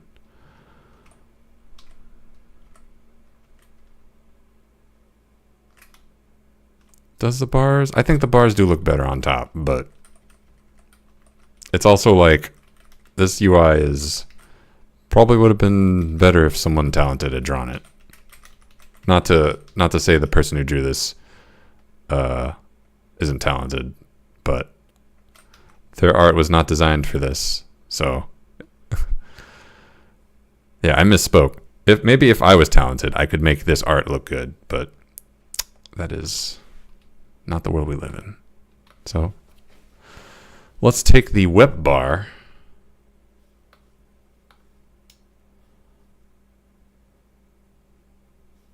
It's a sibling of the weapon label. Let's make a weapon label.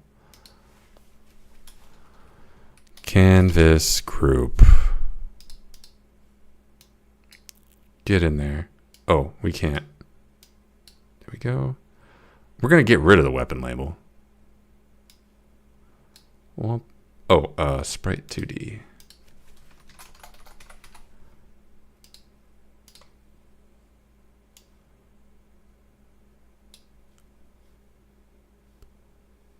Oh, that worked. Okay, I'm like, I did that the dumb way. Weapon 1.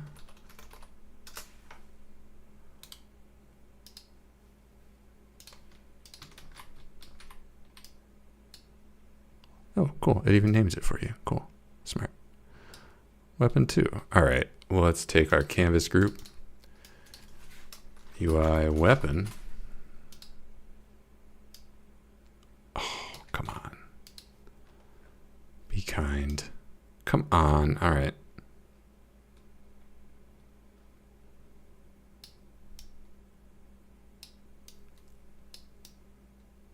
Why can't I move you?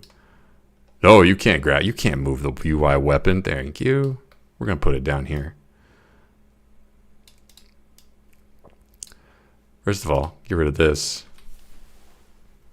We'll get rid of it when we are comfortable.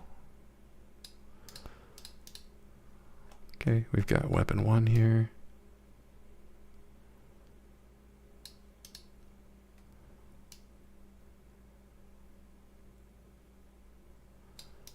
I've also got an animated sprite 2D. No, it's not an animation. I don't want to play it.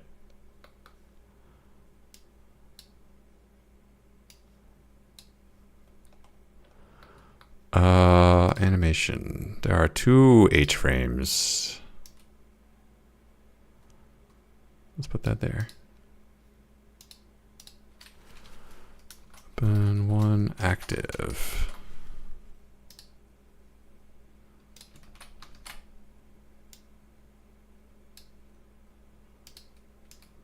Almost.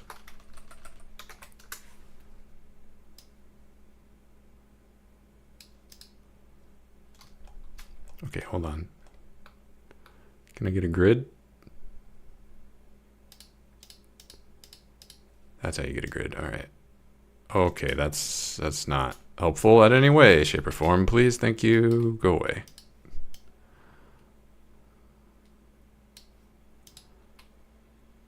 Do not use pixel snap.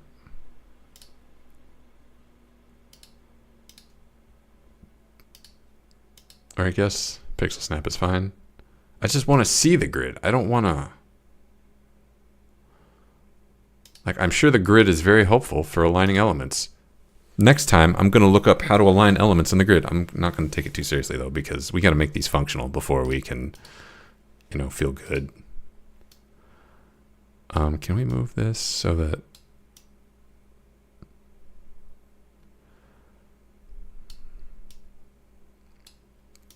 it's a little easier to move the whole group?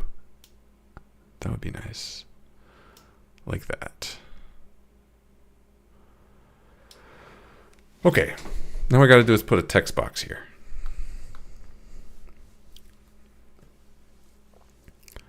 Weapon 1 text box.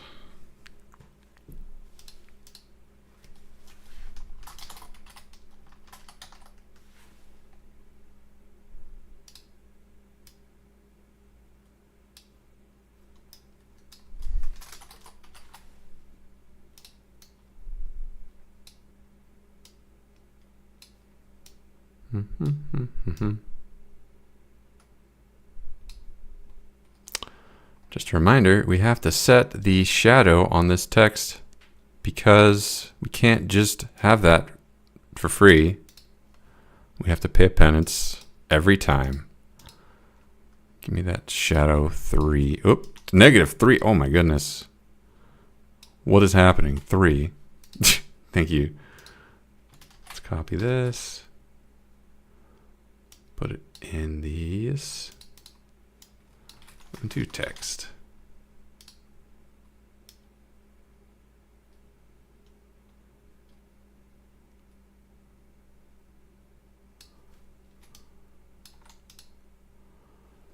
Okay.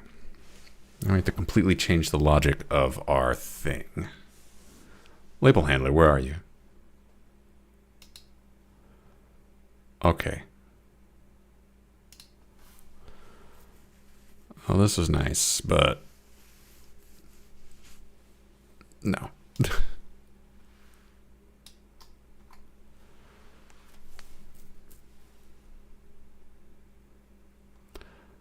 I'm hoping that just updating the weapon list, updating this function, makes everything work. That's my hope. All right.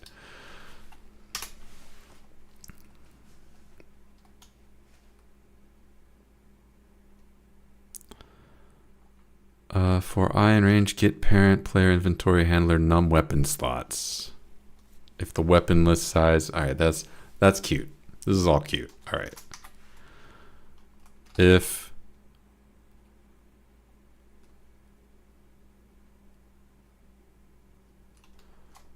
weapon list dot size equals 2, if there are 2 weapons in this list, if it's greater than 2,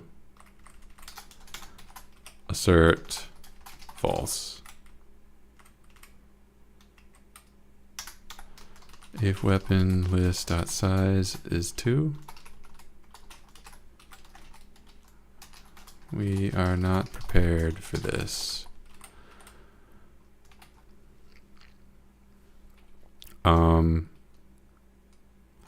I need to get the text object for weapon 1 text. So that is get parent, that's main, dot UI weapon dot $sign UI weapon dot weapon 1 text $sign weapon 1 text dot text equals weapon list 0 dot get inv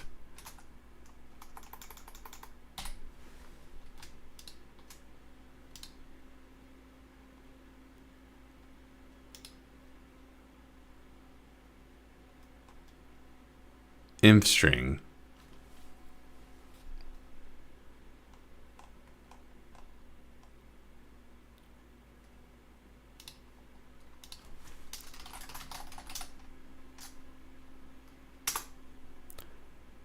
Expected dot identifier after dot for attribute access.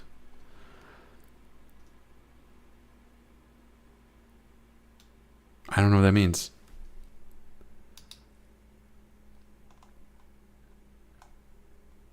Oh, do I need quotes? Oh, I might need quotes.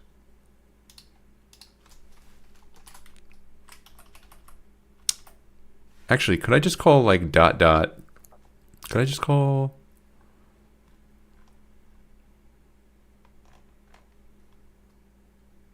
This doesn't exist anymore.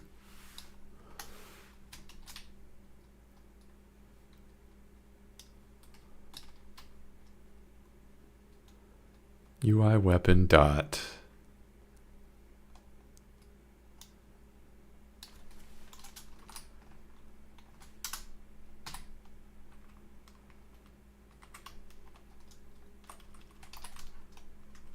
something like that.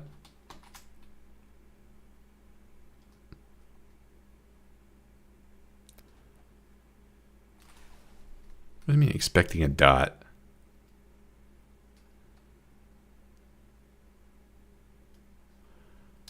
Maybe that doesn't work. All right, what if we try...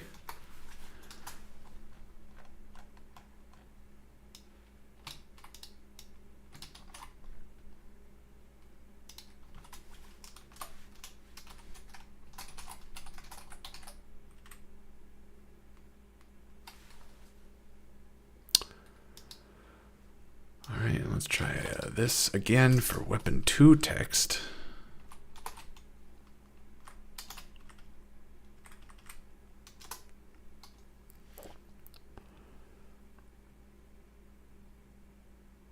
And then let's set the weapon 1 active. Frame. How do I set the sprite frame? Oh, I think I did it. Let's set it to 0. How do I do a thing that I just did? I did it. 0, and then if inventory handler dot get active weapon.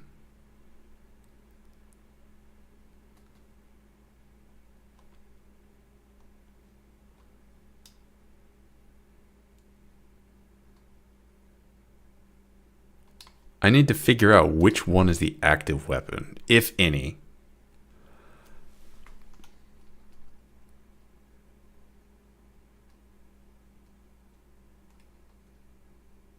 Well, since I'm doing this, why don't I just experiment further? If ... that gets me, I don't know, inventory handler.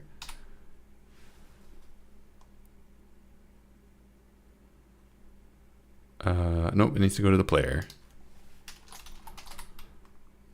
Player inventory handler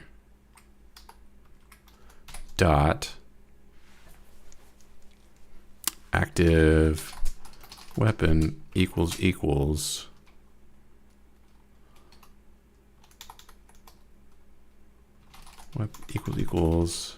weapon list dot one.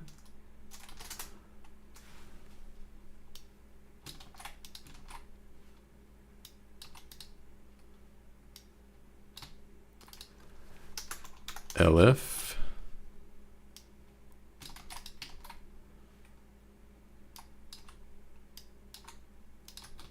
that's it. We don't need the rest of this. This is going to just throw all that away.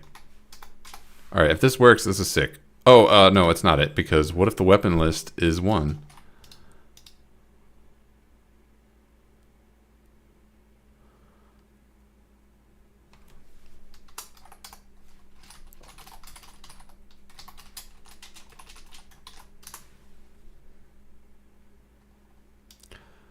All right.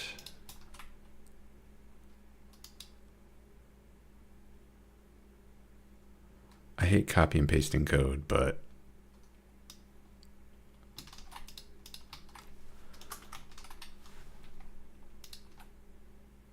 there's probably a smarter way to do this.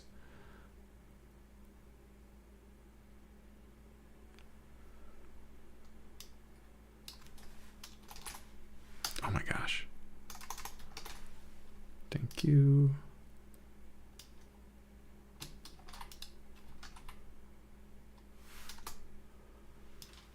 We don't need this check.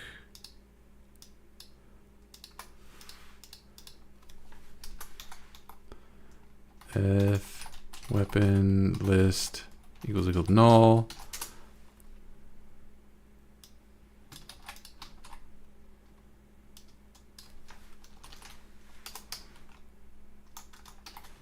Okay, this probably can be cleaned up.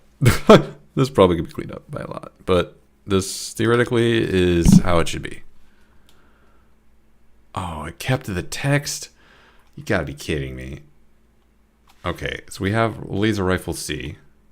Instantly crash. Invalid access to property or key. Active weapon on a base object of type null instance. So the inventory handler doesn't exist. What if it did? What if we go to the label handler and we say, trust me. No, that's the thing. That is the thing. We're not even using this. Player inventory handler.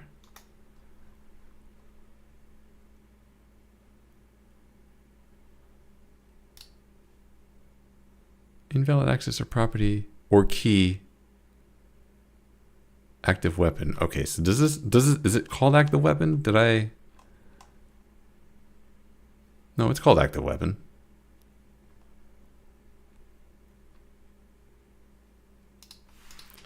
How can that be wrong?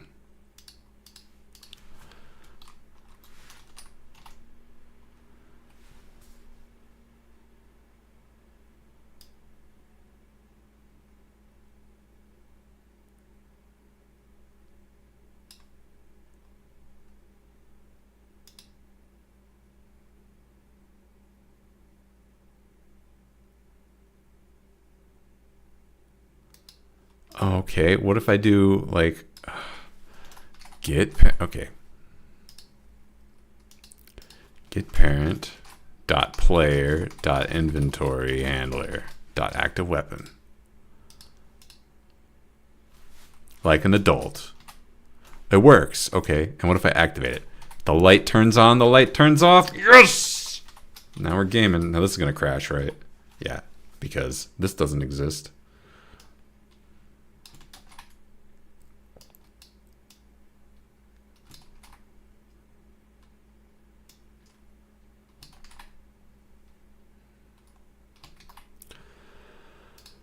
Okay, weapons implemented. All right, let's get rid of that text. Easy way to get rid of that text is main on start. Label handler update weapon box. Done. Should be. What do you mean invalid call the function?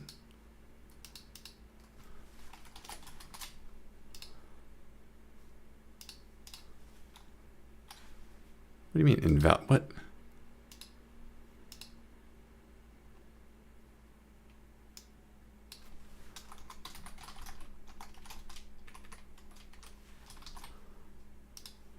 We don't have any weapons. What do you mean? What? The array of argument 1 does not have the same element type as the expected typed array argument.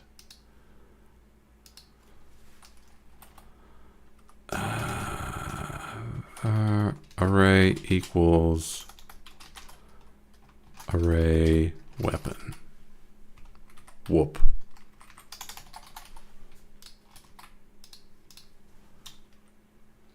All right. All right.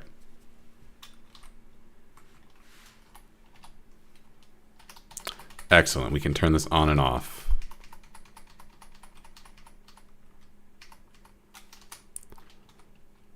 Oh, it crashed. Invalid key. What? On a base object. Oh, I active weapons twice. Gerp. Gerp.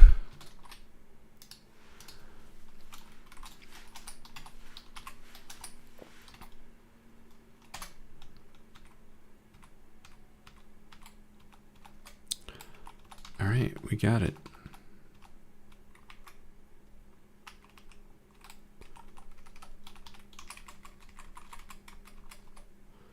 Laser rifle off. Wasn't there a giant worm? There it is. All right, we used all our energy to not kill it. Great. It's fine. This works. Everything works. It looks ugly, but it works. It's fine. Let's take our tool graphics. We can do what we can do. We can't do everything, but we can do what we can do. Placeholders. These are placeholders. We got our toolbar. Export as is. I've got this in layers, I think. Yeah, I do have it in layers, so we can make this into components in the future. But tool active, here it is. Export as. All right.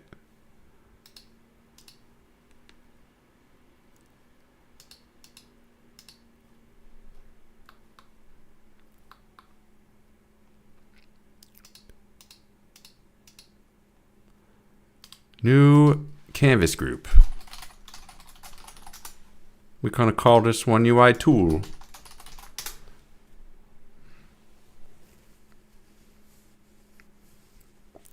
We're going to take this tool label, stick it in.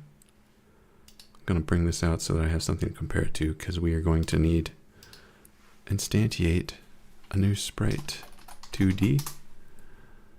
This one is called toolbar. Oh shoot. Move this down so that I can move the tool. Okay, yeah, I meant to move the text. That's what I meant. This bar can become a progress bar.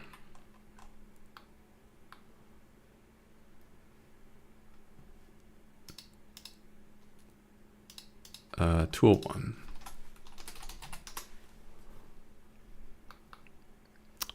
We got to add another one.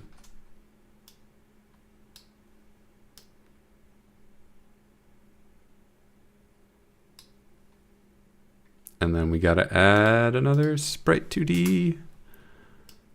Tool 1 active.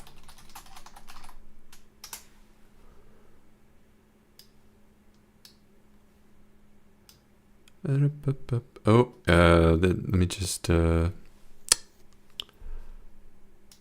frames.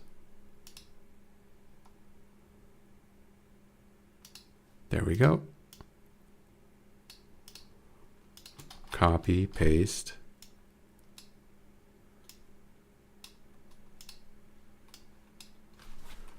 Tool 2 active.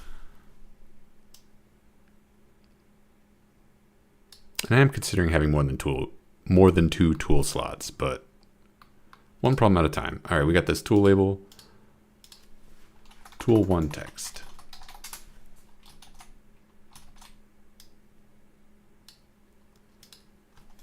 Tool 2 text.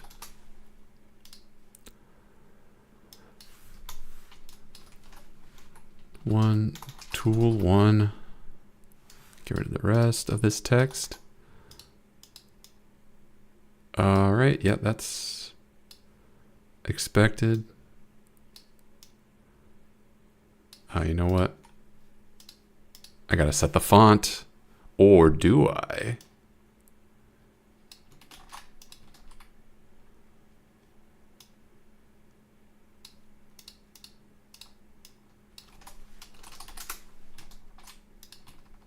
Oop, that didn't happen. You saw nothing.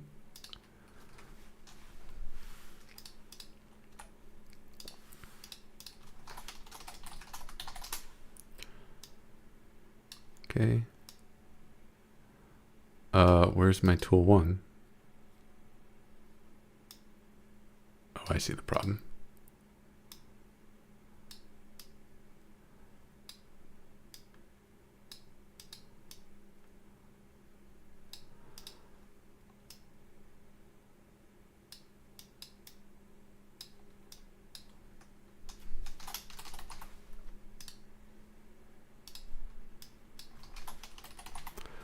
Okay, similar to how we, we'll fix it later.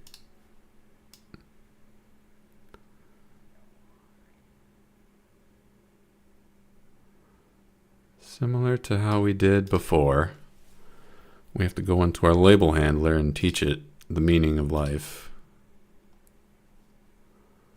Script, label handler. Did you know that the tool docs is now super gnarly and gross? Okay.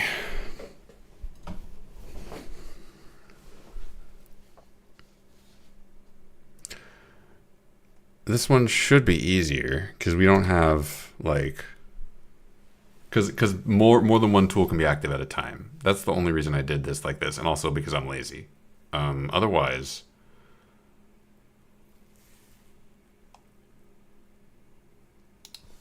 so make all that go away. Okay.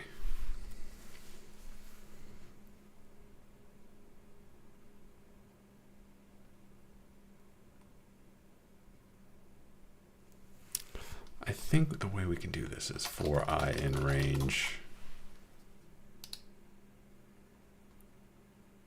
tool.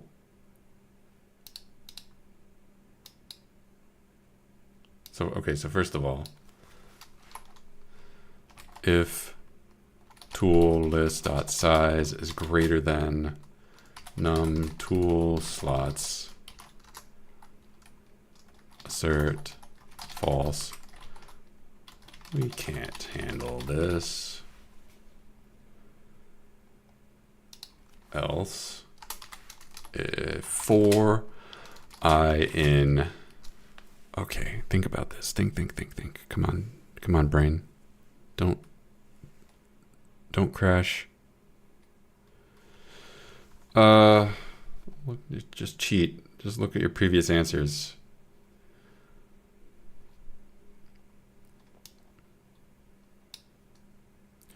Can I make this in a format string? Probably not.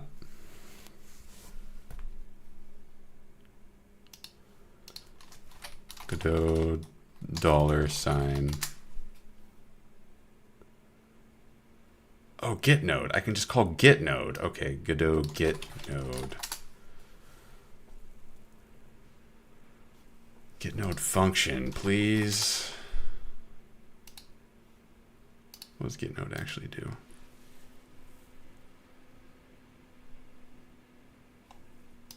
I'm assuming this is just a shortcut for get node. So we can programmatically build this string.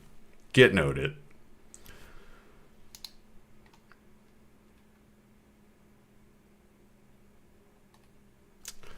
Range tool list dot size. Shoot, I need to print.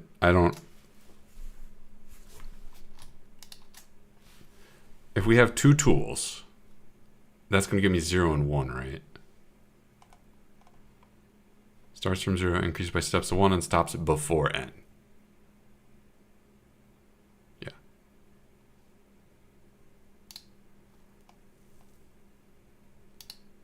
Do we have num? Is that a variable we have? Num tool slots? No, it's not. That's why I was doing this. Dummy. If the size is 3 and the tool slots is 2, then we quit. Okay. For I in range tool list size.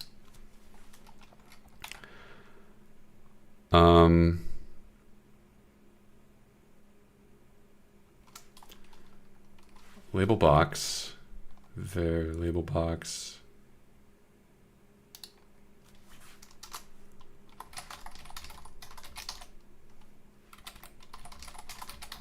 Equals get node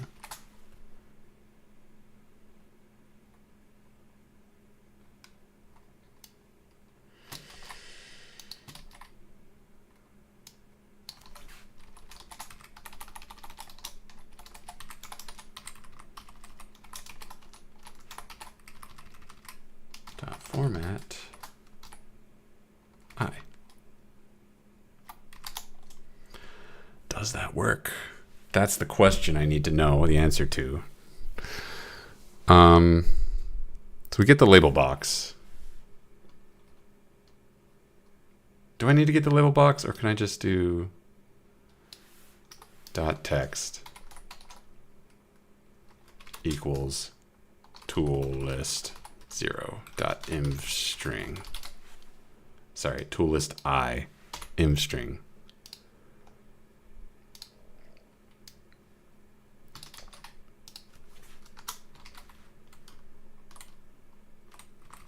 What is tool active?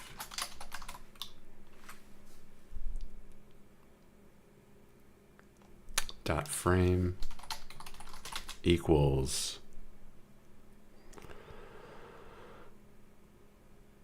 so it's 0 if the tool is not active, or it's 1 if the tool is active.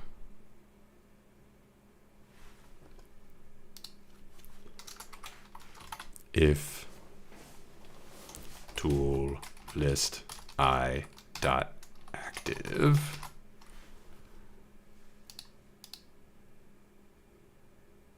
is this the kind of thing where 1 is true and 0 is false. How long do you reckon it'll take you to complete the game? Depends on your definition of complete. But I have 18 days and I plan to use them all, so. Thanks to the power of scope creep, it could take 20 years to complete this game. If we're not careful.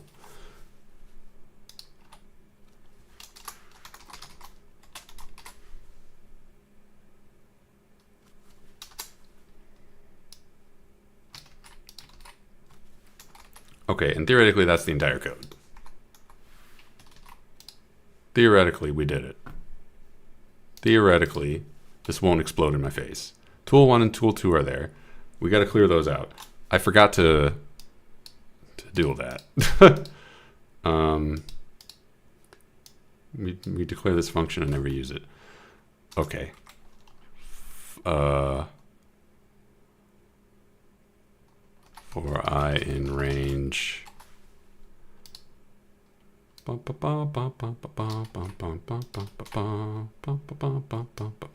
gonna go and clear these text out.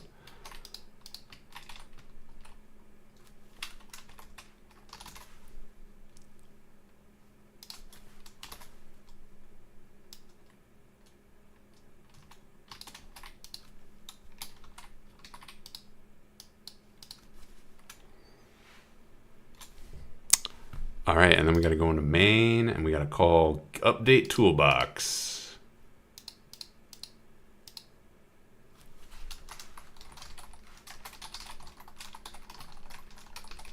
And I bet it's going to call for an array.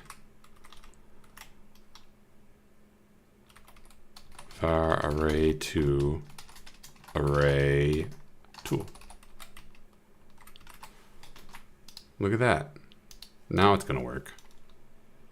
Just kidding. What did I goof? Oh, I don't get to see what I goofed. Invalid assignment. Can't call that on a property or key text with value type string on a base object of type null instance. That's ridiculous. There's no such thing.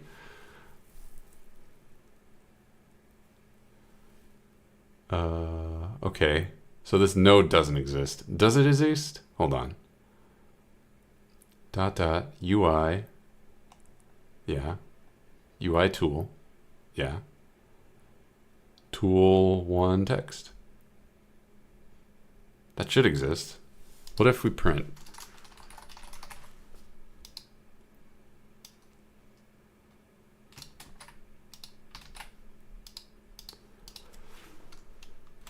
Okay, did we print? Output. Tool 0 text. That's a thing. Oh! Figured it out. It's an off by 1 error. +1.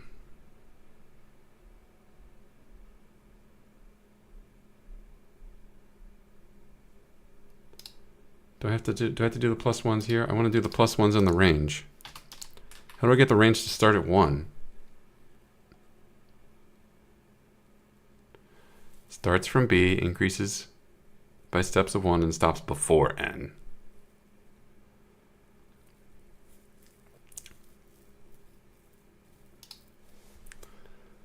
Bum, bum, bum, bum, bum, bum, bum. 1 get parent +1. 1 tool list size +1.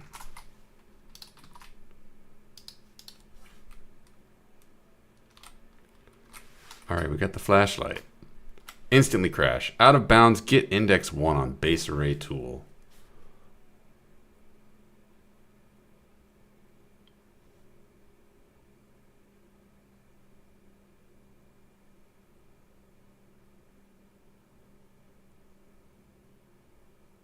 Why? Tool list I is 1, but the tool list should exist.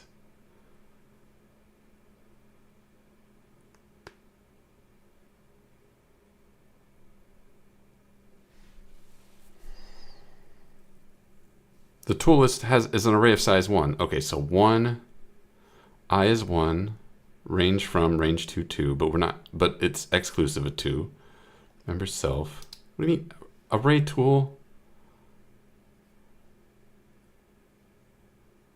Where's he out of bounds?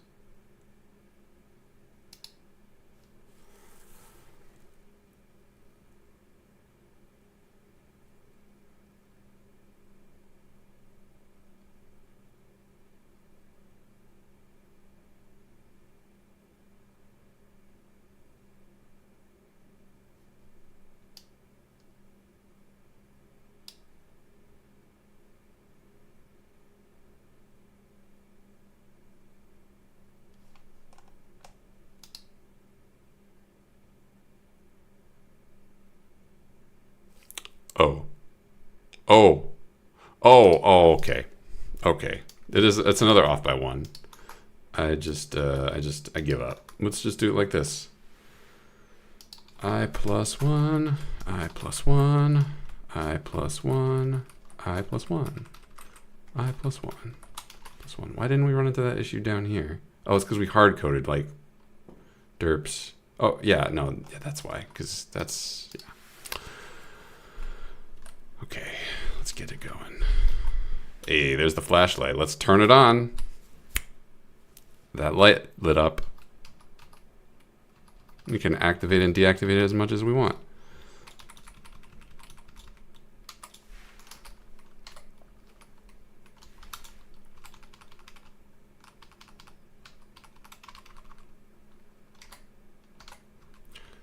Okay, we got a laser cannon. Let's see if we can kill this worm before we run out of power. We cannot.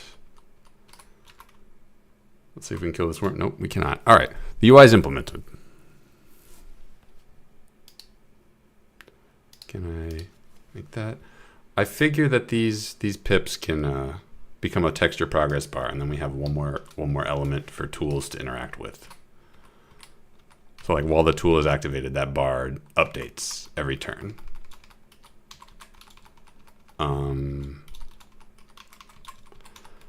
I don't plan on implementing that tonight. I don't know if I will get a chance to implement that at all. This might just be a piece of the UI that just never gets updated. But before I go, I would like to kill that worm.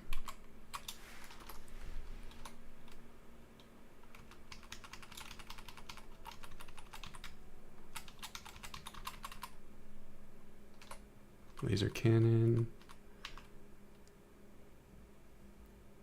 Punch the worm for 4 damage. Punch the worm for 9 damage. 4 damage. Oh, I'm missing. Oh, that shouldn't even be like... That should be mathematically unlikely. Me missing? I have 17 attack dice. The worm has 4 defense dice. That's possible? Hold on, that doesn't seem right. I need to double check something.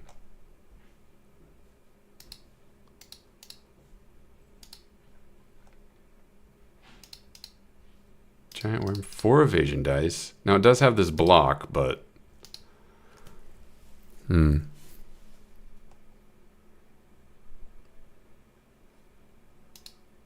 that seems mathematically unlikely. Give me that cannon.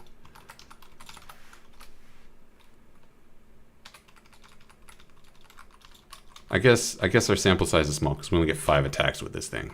Let me actually turn on the cannon. Attack. 7 damage, 7 damage, 8 damage, 6 damage. Cool. Well, I feel better. Oh, did I pick up a laser rifle? I did. Okay. Switch to the laser rifle. And we're out of power. Switch to the O2 rifle. All right. Ding. That is it for me. I'm gonna call this a successful evening. We've got all the mobs implemented, all the weapons implemented. I've got the UI implemented. I don't know. Like, this doesn't even look right. Did I break it? Doesn't even look like how it does in GIMP. But No, this looks completely different in GIMP. I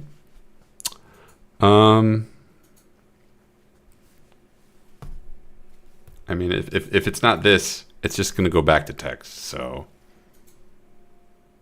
that wouldn't be the end of the world. Next time I will be implementing tools, but I don't think they will be implemented in like the correct final way. They'll just be thrown in, and then we'll be implementing consumables. Maybe I should reverse that order, because I know I can implement consumables and they work, because all of the functions I need to make them work are there. But yeah, next time I'll do consumables, and then let me check my plan. Implement a weapon. Done. Unequipping equipment. That's something I should do. Done. Done.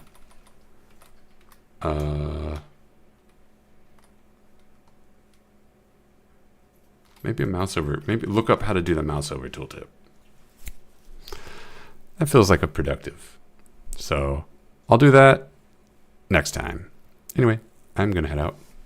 Thanks for watching. Hope y'all are making good games out there too. Keep playing games as well. Bye, everybody.